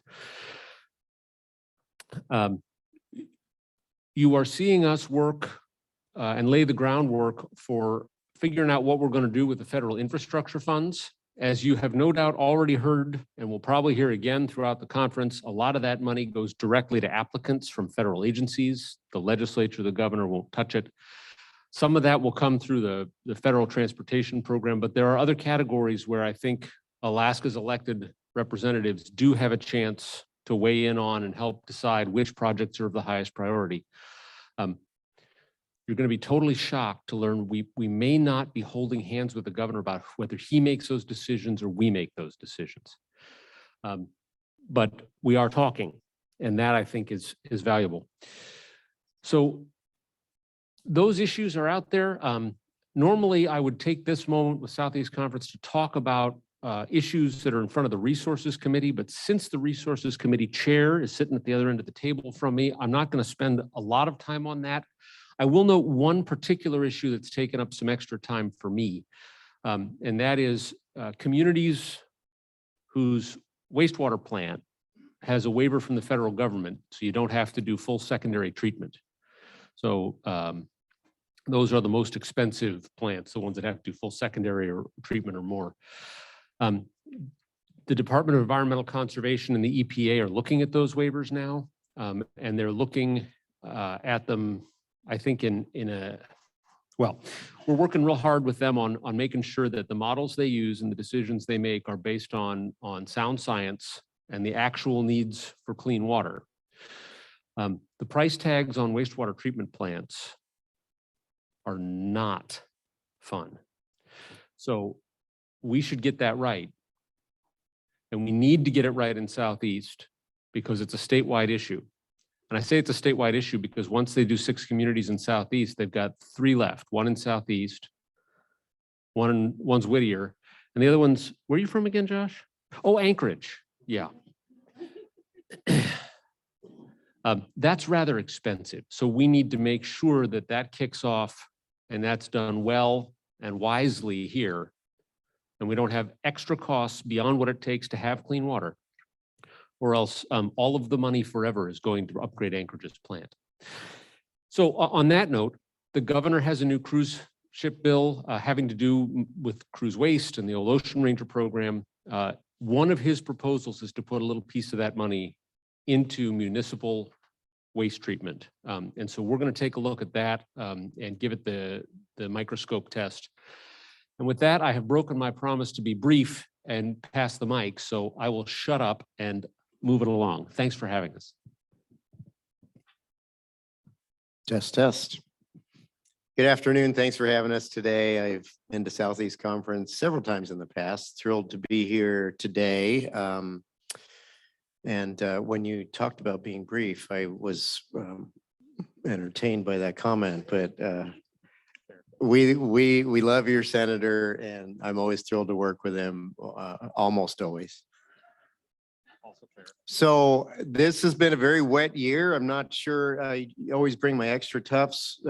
Usually it's just for the things that are going on inside the Capitol, but this year I've had to wear them quite a bit outside of the Capitol. So it's wet.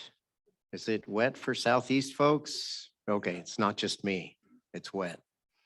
So I also agree that things are going well, and we don't. So you talked about groups. To me, it seems more like Beirut in the 80s. They're more like factions in the Senate. The difference is eventually they proved that they could work it out in Beirut. So we'll see how things go. But we are working well together. They're not the traditional divides. I've always viewed my position as the Senate president of 20 senators and not just of a 14-member majority. And I think that's going well. A lot more respect. We assign their bills to the same committees we assign ours, where traditionally you would pile on lots of committees. We're not doing that. We can pass their good bills and fail their bad ones, just like we do ours. And I think it's been going pretty well. My goal is that when this is over, people just say, that was fair. Didn't get my way every time, but we worked together and we got some work done for the people of Alaska. My primary focus remains on a fiscal plan.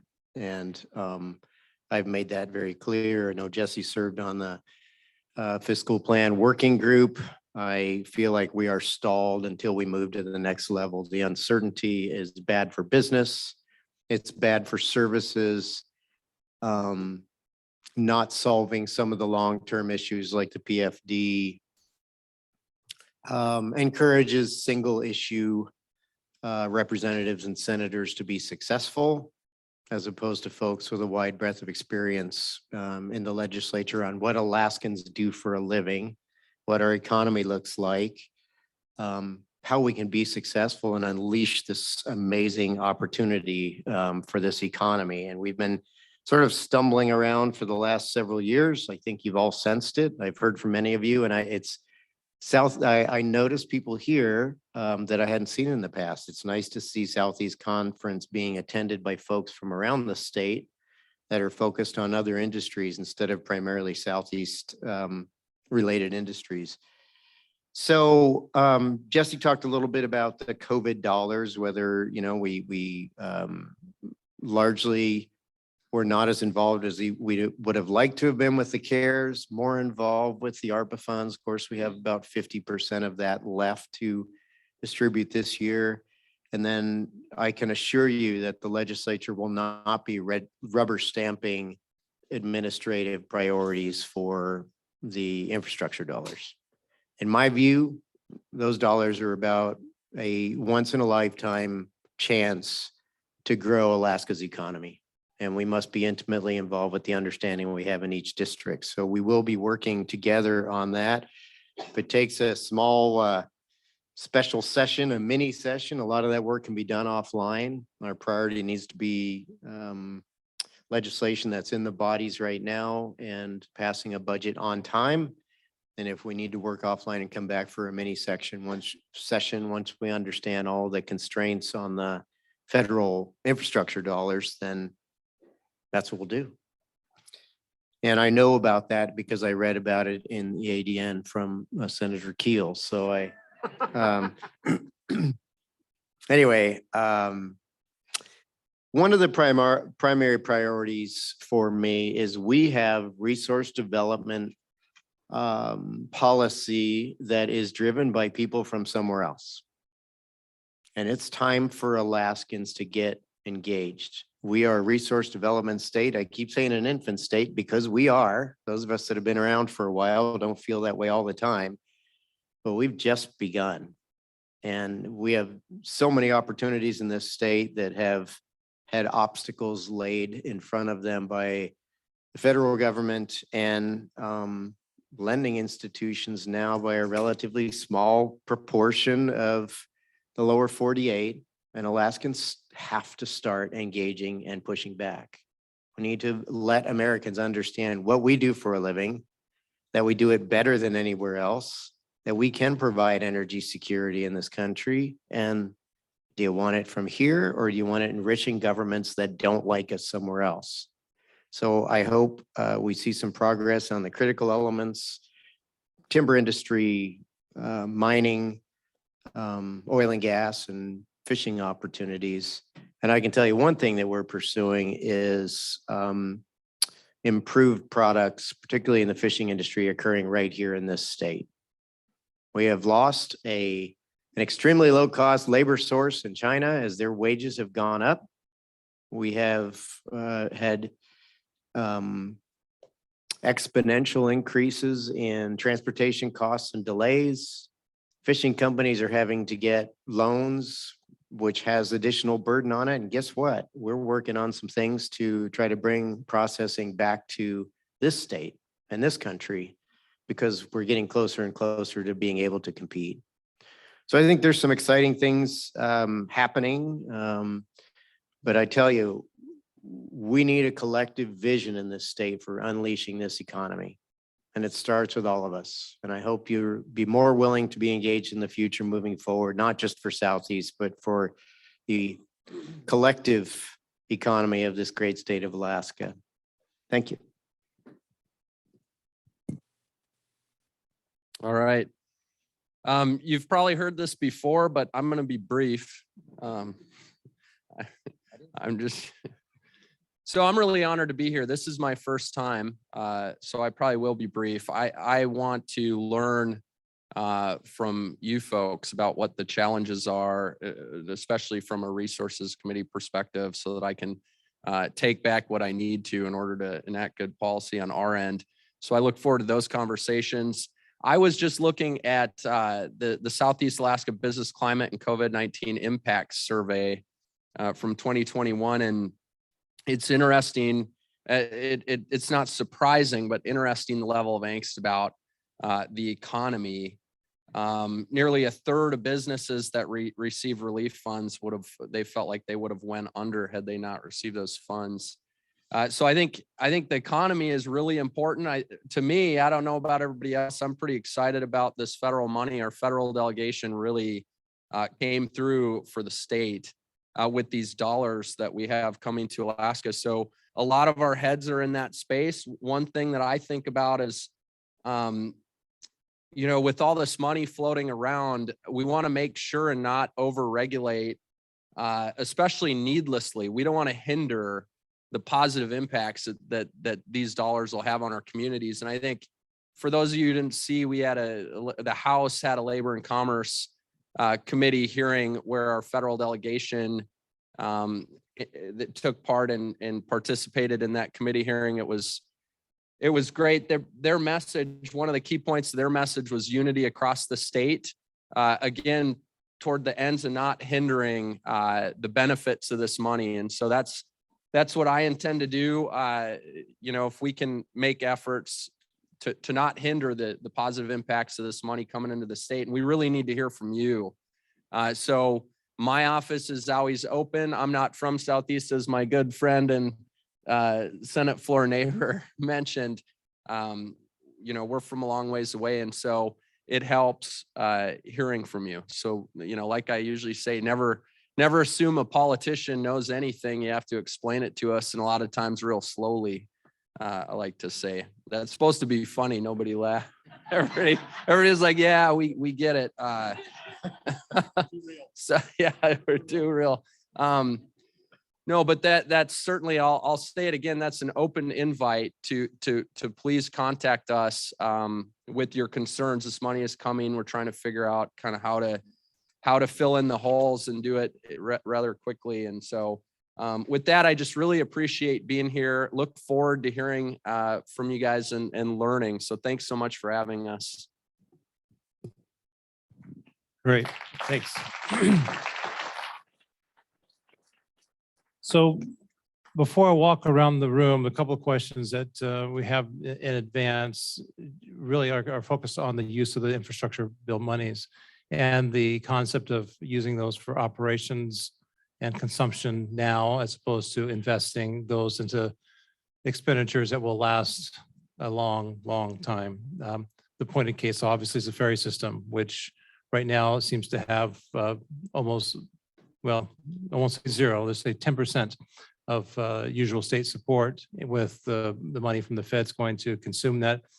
And it's not like those monies are being displaced to the stabilization fund to build that up, or they're not being invested in new terminals or ferries. And I'm sure that's the case in other areas as well. One of the big resource issues that we'll be talking about later on today and tomorrow is mariculture, which is something we're working on statewide. And there's a thought that perhaps some of these funds could be used for matching federal programs that would normally have to be borne by project proponents or communities. So your thoughts on how these things might strategically be utilized to really move forward in a meaningful, lasting way, rather than just a consumptive, popular way. Well, thanks, Robert. I don't know if it's the good news, but the counterpoint news is that there's very little of the infrastructure money you can use for operations anywhere. Ferries are pretty close to it. More money to run the ferries, especially in the wintertime when, you know, Alaska communities and small businesses need that link most intensely, and we're lacking it now. That's a great thing. But there's sort of a two-part risk of just displacing all the state funds with federal funds. I'm not a guy who believes in leaving federal money on the table, but here's the risk point. If we go down to $5 or $8 million of state funds for the 5 years of this infrastructure bill, and then it ends, when Southeast communities and Prince William Sound and Kodiak out the chain communities come in and say, you know, the ferry service, essential ferry service we need, is going to take the fare box plus 70, 80, 95, whatever the number is, $1 million. We'd like an increment, please. You've got that lying around, right? It's not going to be lying around. The other is, I think we'll have missed an opportunity to recapitalize and to make, in some cases, changes that make the system more sustainable. You know, I am thrilled that the governor has taken his thumb off the pause button on replacing the Tustamina. And the legislature put the state match in to replace the Tustamina, I want to say 5 years ago. It's great that that project is ready to move forward. That is fabulous and badly needed. It is also time to replace the Malaspina, the Matanuska, the Columbia. We could probably go on from there. I can't do those in 1 year. Not even Bert can do those in 1 year. But working on reinvesting in the fleet. You've probably heard me say before, a person is hitting his stride in his 60s. A steel hull and salt water is about done. Well, these vessels are 60 years and older in some cases. So the opportunity to reinvest in and recapitalize the ferry system is not something we should miss. Yeah, thank you. I kind of covered that on my little intro, but I think it's important that we reiterate that I don't believe the federal infrastructure dollars were designed to supplant normal state spending. And I think it is a once in a lifetime opportunity to, look around the state.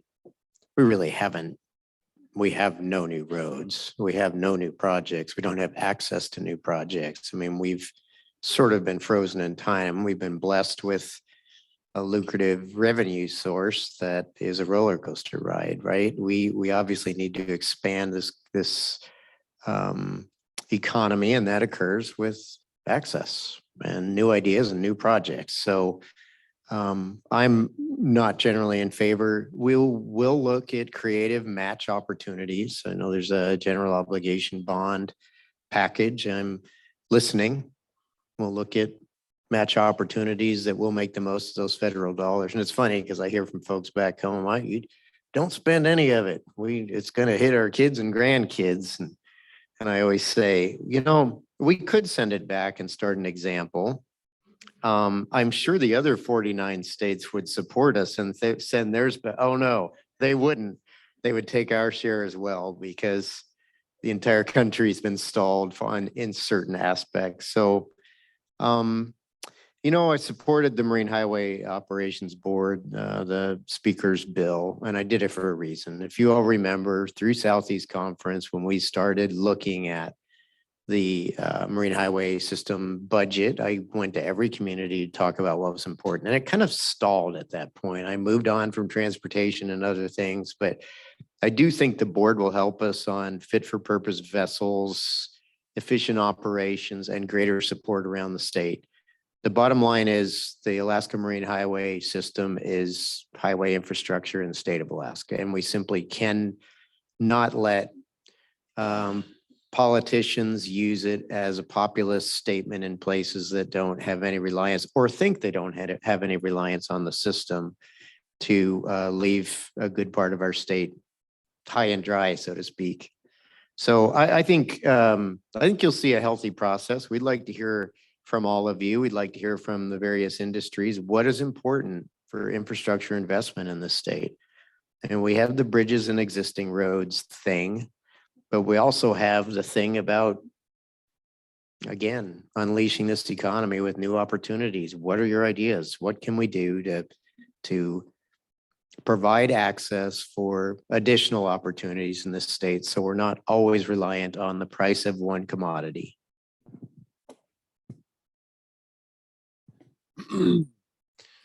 So I forget the question. I think it was about the ferries. I think it's all been said. I appreciate hearing that. I lean heavily on the folks who have. I don't have ferries in my district, and so I lean heavily on the folks who do. Hearing from folks like you about what the needs are in those areas. I hope we can use some of this money to help out with the needs related to the ferries. We'll just have to see. It's the question being broader, how should the infrastructure bill funds be spent? And from your point of view and resources, it seems like some of the decisions are complicated by the lack of plans that we have.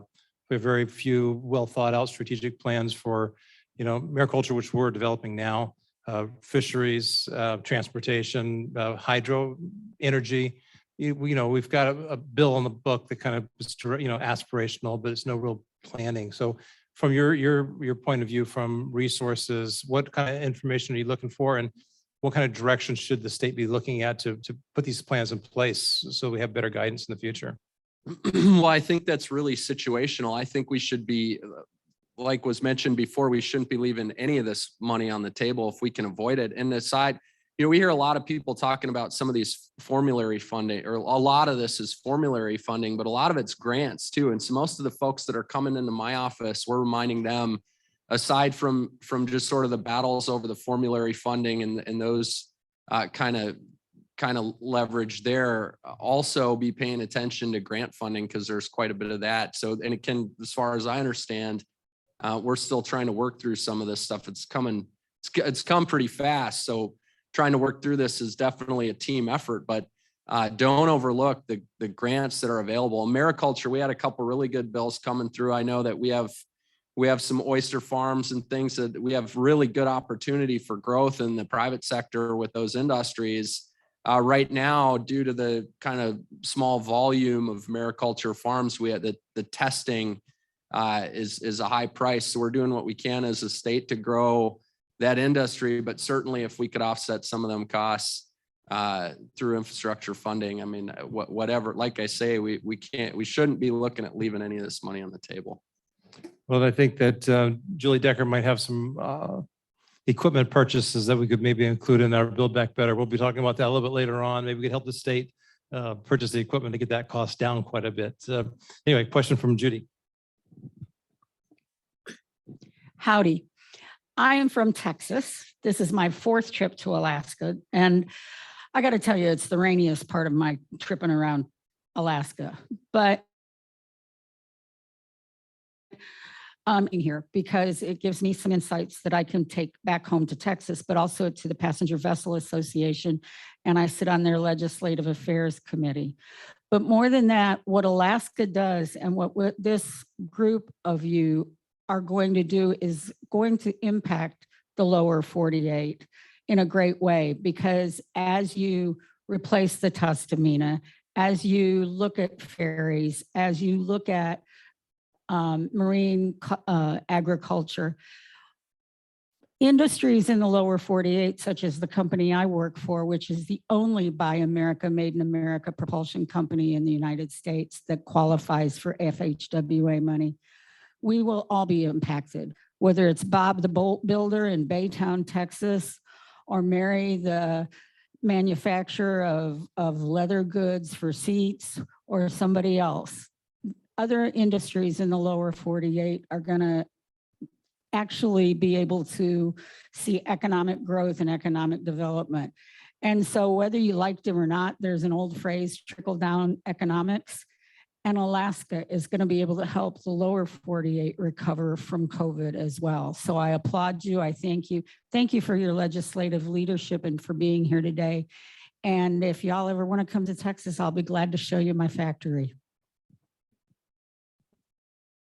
So Senator Micciche, you mentioned the GEO bond. I don't know, the other senators have a comment on, is this the year for a GEO bond? Should we be lining up, talking about the funding source for the projects? Do you want to know, where folks stand for projects with different funding sources? Just kind of curious where that debate is in the Senate. Can I just touch on the rising tide floating all boats concept that the woman from Texas? So I was Central Texas manager in the late 90s, and I just sold my house in Austin, sadly. But great state, and you talk about an unleashed economy. We had Penwar here yesterday, and I don't think that we're doing enough to understand how these economies interact. And Alaska is likely not going to have some of those industries, but we have so many incredible industries. We're not spending enough time with our neighbors and other states on thinking about, okay, we've always relied on what we do best. We're oilmen and loggers and miners and fishermen. How are we going to enter into this new economy and be a player now that we're having expanded broadband and the other opportunities that come along with it? I think we need to put a lot more thought process into that, because we do affect one another. And the more business you do cross border, the more business you're going to do across borders. So I think you brought up a really good point. It's easy to kind of skate by that, but I appreciate what you said.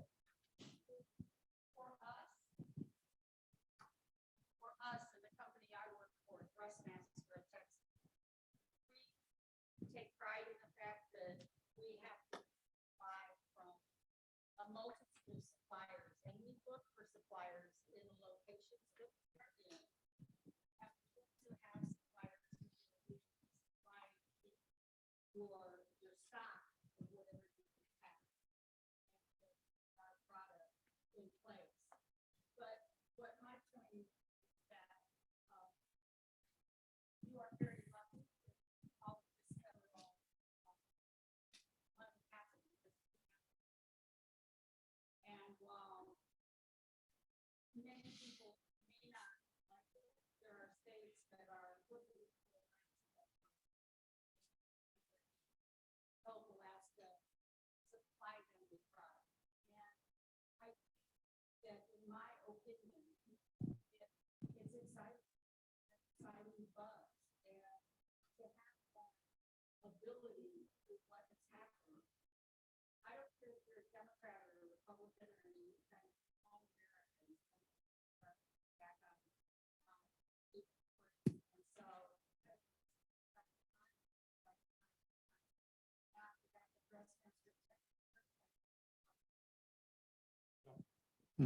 Thank you. If I can end your original question, then I'll hand off to the others, but so the last general obligation bond package, frankly, just didn't make a lot of sense to me. It wasn't,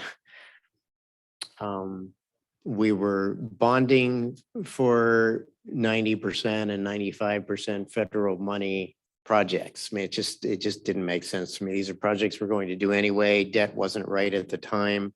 And I said this earlier, I'm willing to work on creative match options. If that's kind of how we're looking at the bond, I'm more open to that, just to, extending our UGF dollars for a greater bang for the buck on infrastructure dollars that are carefully planned. There's going to be so much work on the street in the US with a workforce that can't meet our current obligations. That has to be part of any infrastructure planning that we move forward on. I bet every business owner in this room, and it's moved onto the slope. There are $120,000 a year jobs that they can't fill. I mean, we're not talking about the service industry anymore. We're talking about every industry. So it must be a part of this consideration with the amount of work. Thanks to our federal delegation, Alaska did well again.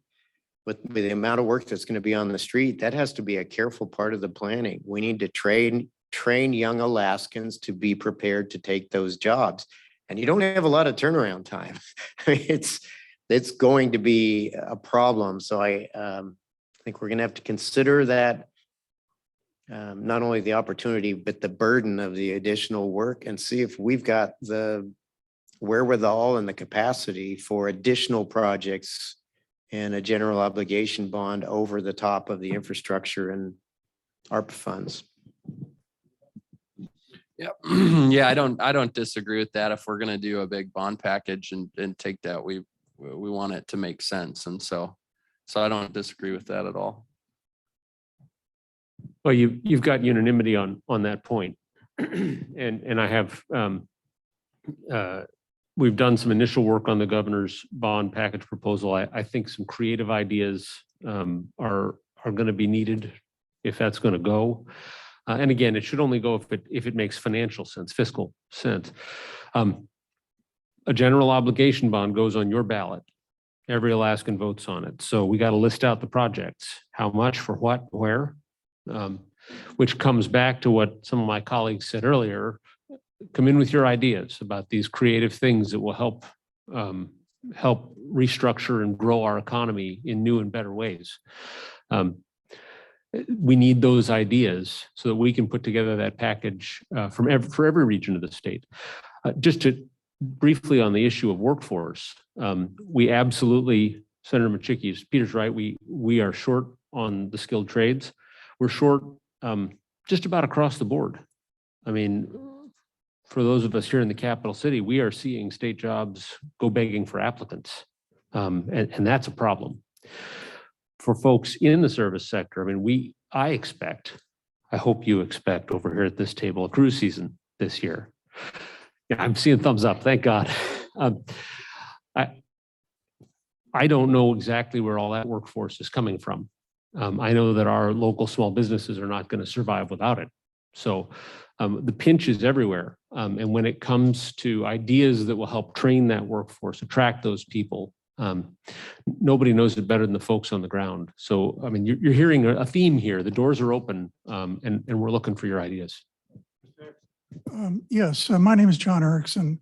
I'm a city, what? Oh, sorry, I was getting a go for it. I'm John Erickson. I'm the city and borough manager of beautiful downtown snowy Yakutat, Alaska.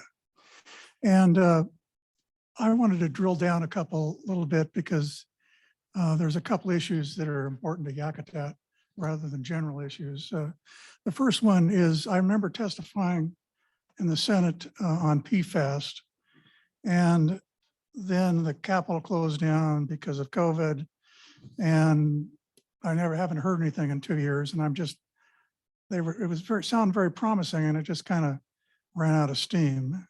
And the other thing that I'm concerned about is we've been saving our pennies for 40 years, and now we are made the tier 1 list, and now it's not in the governor's budget. So that scares me to let a municipal harbors grant. Thank you. Yeah, so appreciate those comments in your testimony related to PFAS. So we have a bill in the Resources Committee, and it's one of those that we want to make sure that we get right. PFAS exposure is a really serious thing. There's also some issues with the department, so it hasn't lost steam. We're very much working on that bill, and we'll bring it up again. We're just working through some issues that we had with the department, some nuances. So we want to make sure we get that right. I'm just going to touch on the municipal harbors grant and leave these two gentlemen were a lot more involved in the PFAS issue, so they'll cover that well. And I know Jesse will agree with me on it. So if you look at the makeup of the legislature, particularly the Senate, the municipal harbors grant system has been an ingenious, effective, necessary program for a long time. My district has taken advantage of it. Your district has taken advantage, actually your district more than mine. But you're going to see that number not be zero. I can tell you that. That's I really don't understand how the administration and the legislature, we all hold seats temporarily. They belong to the people of Alaska, and we're there for a little while and then we go away. And there's different levels of understanding on those seats, whether it's the administration with the folks they choose. Sometimes they're more Southeast centric. Sometimes they're less Southeast centric. In this case, I think it's an administration that is not marine centric at all. And we'll equalize that. And that's why we're an equal branch of government. And that's why we're the appropriators. So I can assure you that the program will continue and will be adequately funded before we leave here this year. Thanks, John, for two good questions. And Peter, you're singing my song, My District More Than Yours, you said. Oh, I'm swaying. Except if Stedman were here, guess whose district gets a lot more than mine? Anyway, not the point. Yeah, I agree, right? That's a gap in the governor's proposal that I think the legislature will be able to help with. You talk about leveraging funds, right? 50-50, the local government has to come up with that match. So it's a great deal for the state, and it again moves the economy forward, right? With all that, whether it's private boaters or commercial fishermen, those harbors are vital.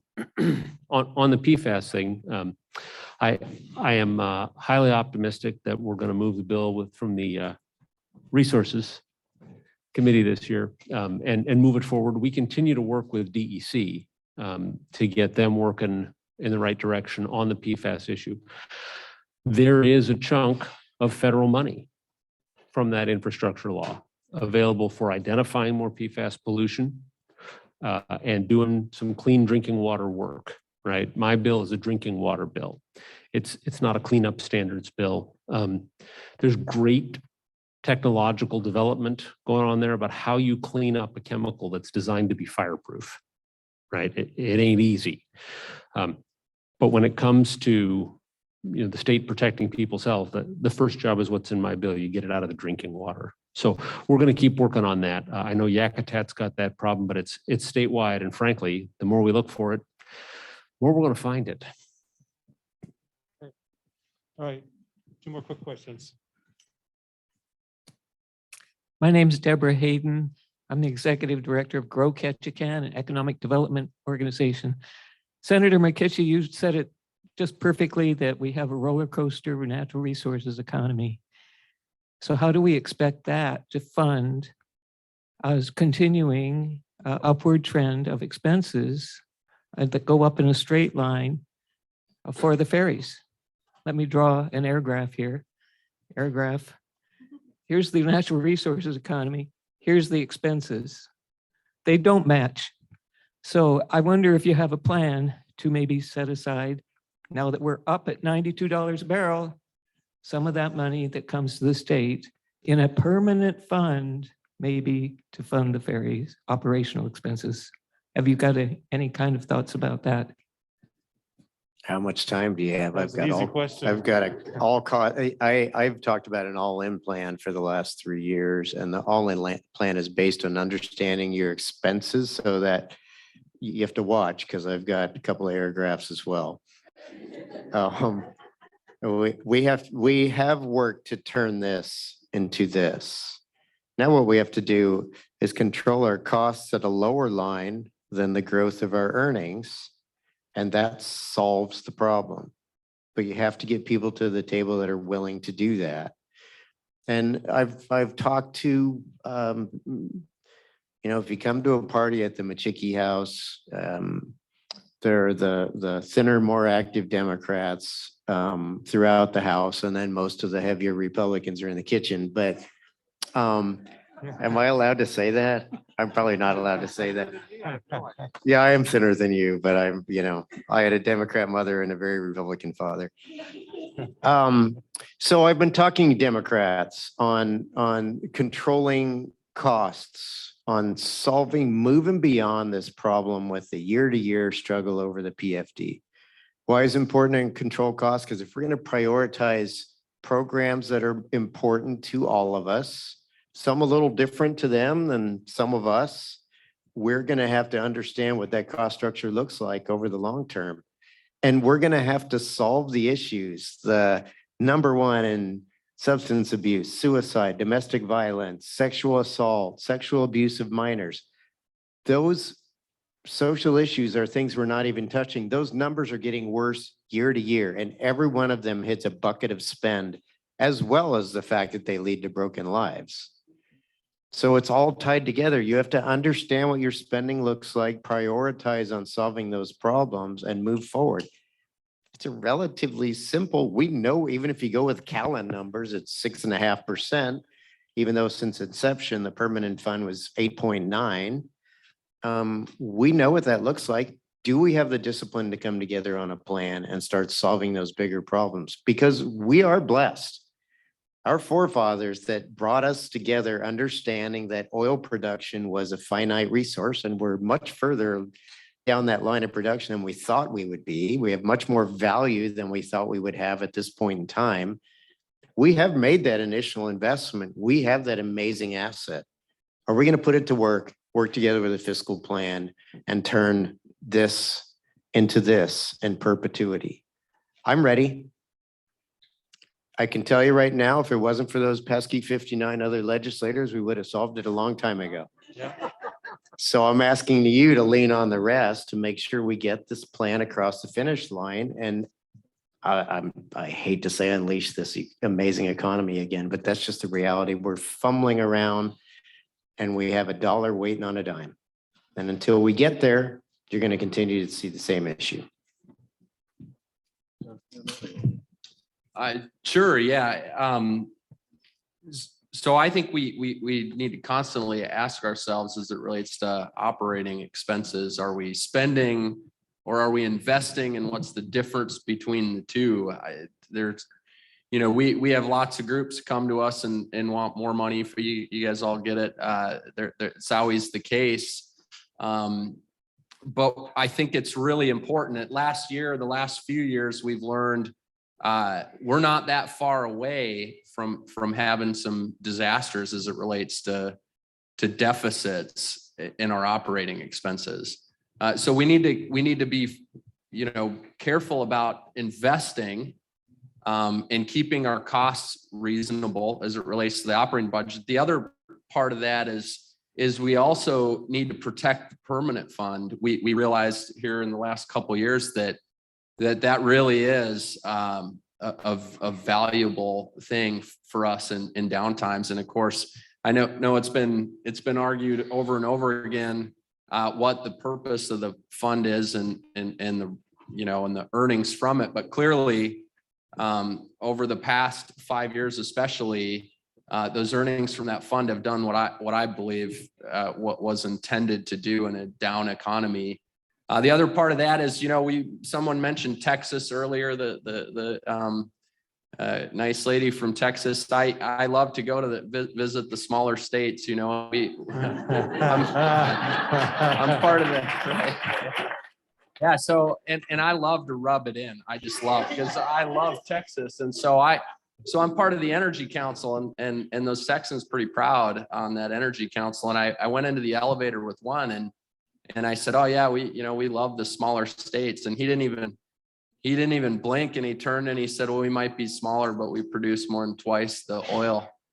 And I just didn't even know what to say. I was like, yeah, our economy's booming and we produce oil like crazy. And so, he had a point there. And so I think aside from our spending and being reasonable with our operating budget and making sure we're investing as opposed to spending, we also need to focus on, because we produce resources here. And I know, it's all the way on the other end of the state, but again, we all benefit across the state from that. I think it's important to remember, and we produce these things more responsibly than we're pretty darn proud of our environmental responsibility, our relation to our workforce. We're pretty responsible in all those areas. And so if we produce, what we do when we cut production is we don't curve global demand. We just send it to other countries who don't do it as good as we do. And we lose all the benefits that come from responsibly producing here at home. So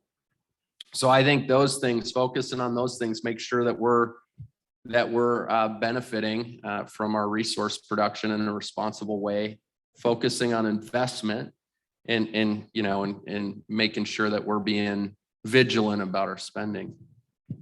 Believe it or not, this really is what we're like at parties. Peter's not kidding. Yeah, they're not the best parties. But what can I tell you? He started this thing by pointing to the Beirut bombings as a good relationship. So the key thing to remember, there are a couple of key things to remember. One is, with the permanent fund, we have turned a resource that exists almost entirely in one part of the state into something that benefits every Alaskan in every corner of our very large state. That approach, right, that brings equal benefit and brings benefit in terms of public services, equal benefit in terms of the checks to all, is pretty rare. It's an Alaskan legacy, and I think you'll hear from all three of us that we have to protect that. It is essential. We can't just burn through that when times are tough or there's a cool idea. But at the same time, right, when you talked about our growing costs and a roller coaster economy, when you talk about, I'm going to just get parochial for a minute. When we talk about some of the innovation that's going on in Southeast Alaska, when we talk about some of the investment and economic growth here in Southeast Alaska, when the mariculture folks put together entrepreneurs and people with bright ideas to do new things and bring in new value and create new jobs, an entire new industry, really, it's Mox next to the state. I mean, actually, if it brings growth, it's bad for the state budget.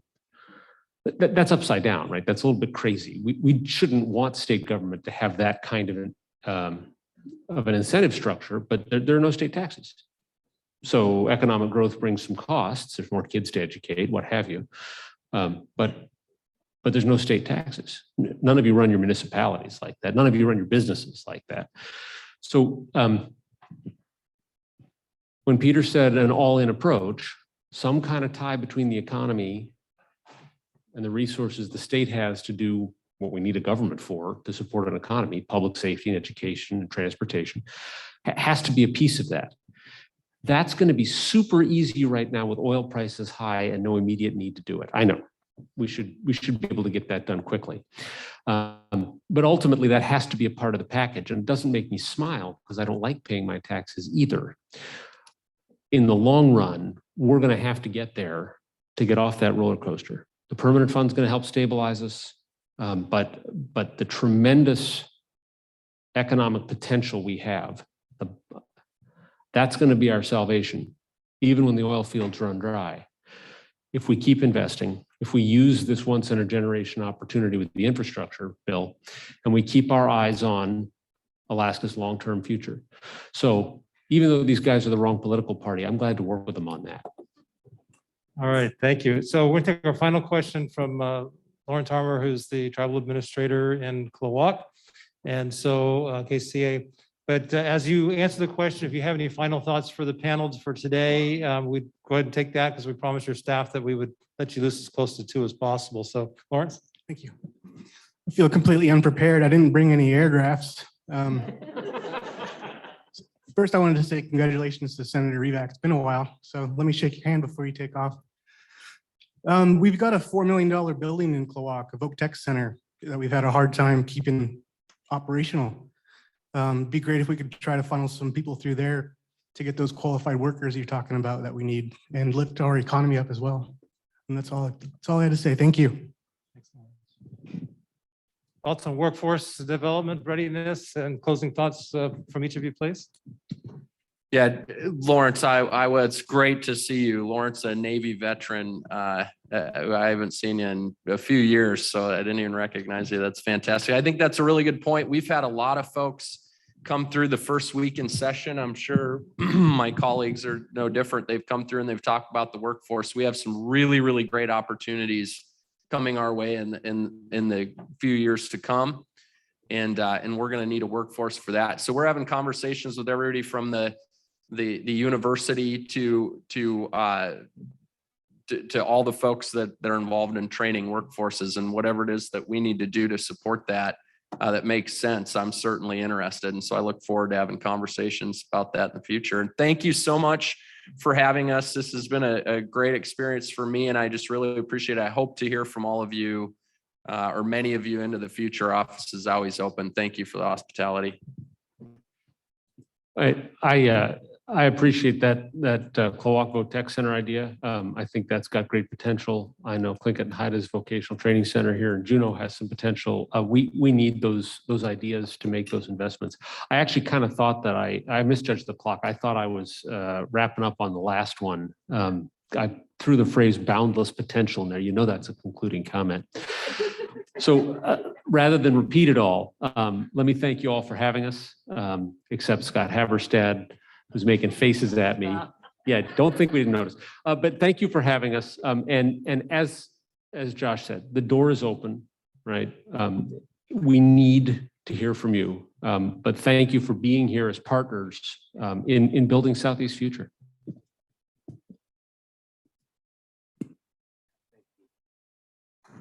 I received a question if I was actually texting from the head table, and the reality of it is maybe, but I'm keeping my staff calm. And I was looking up before she finished speaking, I was looking up Thrustmaster because I thought there were 2 manufacturers in Houston, but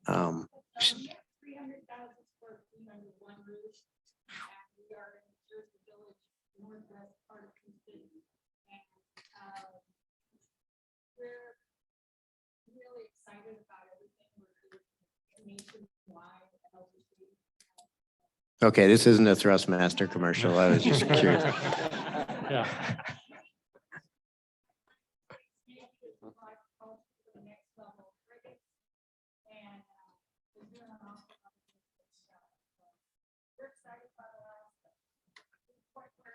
Thank you. Enough product placement for one meeting, but so on the clay walk question, am I saying that correctly? Clay walk question. So here's what I think is missing. We know that there are hundreds of employers around the state that are short of semi and skilled labor. I think we need a clearinghouse because they're not going to meet it in one location. They're not going to meet it in just Seward. They're not going to meet it in just Anchorage. I think if there were a clearinghouse, we might be able to get support from industry on supporting someone who can provide skilled labor. Someone needs to pick up that torch. I don't currently have the time, but I can tell you that across the board, so I visited with some folks that have some businesses on the slope, and I just hadn't realized it got to that level. I knew it got to the construction industry level, $85,000 to $95,000 a year jobs that were unmet. I knew that the service industry was struggling. I did not know that $100,000 that work is being slowed down on the North Slope because of the shortage of $100,000 employees. So we have a real problem, and we do need to put our heads together and support places throughout Alaska where people can be trained, and it should be a One Alaska effort so that people do have those opportunities. And I'm willing to talk to you more about that concept because I think it's a critical link that's missing. We try to do it where we typically do it, and we're missing Alaskans all over. I'm just going to throw this out there. I came up here for the summer as an engineering intern in 1982. That summer has lasted 40 years. The opportunity that was available in Alaska, and my parents are still pissed, but I was raised in South Florida. The opportunities that faced me in 1982, I finished at APU. This is my home. I'm as or more Alaskan than anyone I know. I belong here. But those opportunities are back, and no one seems to be interested. They're either untrained or unaware of what is existing today. Things are happening and opportunities are there, and we need to meet the need with Alaskans. So I'm willing to talk more about that, and I'm willing to wrap up. Thanks for having me. And Jesse thought he got the last word, but which I think he thought earlier today as well, but it didn't work out that way. I got one closing comment, and that is demand a long-term vision for Alaska and participate in its fine tuning. We are missing vision, and we have been for about a decade.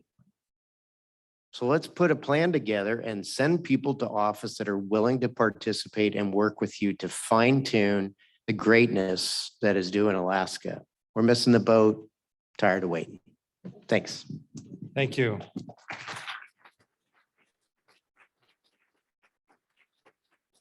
So as the next panel comes up, keep in mind Lawrence's question about workforce development, because we're going to talk about that. The next panel is the Build Back Better Regional Challenge, which is the mariculture, which is statewide. I don't know if it quite gets south Anchorage or not, but it's mariculture, so it's impacts there as well.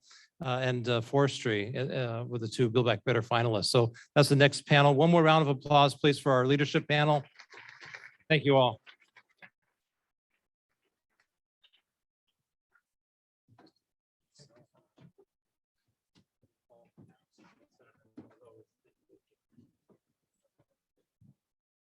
Okay, so we're looking for Elena with Spruce Roots. And then Juliana and Julie Decker will be coming up here as well. So we'll just take a minute to transition. I'm going to grab my notes as well.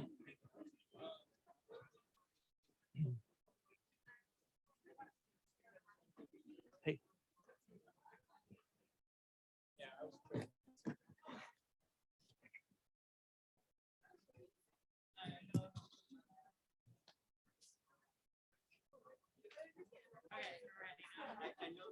Well, if I give them too much of a pause, we lose control of them, right?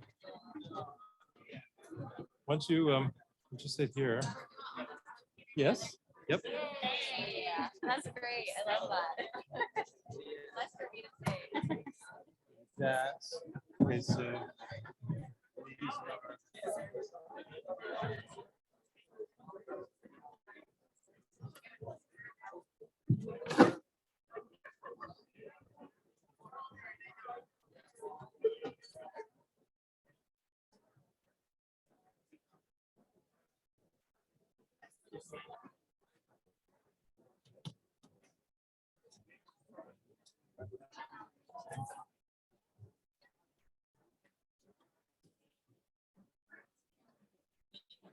How's it going? I don't know.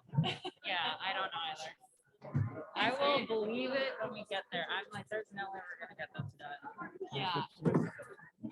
Bob said, I still believe some days that we're gonna get an email that says, okay, we're extending the deadline by 2 weeks. Yeah. And I'm like, they're not going to, but the thing is, they're gonna get the same thing from all of us, which is like half baked.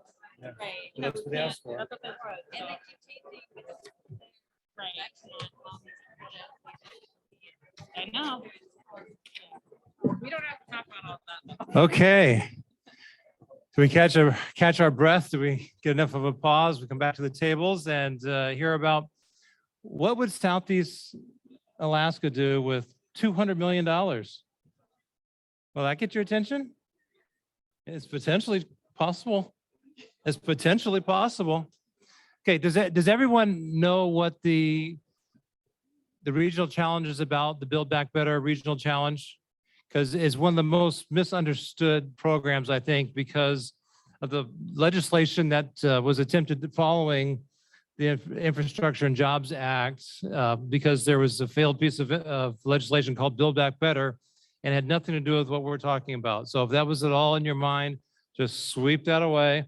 And when the Infrastructure and Jobs Act passed, there was a regional challenge. It was $1 billion, right? $1 billion was set aside and passed for regional challenges throughout America that said, pretty much, pitch us a game-changing project that would transform your regional economy. And so we had two different, there was like 529 to be exact, 529 applications came. They said, wait a minute, we're only going to fund 30 or 40. No, 529 applications went in, 13 from Alaska. And anybody want to guess how many actually made it through? They chose 60. And 2 from Alaska, and they're both right here on the at the dais, and 1 online there. So yeah, amazing, very, very, very amazing. And so 2 different approaches, but both of them transformational for economies. So Spruce Root, which Southeast Conference, partnered up a letter of support for, because we share a lot of commonalities. I'm really pleased with the working relationship we have. Sometimes we're just so busy going in the same or opposite directions together, we don't see each other as much, but we're there in support of each other moving forward. So we're going to let Leila and Bob talk about the project that they were selected to put forward. So what happened is the USDA, the Department of EDA. I'm going to get my lunchtime guests confused there. So EDA put forward 60 finalists that were invited to put in applications that could range from $50 to $100 million. And so Elena's going to talk about what Spruce Root proposed for forestry products, and then we're going to talk about the mariculture project that we put forward in a larger way. So Elena, congratulations, and what is this about? Thanks. Congrats to you too. Well, I do want to take a step back and just acknowledge some of the comments that were said earlier throughout the day. So yeah, my name is Elena Peterson. If you weren't here earlier when I introduced myself, I'm the executive director at Spruce Root. I've been involved in this work doing community and economic development here in Southeast Alaska since about 2012, but I did grow up here, born and raised in Sitka. And, I think one of the things that is so interesting about the times that we're in is that we Spruce Root and, Southeast Conference and JADC and some of these other organizations that have been working on economic development, we were rolling and doing good things, but there's really just been huge opportunity to move forward a lot of the efforts and initiatives that we've all been focusing on. So I do want to say thanks to Southeast Conference and JADC for a lot of their leadership over the past 12, 24 months as all the fundings come down. It's been really nice to be able to connect and work together to make sure that we're thinking through this strategically and not just haphazardly applying for funds and competing with one another unintentionally. So I really do appreciate that effort. And it doesn't happen easily. It does take a lot of time and energy and communication back and forth. And so I do want to acknowledge that. And I think that was a big part of what got, our applications to where they were to be accepted into this cohort of 60 applicants around the country. So yeah, we have the opportunity for both of our projects to potentially bring in $100 million each to Southeast Alaska. Well, yours is a statewide, but yeah, so that's really cool and already just, says a lot to some of the comments earlier, which is that there is a lot of attention on our state, but especially our region. There's so much potential and I think we're, Spruce Root's approach right now is trying to capture any of those grants that we can and put them to work, but we can't do it alone. And so we definitely are, as we always do, working in partnership and collaboration with a lot of you folks to make this happen. If you're not as familiar with Spruce Root, just real briefly, we're a nonprofit community development financial institution. So what that means is we were set up originally to provide technical assistance coupled with lending for entrepreneurs in Southeast Alaska. And we've been doing that, and that's core to what we do. And that's one of our approaches to economic development, but we've also grown other programs outside of those core ones. And some of our programs that you might know of outside of like the Path to Prosperity includes our workforce development program, our Sustainable Southeast Partnership program, and our community planning program. And so these are under each of these buckets. There's a lot of other projects and work and initiatives. And so if you see Spruce Root, show up in some of these different areas and you're not quite sure what the connection is, it's likely that that initiative or that effort falls under one of those core programs that we focus on. So the project that we're proposing is really born out of the last 10 years of work within the Sustainable Southeast Partnership. And I have Bob with me, and he's going to go into more detail about the project proposal. And so just high level, I wanted to give you a bit of background.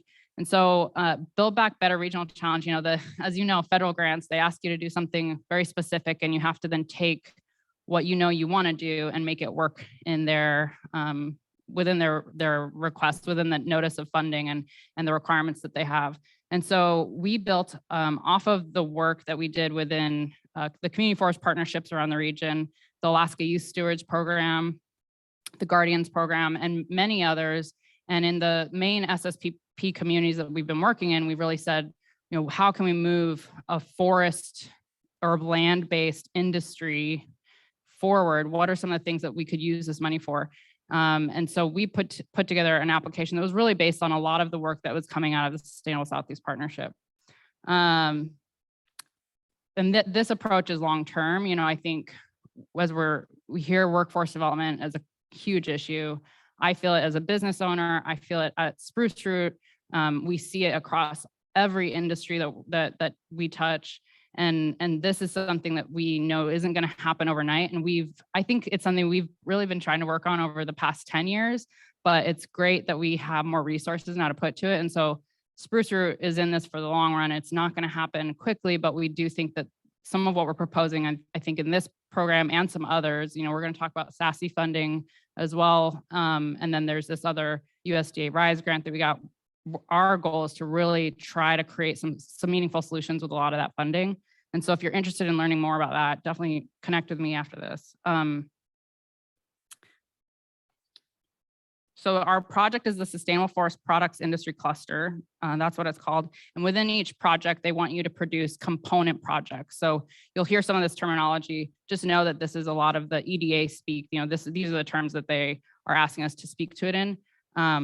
But for us, it's you know, we likely talk about this work in our day-to-day work with you all, and we don't use those terms. So yeah, the opportunities are abundant, and you know, we're looking for long-term solutions here, and so that's what I think we're proposing. And I will invite Bob, who's on the Zoom, to take it from here, give you guys some more information about the project. Okay, thanks, Elena. Is this right, Robert? This is when you want me to do the presentation? Okay, cool. I'm gonna turn on the old PowerPoint.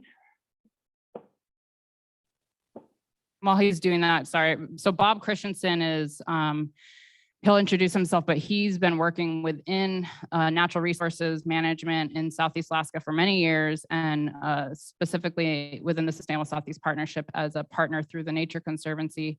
And so we've hired Bob to help lead the effort on our application. It is a big effort. And you know, we found out December 17th that we got this award, and we have a huge package due by March 15th. And so we're all facing this really tight deadline. So we brought in Bob, and we have to bring in other resources. So it's been really great to work with him, and he's knows way more than I do about the details at this point. So go ahead. Thanks, Bob. Okay, so is the presentation visible? We see you. We see it. Yep. And can you hear me okay? It seems like you can't hear me okay. So thanks for the introduction, Elena. I appreciate the opportunity to share our coalition's project with you all. And as Elena mentioned, I'm the Community Forest and Fisheries Catalyst for the Sustainable Southeast Partnership, but kind of more importantly to this panel here today, I'm the Regional Economic Compliance Officer for this Build Back Better Regional Challenge. That's the kind of the go-between all of the project parts on our side, you know, what we're building here in the region, and the EDA, the investors, kind of the big investors, at least for starting this sustainable forest products industry growth. So I'm going to advance my slide. You know, this is just kind of a placeholder. Elena and Robert spoke to this a little bit, but I did want to highlight a few things. You know, the EDA has really pulled together quite a chunk of money for something that they're emphasizing as a transformational investment in equitable economic growth, bottom up, and we really took that to heart. You know, we're really focusing the design of our project on tribal and rural communities, you know, building out from within each community and connecting them throughout the region for eventual, you know, sort of regional scale economic development, but really focusing on that bottom up to get going. And if you want to learn more about this ARPA Build Back Better program, I recommend just Googling Build Back Better and ARPA. Otherwise, there's that website there if you happen to have a chance to download this presentation later. So the goal, you know, of our sustainable forest products cluster is, you know, over the course of the next 5 years, to include a robust and resilient tribal and rural community participation in this forest products industry through native arts, local home construction, and biomass energy projects. And to do that in a way that dovetails strongly with tourism, fisheries, and mariculture industries. And you know, to offer some objectives, just to give you a sense for what we're hoping to achieve in the short term, you know, and take these numbers with a grain of salt. We're still trying to tweak these as we get our projects refined over the coming weeks. March 15th deadline again. Create about 150 new jobs in at least 5 tribal and rural communities, generating a minimum of like $5 million of revenue annually, and really demonstrate an approach to equitable economic development. Something I'm sure we all agree on as far as like how to build or augment an industry is that we need these key ingredients. You know, there's been mention I heard in the previous session about workforce and the importance of a healthy and high performance workforce. So we have a lot of what we've designed into this project proposal to focus on workforce development. We really need to pin down what is the sustainable supply of the forest resources we have to work with, and sort of quit arguing over this fact, just stick to the numbers, decide on what we believe in, and move forward from there with a system that we know we can sustain over the long term. We need efficient access to forest resources. You know, this is the maintenance of our logging road system and our ferry system and every other form of transportation we have in the region. innovative processing infrastructure, and we'll get into that a little bit later in the presentation or in the question and answer period. And then access to a diversified range of markets so that when, things like pandemics or changes in global economies happen, that we have something to fall back on and we're not just relying on sort of a one solution approach to this economic development. As Elena mentioned, the EDA asked us to think of how we're building our proposal. And again, they're really asking us to sort of invest in an entire industry. And they suggested we break that up into what they call component projects, the sort of the big building blocks of our industry investments. And the 6 building blocks that we picked in our phase 1 proposal, which we were awarded $500,000 for, of which we're supposed to spend that money on developing the next suite of proposals due March 15th, again, up to $100 million. The component projects are non-timber forest product business incubators. And we have a component project lead for every one of these component projects. And Spruce Root is the component project lead for the business incubators. It's really a place for Native artists and culinary artists to develop products that could be sold, for example, into the tourism market locally in the communities. And within that component project, we have 8 coalition members. These are the ones who are going to implement these business incubators, and 15 partners, which are those who are going to also co-invest in this effort or who will benefit from this effort. The next component project, the green one there, is the timber and non-timber forest product supply and market side of things. And Sealaska is the component project lead there. We have 4 coalition members who will be implementing projects within this component project and 10 partners that will be working with us on this. Kind of in the middle there is one of our biggies as far as the volume of forest products we hope to catalyze the use of is local housing. This is local housing from local wood. Our component project lead there is the Housing Authority, Clinton Haida Housing Authority, and we've got 6 coalition members and 17 partners working together on a variety of projects in that component. And then we have the biomass energy component project, which is being led by Renewable Energy Alaska, or REAP. And this is obviously to promote the use of the waste stream that comes from our processing of local wood in something that displaces stove oil primarily for heat and localizes that part of our electrical or our energy economy, I should say. We've got 5 coalition members and 10 partners working together on those projects. And then, of course, transportation infrastructure. This is a component project that is also being led by Sealaska. This is largely focused on, rehabilitating our road systems so that communities have access to the resources they need to create non-timber forest products, to mill wood into products that can be used in local housing projects, and to utilize that waste stream again in the biomass energy projects. We've got 4 coalition members and 7 partners working together on that component project.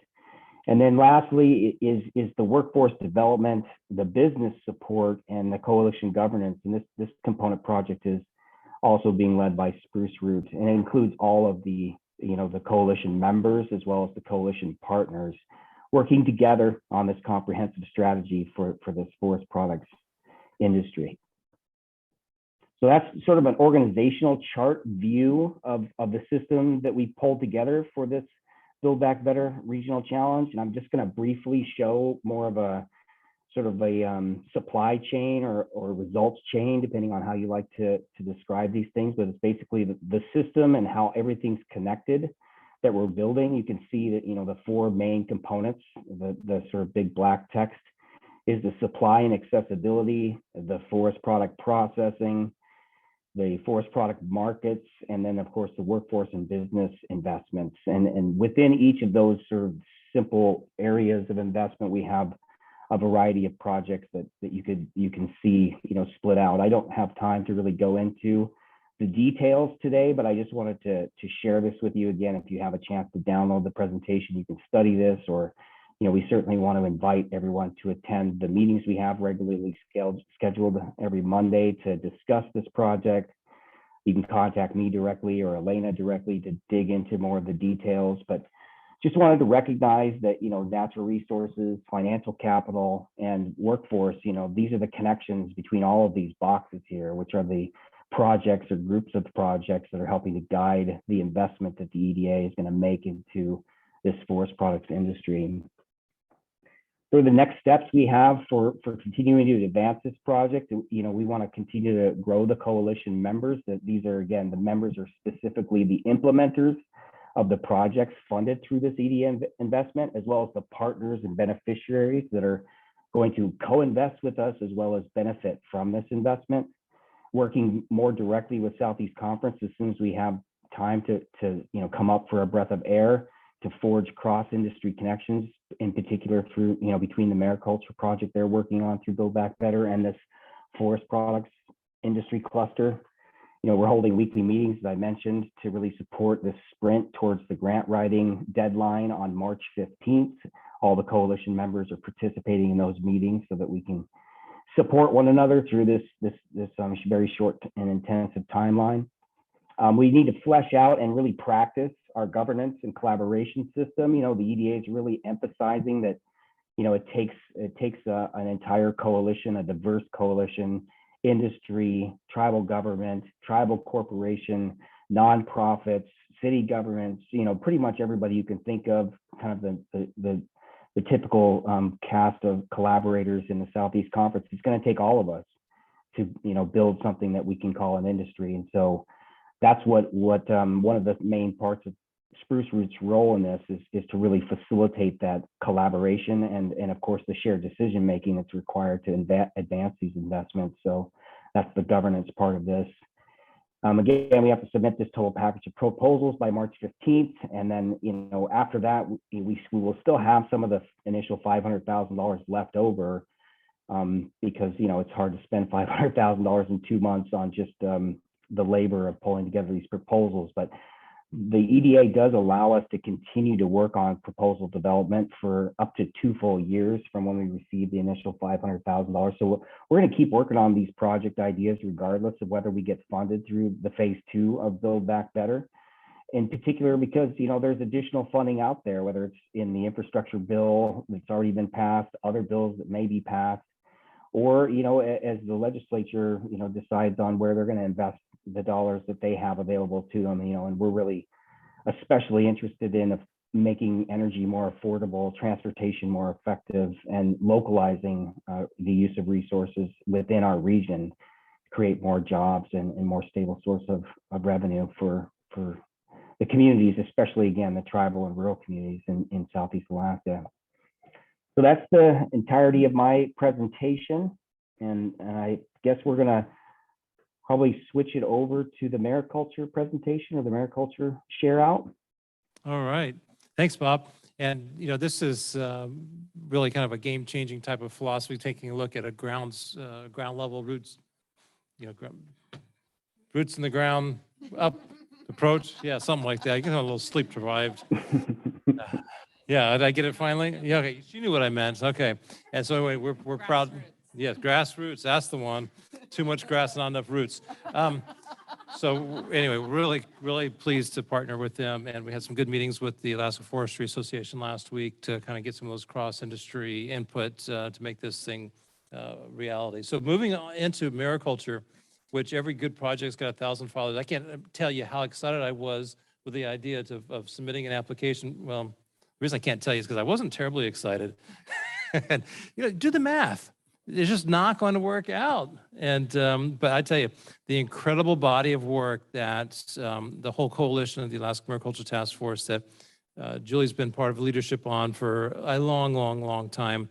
When they pitched the idea, we just it was time to step up and do that. So I'm going to ask Julie to kind of share a little bit of the vision and broad picture of what is being endeavored. Julianne can talk a little bit about some of the task work, and I'm not sure what we're going to plague Dan with, but we're really glad to have the McKinley Research Group participating with this. And so he's here to answer questions or take responsibility for anything else that we can't answer. So, Julie. Thanks, Robert. Robert definitely did not come willingly onto this project. It was more like, we took him out back and drug him around a little bit, beat him up, tied his hands and feet together. And then he said, okay. It's not too far from the truth. He was definitely hesitant because he thought it would be, it'd be super competitive across the country. And it is. But I think not just the planning that we've done so far to date, but truly the project itself, the industry itself, really hits the mark for a lot of EDA's investment priorities, which is a big part of how they're judging these things. What they required that we submit to get to this phase was super short. It was a 5-page conceptual paper, basically. And it showed a vision of what they wanted to see, an industry that was, not only sustainable, but actually sort of improving the environment. And it brought jobs to coastal communities that are typically underserved, a lot of Alaska Native communities that are typically underserved. And so it has a huge workforce development component because this is all new and this all has to be done outside of our coastal communities. So anyway, it hit on a lot of the EDA priorities. It really showed a vision that they, that was aligned with where they want to go. So now our job is to do the hard work of the details. We all know the devil's in the details. So it's been, Dan has used the phrase, embrace the chaos, and that's entirely what we are doing. And I think our cluster has been holding like 10 meetings a week or something crazy like that. It's just partly because it is statewide, and so there's a lot more stakeholders and blah, blah, blah. So it's hopefully we're going to get to a good product, and hopefully we're going to piss off the fewest amount of people in the process. But also hopefully we're going to get to phase 2. So with that, Juliana.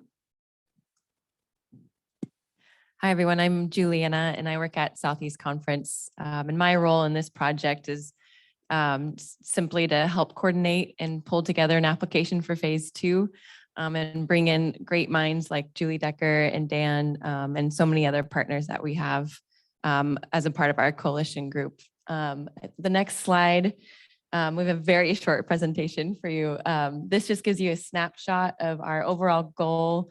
And some of you might recognize that graphic from the Alaska Mariculture Task Force that Julie was a central part of. And that's the goal of growing the industry to $100 million in 20 years. The vision for our group there is to develop a viable and sustainable mariculture industry that's going to continue on past the 5 years of this particular grant, so that we see a real opportunity for long-term economic growth for all of coastal Alaska. Our coalition is being led by Southeast Conference, as well as the 3 other economic development districts that represent the different coastal committees or communities across the state. We also have with us in Tlingit Haida, we have the Alaska Mariculture Alliance, which is the new task force. Of course, Julie Decker with Alaska Fisheries Development Foundation, the Alaska Longline Fishermen's Association, and there's probably, and the state of Alaska is also helping us with this project. So we've got a lot of partners that span kind of a large stakeholder group, but we're very excited about the potential of this project and what it's going to mean for mariculture in Alaska. So that's really all I have. Dan Lesh, he is helping us a lot with putting together this application, and he has some insight to share on the projects that we're working on. Is there one more slide? Oh, there's one more slide. Actually, can you go back to the last one? Sorry. I kind of want to just update people to help bring you along with what's going on. What is the mariculture industry? I thought maybe I'd just take a moment to say, These goals were developed in 2017. That's when this report came out. And you can see down there, there's oysters, the biggest slice of that pie, followed by seaweed. And then you got pretty equal distribution between mussels, gooey ducks, sea cucumbers, and king crab. If you look at where we are, we had 5-year goals in that document. At where we are now, seaweed is somewhat on track with that pathway of development. Oysters was impacted by the cruise ship industry and tourism closed down, so we can give them a pass. They're sort of on the right on the track that we laid out 5 years ago. The other 4 mussels, sea cucumbers, king crab, and gooey ducks are not on track. So right now, the majority of our mariculture industry is oysters. We've got a seaweed industry that's developing and has every 6 months. Part of the reason that we're brought on board is because we've gotten up to speed through this project, through subsequent projects hired by the Mariculture Task Force and AFDF to study seaweed markets, to study seaweed processing in Alaska. Those 2 reports came out last year, and I'd recommend them. They've been challenging research tasks because this is an evolving industry, and I just want to give you permission to not be up to speed on some of this stuff. You know, it's been really hard for me to understand what our seaweed industry might look like in 10 years, what our oyster industry might look like in 10 years, and get past some of the history of a fairly small scale industry, because the amount of interest globally in our potential to supply some global markets and solve global problems via our seaweed industry is incredible. That there's some local in-state companies and some out-of-state companies that have raised a lot of money to work on seaweed in Alaska, and these goals that we laid out there, at least for seaweed, are definitely attainable. And as we get more and more mariculture infrastructure and expertise, other mariculture projects become more feasible. So you start to get these economies of scale that will lead to, I think, a similar, 100 million or more industry.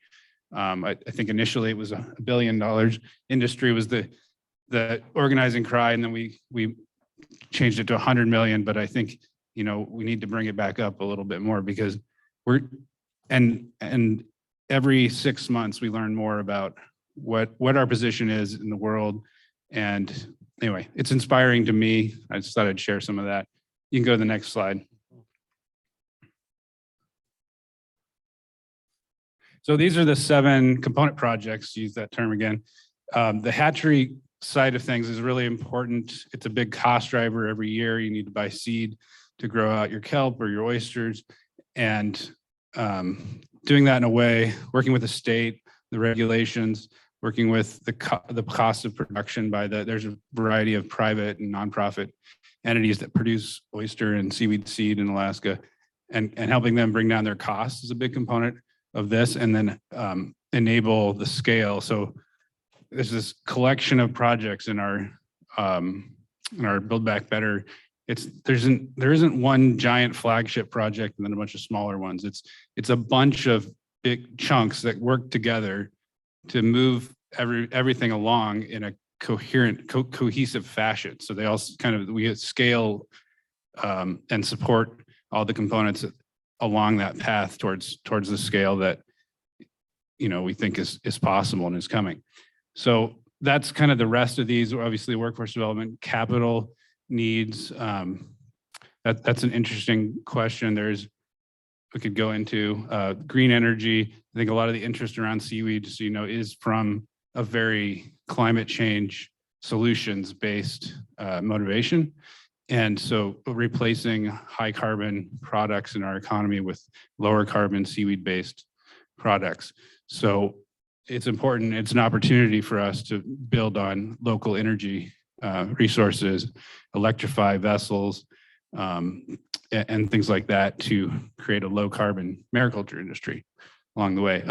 Innovation and entrepreneurship, there's a ton of innovation that's going to be required, and I'm describing this in a way that captures that, but these are a lot of unknown questions that we're working on. So figuring out ways to help private sector invest in R&D, conduct research and development the university sector and in the public sphere.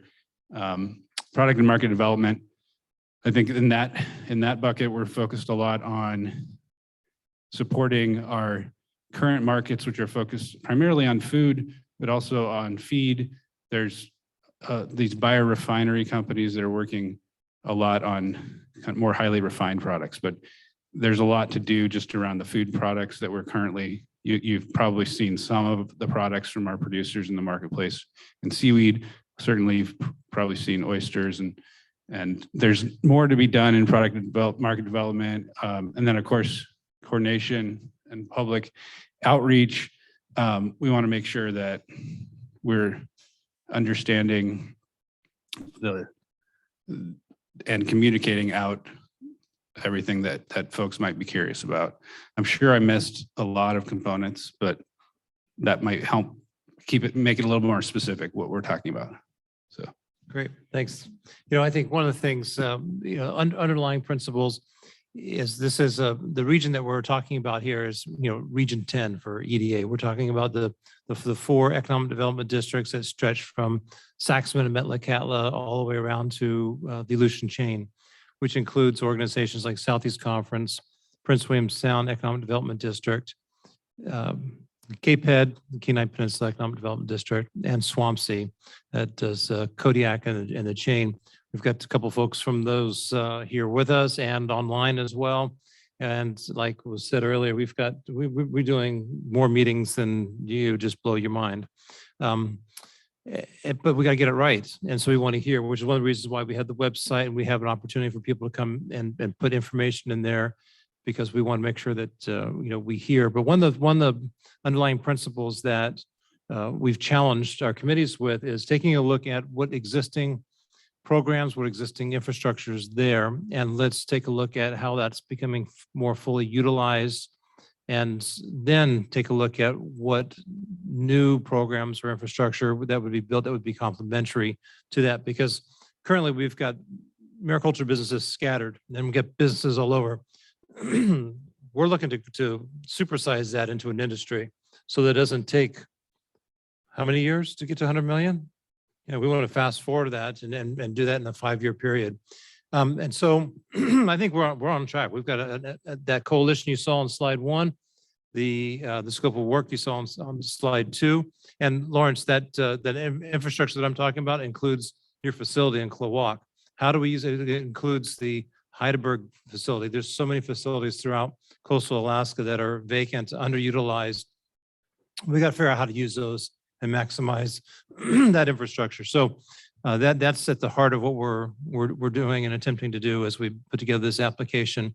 But I really want to do just a quick shout out in our last minute there to EDA, because this is just one of the many programs and funding opportunities that they have.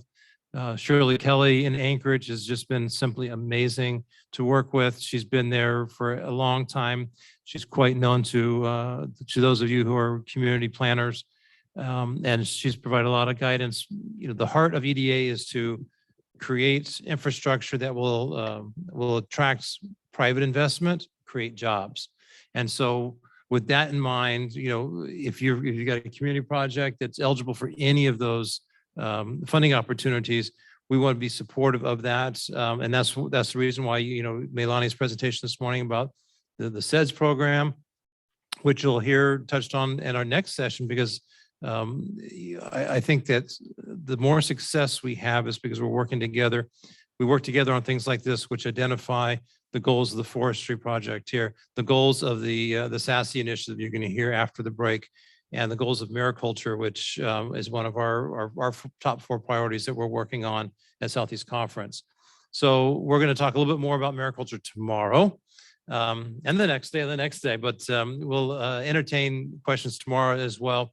And if you have any questions or input, feel free to contact any of us on any of these topics here. So any closing thoughts? Do you want to? Julie's actually, I'm just the coordinator here. I would just say, thank you for being patient with me, because I think at every single one of your meetings for almost 8 years, you've heard about mariculture. But now we have the opportunity to we're talking about real money.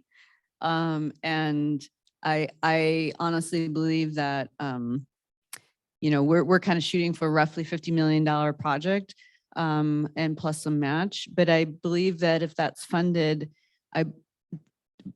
many multiples of that will come to Alaska in the next 5 years. It may not all come in 1 year, but it is really a bright star for some development. And I want to put a plug into these. There are processing facilities and vessels unused in many of our communities. And this is one of the places, not overnight, not all of them, but eventually we hope to be reopening those facilities and using some of those vessels, or at least more parts of the year. So anyway, wish us luck. And visit that website if you do have ideas. There's a survey, you can add any information, or if you have a particular project like the Kloak VOCAD project, please just we want to make sure we're collecting all the information we can. Thank you. All right. So is Aaron, what's that? But wait, I'm not plugged in enough. So would you email me a question or did you text me a question? That's got to go to Anchorage before it goes down to the Kenai before it gets back to, here we go. Okay, so we've got a question. Good old Jason Custer. I love his participation. He wants to share that APNT is eager to help businesses open up in their service area, and they have lots of extra hydro on Prince of Wales Island. Jason, we're going to talk about that tomorrow because the session tomorrow is named what? It's Mariculture's Moment, and we're going to help restart that economy on that island. And we talked about it a little bit with the undersecretaries today about the funding investment they've made in that facility. So we're going to talk about that and Mariculture's Moment and a few other mariculture related things there. Respect. We've got our, there he is. Okay, Aaron, thank you for sponsoring our break that we're going into. I was looking for you. You were up here earlier. I said, okay. So please thank our panel, our break sponsor, and let's enjoy our break and get back here for our next session.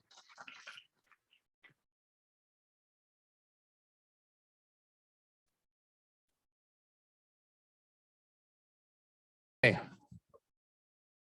You know what that means? That means it's time to sit down and start the next panel. Yes, I'm picking on Richard. Yes, it's time for him to sit down and let us start the next panel. Because I'll just keep walking around the room until everyone follows the good example that Mr. Erickson is providing for us. Okay, do I have to get on stage to get your attention or can you hear me from there? You can't hear me from there. No, we're done. Okay. All right, ladies and gentlemen. Yes. Okay. Yes, it's time. It is time. We're doing great keeping on schedule today. Thanks to everyone for doing that, even if I have to remind you. But we're getting a lot of good content and we've got a lot more, a couple more presentations here now. If I can direct your attention to the screen. So we got two. Oh, we're missing one of our speakers. I know he's beaming in shortly. Okay. So do you guys have a Keith sighting up there, Chad or Samia? Or do we have Keith? Yep, we were just texting with him, so he should be coming right through here. Let's let my IT folks know, because we have about 50 people online, so we'll make sure we're looking for Keith Perkins. Not yet online there, so he's probably logging in. So, all right. And the name of this next session is a pop quiz. You can win a free cookie. It's a supersized one. Something with Keith Perkins. Very good. She's the winner. So tonight, that's one extra drink ticket for you tonight. All right. Okay. So this is kind of almost a revolutionary approach to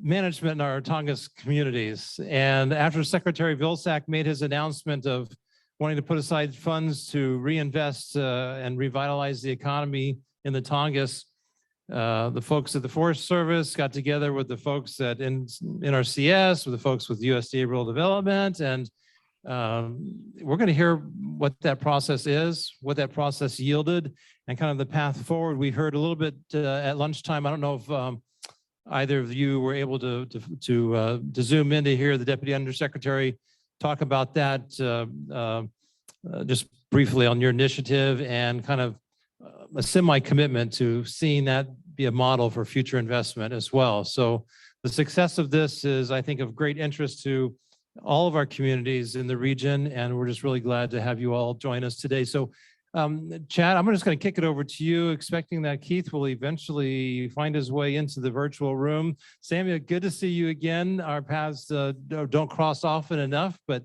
Southeast Conference historically has been associated with the NRCS program way back. We were actually that entity and a diamond recipient for the good work we did. We had Paul Coffey down there and Craig being the employee attached to the program. And so I don't know, maybe this is, we inch back towards a closer partnership towards some of those types of projects, but it is something that is near and dear to our heart as well. So Chad, why don't you go ahead and take it from here and introduce your team when it all gets here and go from there. So thanks for joining us. All right, great. Thanks, Robert. And it's a joy to be here today. And just one technical question from Robert, the PowerPoint presentation, and am I to present that, or is that something you're? You are empowered to screen share and go ahead and do that. And if we have a backup plan if that one fails. So okay, I will try and get that on as Samia is introducing herself. So I'll go ahead and introduce myself first here. It's great to be here. Happy belated New Year. As you can see, I still have my happy holidays greeting in the back. I didn't realize that. We don't use Zoom very often here. But it's great to be here today. And my name is Chad Van Ormer. I'm the Deputy Regional Forester here for the Forest Service in the Alaska region. And I work here in the federal building in downtown Juneau. And pass over to Sammy, and I'm going to try and get our PowerPoint queued up here.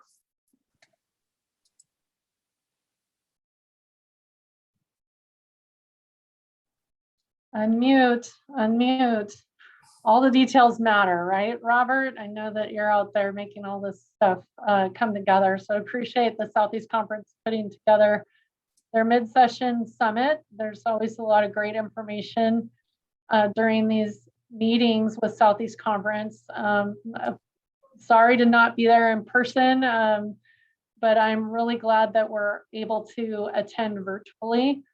And as Robert and Chad mentioned, my name is Samia Savell. I work for the USDA Natural Resources Conservation Service. I'm located here in Juneau. I've been with NRCS for almost 20 years now and really started my career working hand in hand with the Southeast Conference way back when, as he mentioned. And so this is really kind of a nice opportunity to come full circle and work with folks that are interested in the economies and community development throughout Southeast Alaska and integrate the natural resources stewardship that I think a lot of folks are really interested in coordinating all of those different facets of our lives in Southeast. It looks like Chad has the presentation up. I'm wondering if Keith has been able to join us. Is he out there? Uh-oh, so it's just me then, me and Chad. And I'll let Chad go ahead and start us off. Okay, great. Well, I'll go ahead and jump back in here. And as Keith jumps in, I'm sure we'll have some opportunity for him to do some speaking here during the questions and answers section. So here, delighted to really talk about the Southeast Alaska Sustainability Strategy that was introduced by Secretary Vilsack here this past July. And with us here, we're with this one USDA approach. We just introduced ourselves, myself, Samia, and then of course Keith Perkins is working really hard on this with us too as a one USDA approach here in Southeast Alaska. So it's kind of a unique model. I know we've done some interagency sharing in the past, really trying to put forward these kind of efforts here with economic and natural resource and social sustainability. in Southeast Alaska. But this one feels a little bit different, just the connectedness that Samia, Keith, and myself have been able to make to really kind of intertwine our programs and actually put some money behind it too with these economic investment proposals that we've been working on here the past several months. So today I'm just going to provide you a really short overview, real high level. I know we got just a short time here of the economic investments of the sustainability strategy itself, and then we'll kind of bore down into the economic investments portion and the work that's been done there specifically. So really, when the Secretary Vilsack made this announcement this past July, he kind of had a real short and concise kind of intent for us to move out here with in Southeast Alaska. And it really kind of comes down to that triple bottom line concept to really kind of use this effort to support and enhance a diverse economy here, community and cultural resilience, as well as conserve natural resources. And so the sustainability strategy actually encompasses 4 components. And that's what this slide represents here, those 4 various components that came out as part of the strategy. The first one is really to strengthen our relationships with tribal nations. And Alaska Native corporations, and really kind of expand our partnership and our relationships here in the region to work much better, not only as an intra-USDA kind of front, but also working with our various entities here in Southeast Alaska. So big part of relationship building is what we're looking to gain there. On the conservation side, he made an announcement to end large-scale old growth timber harvests and really to kind of refocus our management efforts to focus on restoration, recreation, looking at climate resiliency, and of course, sustainable young growth management, kind of making that turn as we have been talking about making for quite some time in the region here with our timber management on the national forest. The third component of the strategy is around the roadless rule. Everyone knows we got a really long history of that here in Southeast Alaska, and we just completed a public comment period regarding a proposal to repeal the Alaska roadless rule that was promulgated about 18 months ago, and reinstate the 2001 roadless rule. So that's another effort that's kind of going on its path here. And then finally, this piece that really is the focus of today's conversation is really identifying these short and long-term investment opportunities. And when the Secretary made his announcement, he committed to $25 million to be kind of work within the USDA agencies here in Southeast Alaska and to go ahead and put it to work. And so that's what we're going to share out in more detail here in the next slides. And I see Keith has joined us. Welcome, Keith. All right, so boring down a little bit further here, the economic investments. So we're looking at some short term, and that's what that $25 million commitment was really about. It's about really kind of these short term kind of investment here. And we're really using this money to leverage a lot of relationship building. Really, when he made this announcement about the economic investments, he wanted it based on local priorities. And that's where, we went out, we did a lot of outreach, a lot of engagement to try and find out what those local priorities are. He wants to complement existing partnerships that we have here in the region and also build new partnerships. Like I said, a lot of it's around relationships. He wants it to be inclusive and really driven by the values and the people in the region here in Southeast Alaska. And for the short term, that $25 million investment, he's really looking for things that can be quickly deployed here on the ground to really start making a difference as early as this kind of field season here in 2022, but knowing that money will endure, the next few years in terms of it being able to be put to work here. And then looking at the long term, really we're looking at, what does it look like not only 3 years down the road, but 5 to 10 years down the road. And how do we want to position ourselves as USDA to make some investments here in the region for what we see here in the longer term future? And so this kind of shares a little bit about the process that we went through. And when I said it was driven by local voices and local priorities, this is a little bit different. We've never really done this kind of thing before. So we wanted to go out to the public and really get a good sense of what folks were thinking. And so we used a little bit of a non-traditional request to get a really diverse set of input here for the investments. And so what we did is we opened a public engagement period. It's pretty common. We do that a lot with our federal agencies, kind of a comment period, but it wasn't hard and fast. You know, it was really just trying to have a focused dialogue during this 30 days here with folks. And what we did is we had an input tool. It was a web-based tool where people could put in investment ideas. So it wasn't necessarily a request for proposals or we're lining up awards, you know, like grant awards or anything like that. We're just looking for investment ideas. Through that effort, you know, we invited tribal consultation and we had 5 tribal nations take us up on the offer, and we consulted over Secretary Vilsack's vision here for Southeast Alaska, and also how to you know, best invest these funds that were made available.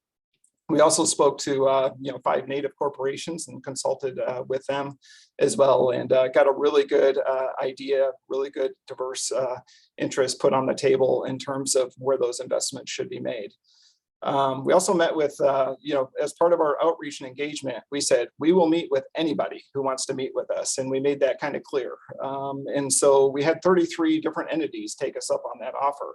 And that kept us busy. You know, they were about hour to 90-minute meetings that were set up. And Samia, Keith, and I, you know, we're really busy there for that month, really meeting with stakeholders, different entities, being municipal governments, state groups, community-based groups, on getting a really diverse set of ideas there.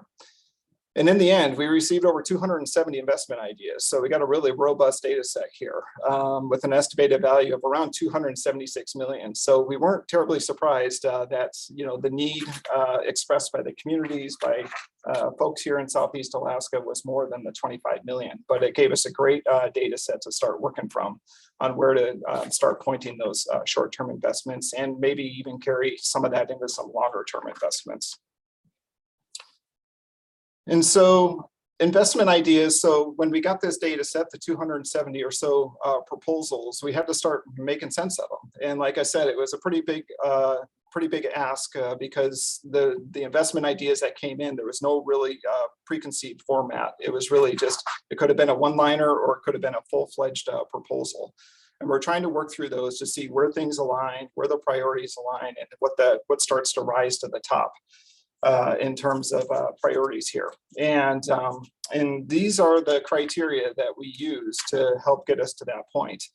You know, we initially did some course screening, some, you know, QA, QC type screening, and then we employed kind of a 4-step process here. And these are some of the criteria we were using to assess the various ideas through that 4-step process. We're looking for a strong set of partners that were kind of ready to go and really engage on implementing some of these actions. We wanted to kind of focus, you know, diversity around different economic sectors. And we used actually the Southeast Conference's literature there, the 2025 economic plan, I believe it's called, for trying to identify what those priority economic sectors were. We were looking at critical community capacity needs, or places where we can actually increase and build capacity, you know, the ability for us to do work together. And we were looking for that commitment for that triple bottom line concept there, the ecological, economic, and cultural sustainability. And then of course, we're looking at that equity lens too. We were really trying to make sure that what we were working through here and what kind of rose up really, you know, had had a good representation geographically and across various users and partners that were interested in participating in this process. So in the end, we had an announcement made. You know, the Secretary of Agriculture, you know, we made an announcement here about 2.5 weeks ago, 3 weeks ago. And that announcement really kind of announced, you know, where we were going to be investing these, the various kind of sectors as the proposals came in. And this slide represents kind of that breakdown, that allocation of that $25 million on how we would be working to invest that here in Southeast Alaska. As you can see, half of it is going to be going towards tribal and indigenous interests. And those includes things such as arts and culture, food security and sovereignty, shared stewardship, traditional knowledge, cultural use of forest products is a real big one up and coming here in the region. And then of course, workforce development. There's been a lot of investments over the years in that particular sector. 25% went to natural resources. We got a lot of interest in agriculture, greenhouses, composting, various things. Mariculture was a really prominent topic that came in through as well. Restoration activity, both on and off national forest system lands. And then of course, young growth management too, kind of fits into that category around natural resources. Infrastructure is going to be getting about 12.5% of the allocation here. And we're looking at, recreation sites, renewable energy, waste management, other infrastructure needs that are out there. And then community capacity, kind of building up that ability to be able to work together here across Southeast. Areas in tourism and business development, tribal and community youth engagement, and more community workforce development there. And so, this eventually, along with this announcement, this is going to be kind of start to come down and work with the various agencies here with NRCS, Forest Service, and Rural Development through our own kind of funding mechanisms and how that comes about in our normal allocations and appropriations. In addition to the announcement, there were these 33 entities that were announced that we're going to be working with on these short-term investments with this $25 million. And so I got them displayed here on the screen for y'all to take a look at. They're also posted up on the Southeast Alaska Sustainability Strategy website if you wanted to take a closer look at them. But as you can see, it's a pretty broad cross-section of various organizations who had submitted investment ideas, and we're working forward with moving forward with agreements and other contract instruments to put it to work. So next steps, as I just mentioned, agreements, contract instruments, we're starting to get to work with those 33 entities and start to take it to that next level to where we'll know exactly what the outputs are, where the partnering will happen, and put some cost to it as well. We're going to be hiring here a full-time one USDA sustainability strategy coordinator. And so that'll be a person that'll come on board internally here and help coordinate the USDA agencies and our work together, and also expand outward, and also maybe opportunities for other federal agencies, state agencies, others to kind of come on board and participate at that level to really kind of coordinate a united front there. We're going to be developing a charter for our one USDA team, kind of put some a little more definition around the work that Samia, Keith, and myself and others in USDA will be focused here in Southeast. We're going to be, a big thing we're asking for is identifying and resolving barriers. Those are administrative barriers, things that get in the way of contracting and partnering with us. Empowering shared leadership, definitely that's a big part of what we're trying to do here, and then the collaboration piece. Some of it's just going to happen organically between the organizations, and then some of it's going to be really intentional and investments in collaborative type of efforts is one of the outcomes we're looking for there. So that in essence is where we're at with the sustainability strategy, real high level. I guess at this point in time, I want to give Keith a little opportunity to introduce himself. You look like you're kind of in a little bit of a hole there, Keith, but hopefully do a sound check with you, and maybe you can introduce yourself, and then we can turn it back over to the facilitator for some questions and answers.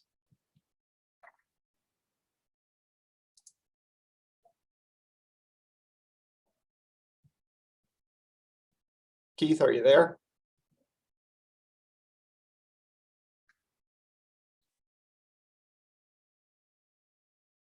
All right. May still be having some technical issues there getting connected. So I've heard of some people being so narrow-minded they can see through a keyhole with both eyes open, but Keith, you've taken this to a new level.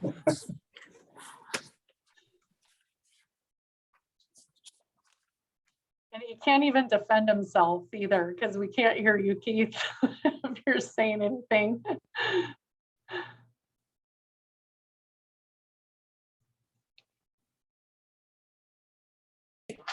All right, well, I just got some intel. Looks like his tablet is damaged, and so he's not really able to participate too readily with the device he has right now. So, so with that, I think I'll be passing it back over to you, Robert, for some questions and answers, and Sammy and I will do our best to be able to field those.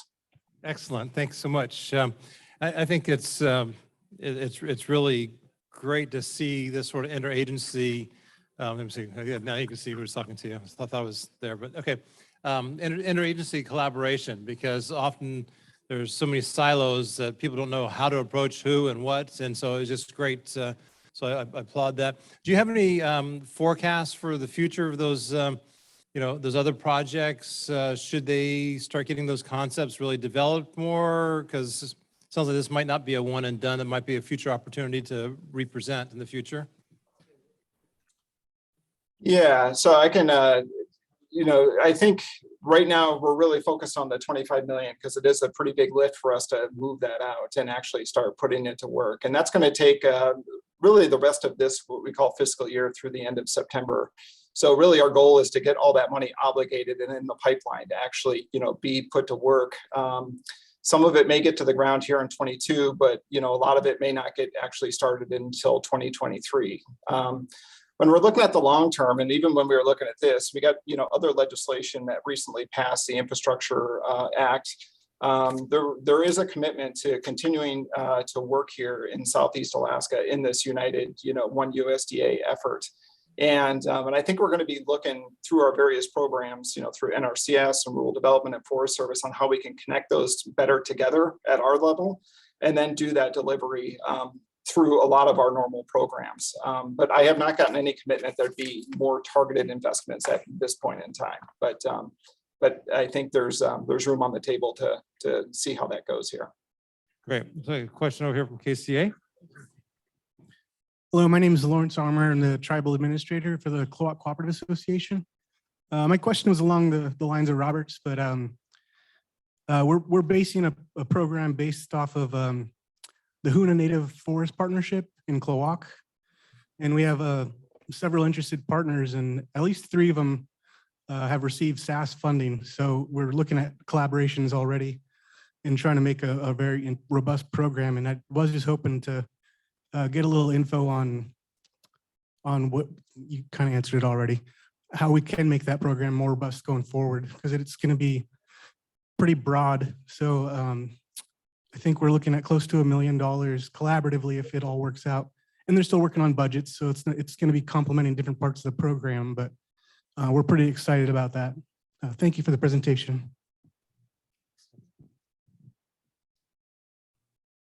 Yeah, I know I've worked extensively with the Hoona Native Forest Partnership and the Kiehl Community Forest Partnership, and so having a similar coordinated effort on resource stewardship and workforce development on Prince of Wales Island is going to be a really another great opportunity to integrate those 2 different facets of community development, economic development, and resource stewardship on Prince of Wales Island.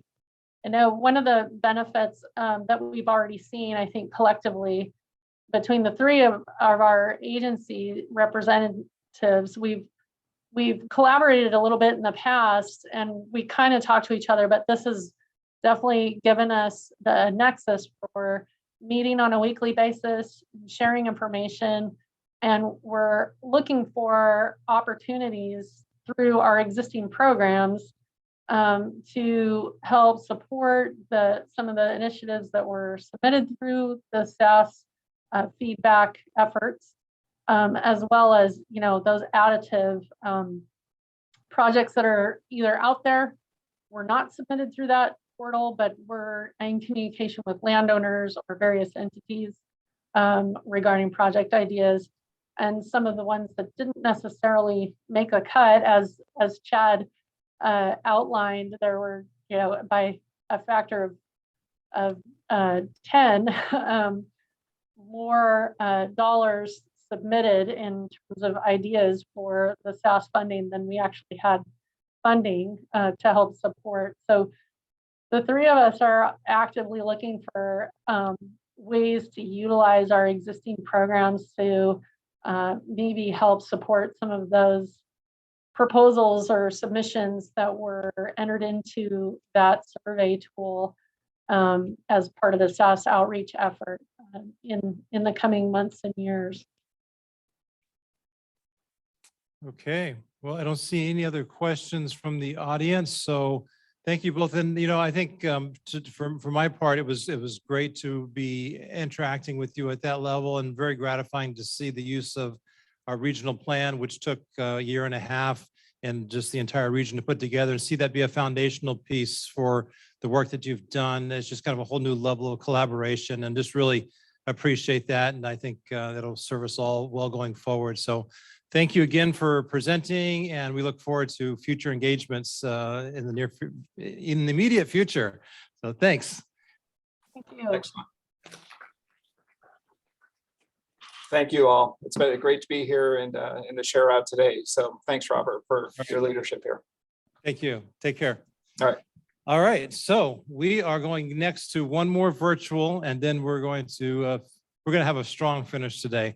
It is not all alcohol. I mean, we've got Larry here to be our last presenter, but we've got the University of Alaska here, and we should have two presenters online there. Very privileged to have both Chancellor Carey and President Pitney collaborating with us on so many different projects, and really is the heartbeat of workforce development. And so we're pleased to get an update from them today as they are able to beam in from afar. So it's one way to make technology work for us. So as soon as we have them, we'll get back to there's the Chancellor and the wonders of technology. Is President Pitney? There she is. Okay, we made it work. All right. How about that? How about that? So I'm not sure which order we're going in.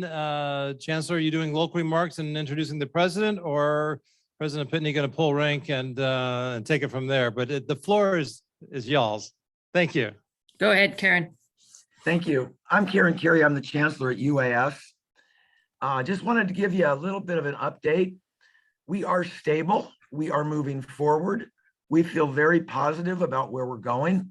We're doing a lot of work on workforce development in the area of mine training.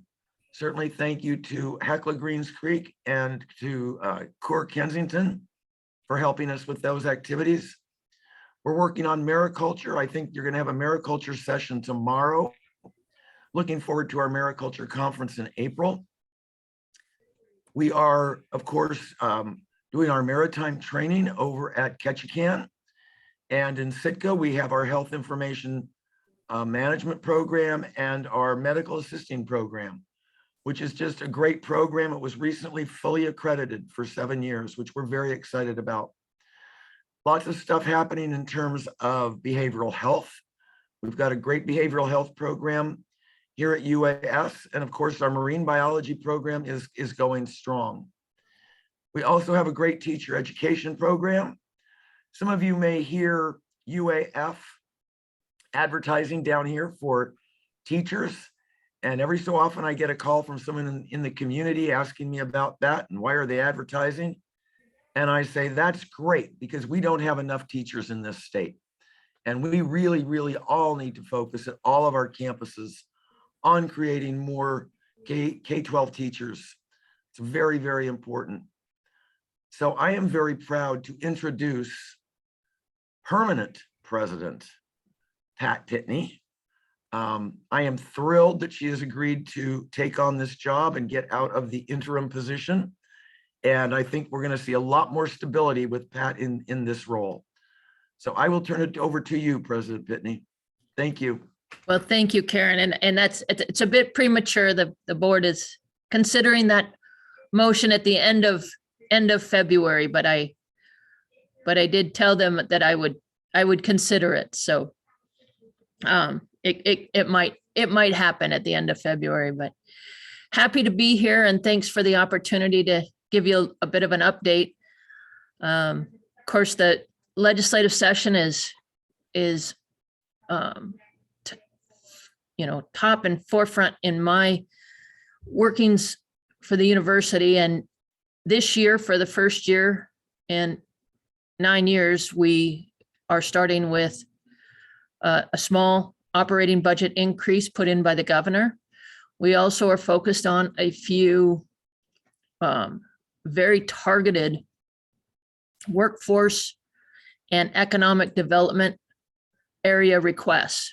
One is in the health arena, which is huge.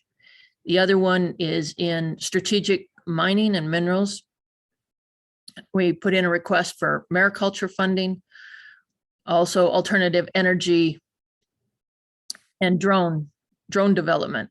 In Alaska, we have the opportunity to have commercial use of drones earlier than anywhere in the nation. But we've got to work through the beyond line of sight use of drones. But can you imagine what transporting freight via drones for mining could do for our state, for our economy, from a fish and game perspective, to do animal counts, for fish counts? Just tremendous opportunity if we can commercialize those. Takes a lot of work nationally to get the FCC and FAA on board, but we have the pieces are aligning, the interest is aligning, and look very, very forward to that. We're working through the legislative process on those very targeted economic development initiatives based on the federal funding that exists. And these are one-time funding, but multi-year projects that really could turn the dial on the state's economy. And that's where our major focus has been. And so far, good reception in the legislative scene. We also are focused, as we have been in the past, on our deferred maintenance and working with the legislature to get deferred maintenance funding. Unfortunately, it was vetoed last year. So all the same projects are out there yet to be, yet to secure funding from that aspect. I'm really excited about some of the other federal opportunities, especially we're working with Juneau Economic Development Corporation and some other groups in Southeast on maritime and mariculture, maritime workforce, Build Back Better from a Economic Development Association. There's also a mariculture federal grant that we're working in combination with partners on. So a lot of activity, and really that activity comes from, first and foremost, having financial stability and not having to work through yet another reduction is allowing us to have that stability and then be focused on the programs that will make a difference for our state. So with that, I can be done and take questions if you want, Robert. Well, thank you. And I don't know if it's a premature announcement or not, but I'm excited about the thought of you taking that on a full-time permanent basis. Appreciate the focus that you've helped bring to the university system, and Chancellor Carey at the branch, the institution here that really is more entwined with industry. What does industry need for workforce development? We're working with the university closely on the Build Back Better Regional Challenge. And I'm part of the advisory group on the rare earth minerals that Brent is running out of UAF. And so we're really glad to see the areas that I think we've always been proud of our university system, but now kind of seeing it really focus on the needs of industry, especially as we're trying to get back to business, which is our theme today. So questions for President Pitney or Chancellor Carey? Yes, we've got one here. Hang on just a moment.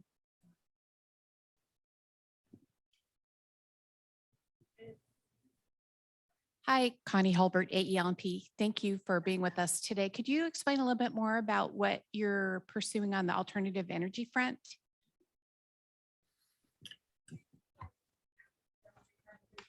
So so one aspect is looking at the small nuclear microreactors and their viability in the state. And so these are essentially a self-contained nuclear battery.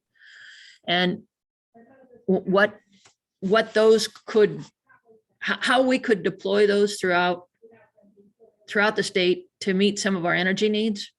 Right now, the pricing on those models are between 9 cents and 33 cents a kilowatt hour.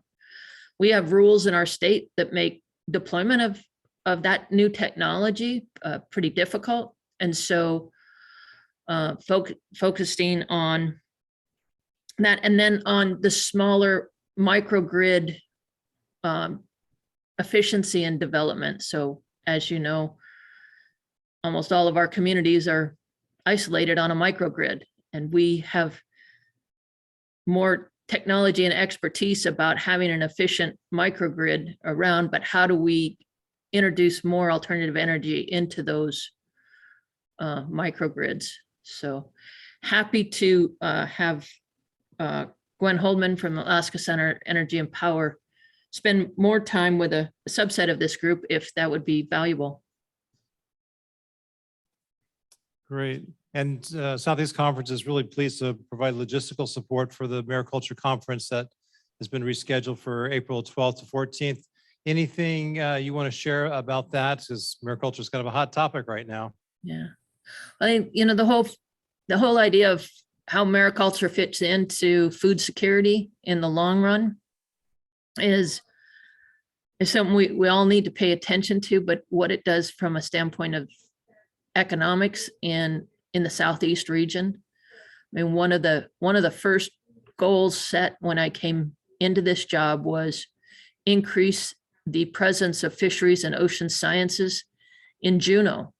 And how do we create that hub in Juneau and Southeast to help develop over time? And I think, you know, we had to postpone the conference because of, you know, the COVID outbreaks, but bringing this sector together and, you know, also bringing the partners together on EDA grants or other grants that are going to become available, USDA grants from a food security standpoint. I think we have a lot of opportunity to give this industry a kind of a shot in the arm and a jump start as we go forward.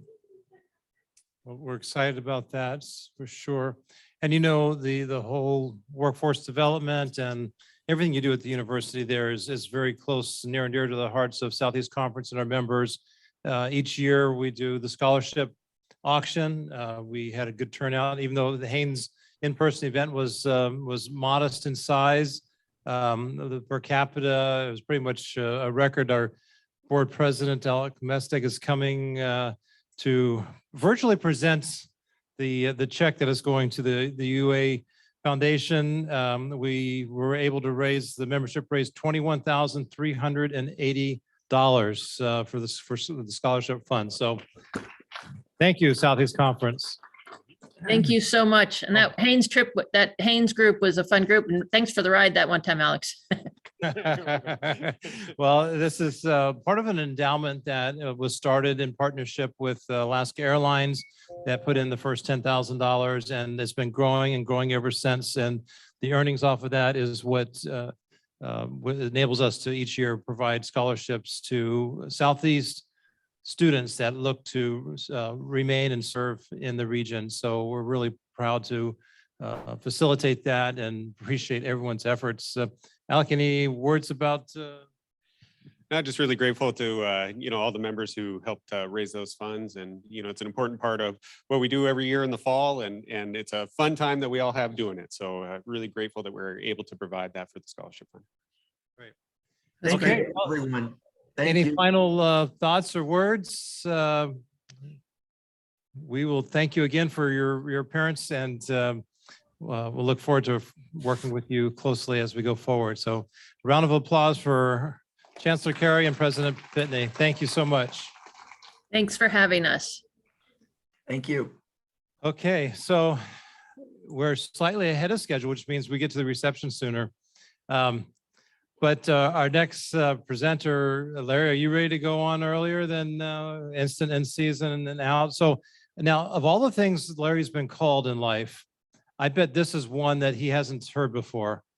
I was up on the hill to pass out invitations and confirm speakers, and I was showing off the agenda. And one of the staffers looked at this next session, which is a legislative update, and they said, "Who's Crystal Ball?" So I assure that was not Miss Ball or Madam Crystal. It was and yes. So Larry, this has been a big hit. As like, okay, we need to invite him to come back again and hear your perspective, because it kind of is an unfiltered perspective on all things legislative. So welcome and thank you. I think Crystal Ball is Lucille Ball's niece, cousin. Could be. Yeah, Could be. could They just So Robert asked me to talk about what's coming up in the politics of the session, what I see. He talked about Crystal Ball. I first want to preface my comments. I think it's great that UAF is stable and moving forward. I will warn you, I am not stable. I haven't moved forward in 70 years. I like turntables. I don't like my phone. And I drive a Volkswagen Beetle with a stick shift, which I will tell you, it's easy to tell people, oh, you can borrow my car, because no one knows how to drive a stick anymore. So I never have to make good on loaning it out. So as far as a crystal ball, let's see if this works. Okay.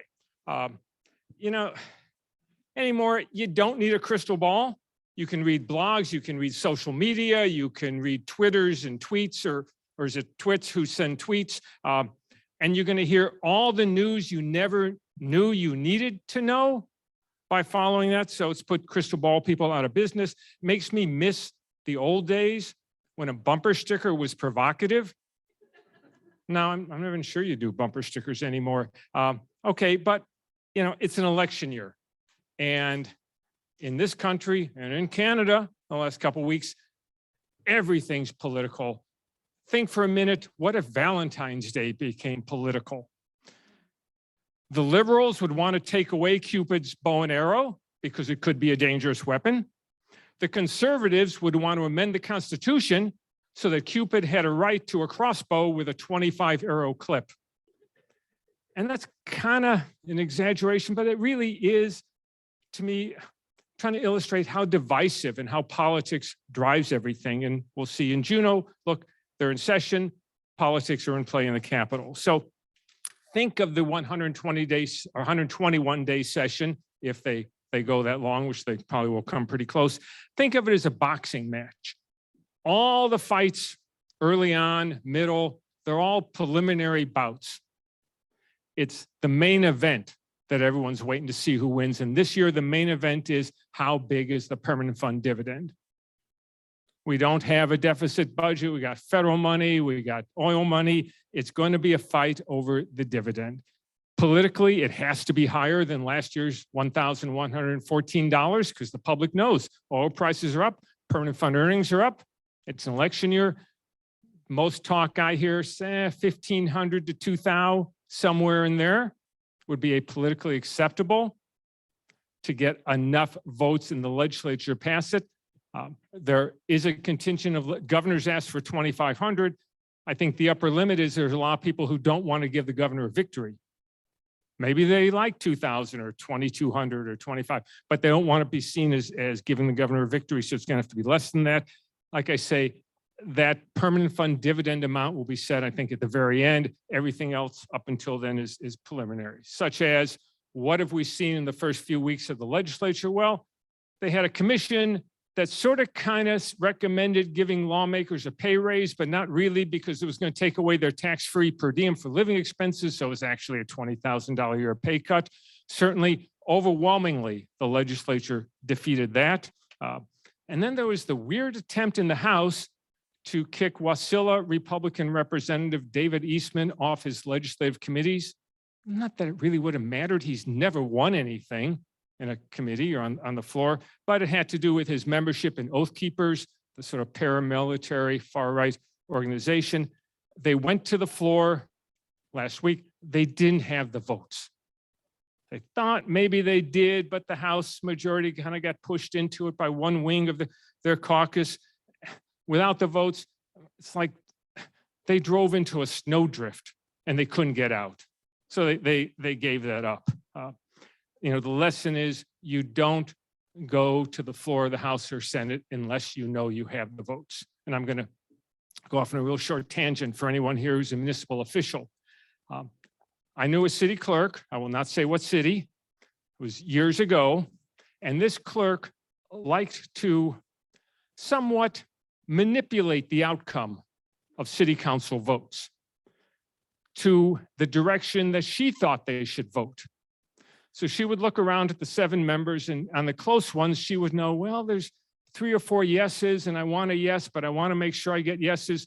So she would vary the order of members she called on to vote to influence. So if she knew Kenny and Bobby were yeses and Don was going to follow their lead, she would call them first. They'd vote yes, then everyone else would fall in line. Even if she didn't have the votes, she could manage it so she ended up with the votes. I don't know if it's illegal, but it was effective. So getting back to the preliminary bouts, right? Angela Rodell, Executive Director of the Alaska Permanent Fund Corporation, fired by the Board of Trustees.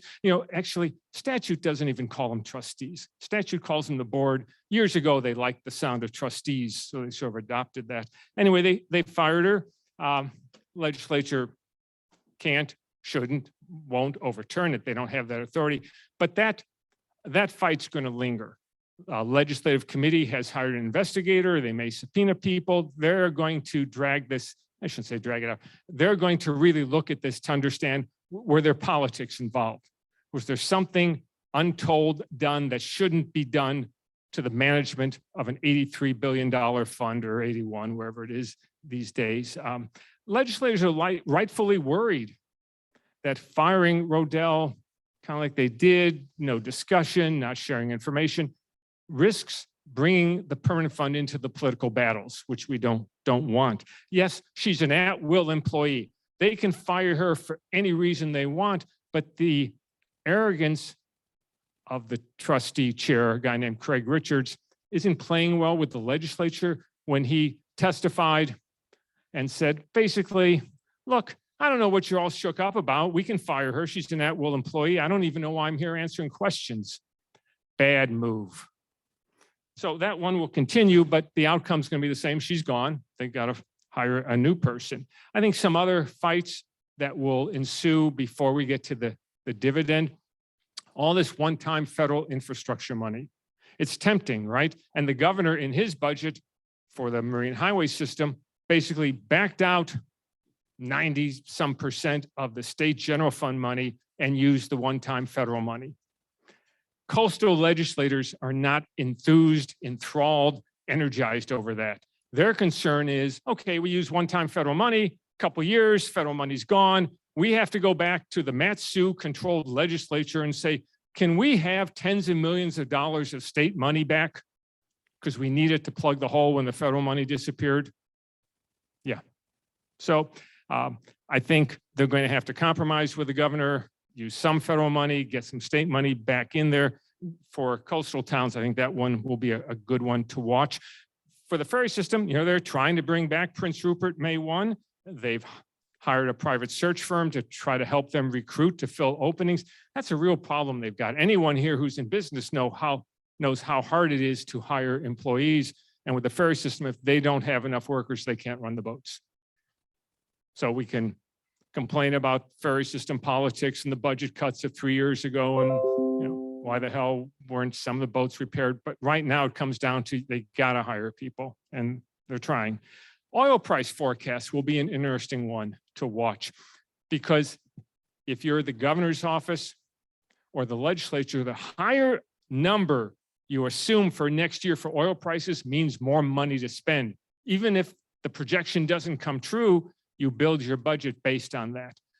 The Department of Revenue for the first time this year is saying every time revenues change by 10%, we're going to put out a new forecast.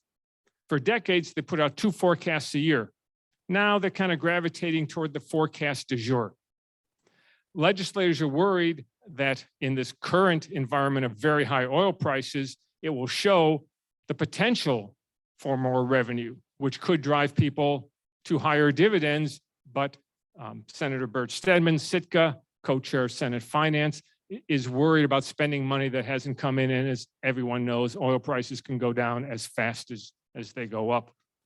The difference, last year, state was projecting $65 oil per barrel.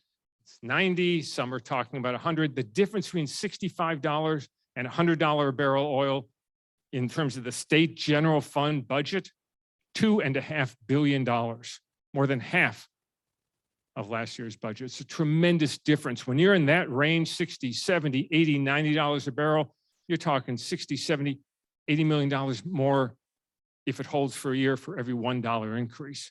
So it makes a huge difference what number you plug into the budget. As far as why oil prices are so high, OPEC and its allies are bringing back production. They're not bringing it back as fast as they promised. So the world's short of supply. The Omicron variant hasn't just knocked down demand as much as people thought. So demand is building, supply is not keeping pace with it. Customers, investors, speculators are getting worried. I don't want to pay $90 today, but I want to make sure I have oil next month, so I better pay it because it's getting higher. That's driving up prices. How long it lasts, I don't know. And Russia certainly makes everyone nervous.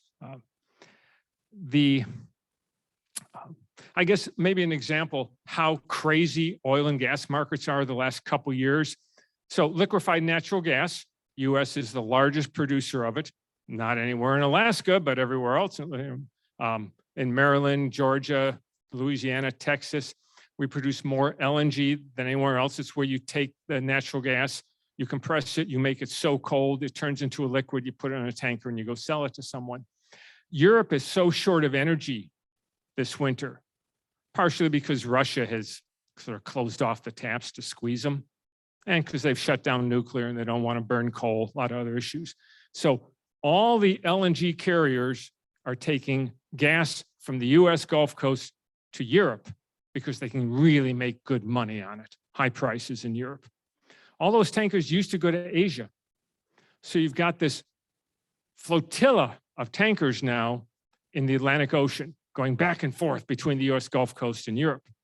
That's a short trip. They used to take weeks to go from the US Gulf Coast through the Panama Canal to Asia and back again. So all those ships are, expression, flooding the market. There's so many tankers sitting around waiting for business in the Atlantic and the Gulf Coast that as of Monday, there are actually cases where tanker owners were paying you to take their tanker. Instead of $250,000 a day charter, they were paying you to take it. They just want to keep it busy and cover the payroll. So oil and gas markets are very volatile is the word, and that makes me nervous always with state revenues. A few other things. The governor's proposed a general obligation debt package, first one in years. He's looking around 300 million. I think last time I looked at it, the state has capacity to issue debt 3 or 4 times that amount, but the legislature and the administration has no interest in pushing the credit cards to the max. So I think, and a lot of legislators are nervous about even taking on debt. Again, what if oil prices go down? What if one-time federal money goes away? I think the problem with that general obligation bill would be not so much the philosophical argument about borrowing money and paying it back over 10 or 15 years, but not letting it out of control. If you were to say 300 million, maybe you could get the votes. But then once that list starts passing through the Capitol and every community wants to add something to it, and it becomes 500, 600, 700 million, then the weight kills it. The governor 3 years ago vetoed Ocean Rangers. Everyone remember that state program paid by cruise ship fees that put basically pollution monitors, watchdogs on board the ships. The governor vetoed it, eliminated the positions, kept saying, we're going to have an alternative. It'll be better. Well, 3 years later, we finally got an alternative. He offered the bill last week. There has not been a hearing on it in the House or Senate. We'll find out. Maybe there'll be hearings on it next week. It does not put the Ocean Rangers back in business. It does not put personnel on the ships. It's monitoring, enforcement, some other issues. But I think particularly for the coastal towns that really liked having the Ocean Rangers, I think that could become an interesting political fight. What's not going to happen? Well, that's easy. Taxes of any kind, anything. You know, the legislature actually, year, 2 years ago, was really close to raising motor fuel taxes in Alaska from the lowest in the nation. They haven't changed from almost soon after Eisenhower left office. They were really close, but now election year, oil revenues coming in, motor fuel, I doubt even gets a hearing. E-cigarettes, vaping products, we don't tax them in Alaska. Legislators for the last few years have been trying to tax and regulate e-cigarettes, vaping, just like cigarettes, tobacco. I got a hearing last week. I don't think that's going to go through. It's not even so much the money. Supporters say you just want to price it out of kids' hands and make it harder for them to get online or from stores, but it is a tax. So I don't think that will go. Another thing I don't think will happen, a lot of talk, state foundation formula for public schools, K-12 per student funding hasn't gone up in years. I don't think it'll go up this year. It's kind of like, I think there may be a little bonus. It's kind of like an employer who doesn't want to bake a wage increase into your payroll, so you give out one-time bonuses. Legislature's done that before with K-12 funding. I think maybe a little gift, but not a change in the whole formula. The long-talked constitutional amendment. Do we put the dividend in the Constitution? Do we put percent of market value annual draws in the Constitution? It takes a simple majority of 40 House members and 20 senators to pass a bill. It takes a super 2/3 majority to pass a constitutional amendment. That's not going to happen. They're just not even close on deciding, should the dividend go in? How much should it be? How do you share it between that and public services? So I don't think that'll happen. My last comment, then I can take questions. So the courts have upheld ranked choice voting. That's done. Legal argument's over. It's the law of the land. This will be the first year in Alaska for ranked choice voting, which makes it hard on pundits and pollsters to figure out now who's going to win. Do you campaign to be number one, or do you campaign to be number two, hoping that by the time 3 and 4 drop out, your number 2 becomes number 1? People just don't know how to deal with it, but that is certain. What's uncertain is reapportionment. That's still before the court. That's going to be a while before legislators know, are they in their district? Are they in someone else's district? Are they in a new district? So law members is kind of sort of standing on the balls of their feet, waiting to see where they have to move. If they want to move, if they want to run against someone. Until reapportionment's decided, it's a little hard for legislators to start forming alliances. Hey, I want to be a finance chair. You vote for me for finance and I'll support you for a resources chair. I don't know if I'm even going to be there because I don't know what my district is. So that domino has to fall before the politics can start aligning. And make no mistake, legislators start before the election striking deals for next year's organization. So that is a short summary of the issues. One last thing. So one other thing under ranked choice voting, whereas before governor candidates and lieutenant governor candidates ran separate and they got joined up after the primary. Well, now they have to propose and get married before the primary. So Representative Kirka, Republican running for governor, has picked his running mate. Former Governor Bill Walker, running for governor, has picked his running mate. Governor Dunleavy has not picked a running mate. Democrat Les Guerra has not picked a running mate. And Charlie Pierce, Kenai Peninsula Borough Mayor, running for governor, has not picked a running mate. So there's 3 job openings for lieutenant governor. And I can tell you, I hear they're offering a $1,000 referral bonus. If you can send them the name of someone who gets hired, you get $1,000. Going once? Yeah. So anybody want to be lieutenant governor?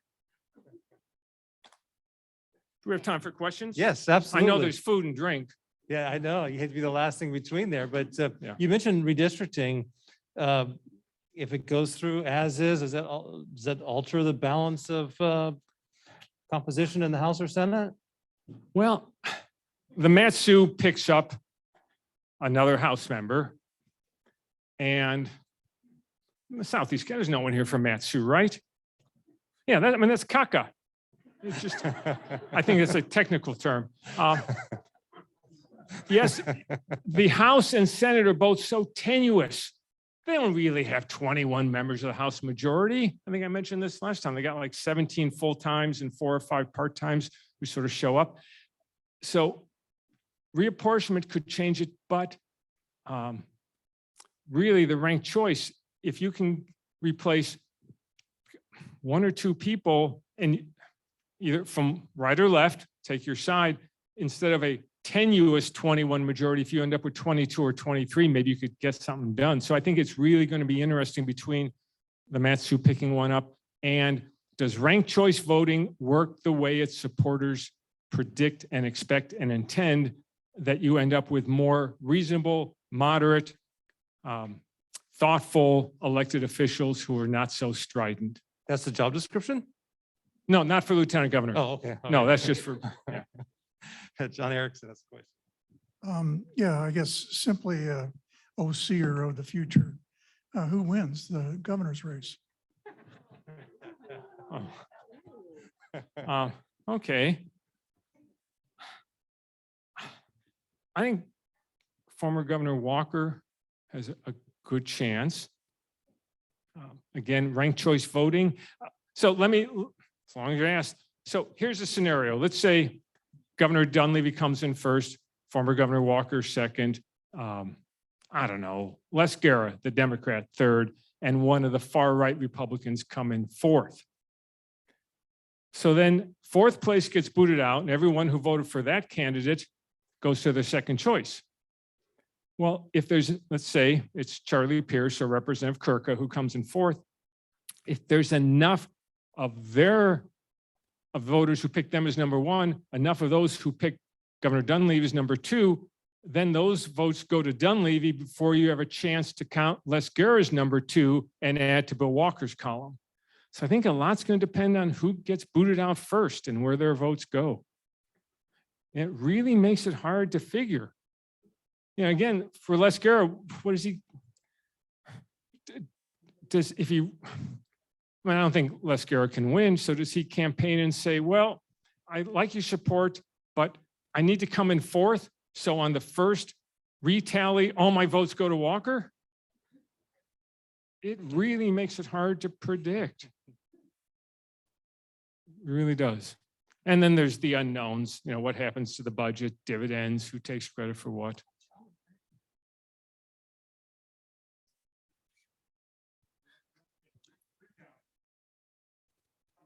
Right. And I'm assuming nobody gets 51% on the first tally. Correct. If someone gets 50% plus one on the first, it's like sudden death. It's over. But yeah, I just looking at least those four, and we'll probably have, and I'm sure there's others, right? Alaska Independence, the Toucan Parrot Party, and there's a bunch of others. It's hard to, I can't conceive of anybody getting 50% plus one on the first count. Okay, right? We could use an Ann Richards here. Sir, do you think tribal sovereignty will be recognized, and what would that mean for tribes going forward in dealings with the state? Well, there is the initiative, and they turned in way more signatures than they needed, so I believe that'll be certified. That'll be interesting to watch. I will be happy to see if it passes, but I also worry that there is that strong underlying sentiment among many Alaskans that they will just see it as tribal sovereignty and they don't get a dividend check, and just that resentment among some that they can express in the privacy of a booth. I would like to see it pass. It really doesn't change the relationship, it solidifies it. So I'm hopeful it will pass. If it doesn't, it's a bad indication of what a majority of Alaskans think but are not willing to say publicly. How's that? So the constitutional budget, the Constitution amendment will go to the ballot regardless because we're at the 10-year mark. Right. So under the Alaska Constitution, this is one of those things, I'm not sure what the hell they were thinking in Fairbanks in 1955. It must have been a cold day and the brain wasn't working.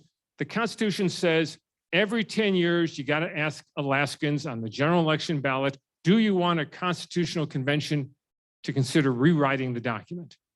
So that's come up for a vote in 72, 82, 92, 02, 2012. It's always failed, roughly 2-1. It's like the one thing Alaskans actually got their act together, voting no on this. The worry is in 2022, with all the divisiveness, with all the litmus test politics, will 2022 be the year Alaskans say, I want to rewrite the Constitution, in which case, God, pick your cliche, who the hell knows? Oil taxes, pro-choice issues, environmental laws. This is the wrong time with the animosity and the divisiveness and the piss poor leadership among some parties to have a constitutional convention. So it'll be closer than 2-1. Hopefully Alaskans will figure out this is still a bad idea. So we're trying to get back to business. We got this unholy trifecta going where we get supply chain all messed up, inflation way up, workers, where are they? I mean, where's our economy going? Well, I haven't figured out I mean, I think there's a lot of answers to why workers aren't there. Certainly taking care of family, friends with COVID, reluctance to go out there. I think there's also, from when I read a lot of people, a lot of households, a lot of families who said, you know, we didn't need those 2 jobs. We can make do with 1.5 or 1 in self-employment as long as we still have insurance. So I'm sort of afraid about the labor shortage being long-term. Alaska's economy, yeah, oil prices are up, but and look, this is nothing against my friends in the oil and gas industry. It's not a growth industry. So at some point, Alaska is going to have to understand that. It's hard to get financing for oil projects. The majors, you know, no major oil and gas company wants headlines in international media saying XYZ is going to drill in the Arctic. So Alaska economy's got to be tourism year round. You know, nothing against cruise ships, it's a key part of it, but year round tourism, fishing, value-added products, mariculture. It's got to get some more diversity here. And we also, look, I'm not running for office, so I can talk about taxes. We have to have taxes because if you have all those other industries, other than the oil industry, nobody pays taxes. Oh, smidgy here and there. So if you do have economic activity in the communities, you get property tax, you get sales tax. With the state, you get nada. So if you had some sort of broad-based tax and then you diversified your economy, diversified your jobs, you'd get some return on it to pay for schools and everything else. So diversification's a cliche, but gotta have that. We just can't. This notion where the state essentially was the only bidder for the federal lease sale on ANWR and wrote a $12 million check and $500,000 a year in rent on ANWR leases that I don't think will ever get developed. What kind of cockamamie idea was that? So we've heard for years how print media has suffered with the rise in popularity of online content. You're in the newspaper business. Any change to those trends over the last few years? Is newspapers making a comeback per se, or is it still a decline? I can tell you, so I bought the Skagway paper a few years ago and gave it away. And Melinda moved there, bought a house, it'll work out. I bought the newspaper in Wrangell a little bit more than a year ago. That's where I started in the 70s. The paper was failing. It will lose more money this year than it lost last year. And I've not figured out how to reverse that. I don't know.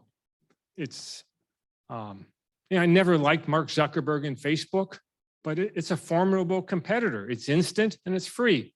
In fact, it's not accurate, doesn't matter anymore. So yeah, papers, I mean, not every paper loses money, but I know of 3 in Alaska right now that are losing money. but are still in business. And we're talking among ourselves to figure out if any of us have a bright idea to reverse that. I haven't figured it out yet other than writing checks. Now, I will tell you, a former journalist friend of mine, when I told him I'm basically spending my savings on newspapers, and he said, well, that's stupid. I said, Paul, you need to understand my will is written, and he's very conservative. My will is written so that when I die, anything that's left goes to the ACLU. And he said, spend it all. So I'm working on it. So speaking of winning formulas, natural gas in Alaska, is it ever going to market? Not unless you buy a tank of propane at the store. No, I think that's passed. I know the state got another study last week from another consulting firm that said the Alaska LNG project is in the money. Well, two flaws with that. Three, the consultant produced what they're asked to, so that's flaw one. Two, they're basing it on a 2019 construction estimate. Talk about inflation. What do you think the inflation has been on a $39 billion project from 2019? So throw those numbers out. And they compared the economics for sending Alaska gas by tanker to Asia. They compared it to the economics of sending Alaska gas by tanker from the US Gulf Coast. Our competition was not the Gulf Coast. It's Qatar in the Middle East. It's Russia. They're closer. They're lower cost. It's just not in the money. And I don't think you could raise anywhere close to the $40 billion you need. So no, there's none. Nice thing is it doesn't affect Haynes. There you go. There you go. Well, you get all your propane from Canada anyhow. That's Yeah. Actually, everyone in Alaska If you pretty get much to the gets their border. propane from Canada. yeah.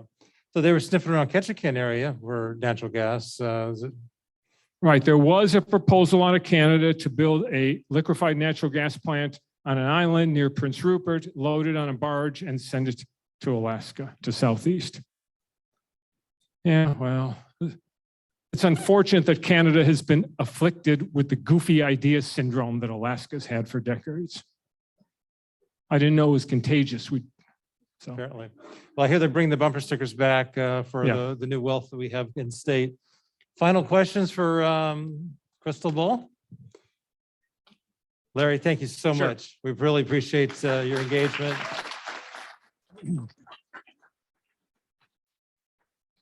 So is Laney or Renee here from Cruise Line Agencies? They've been here all day long, but I think they stepped out. So we might ping them.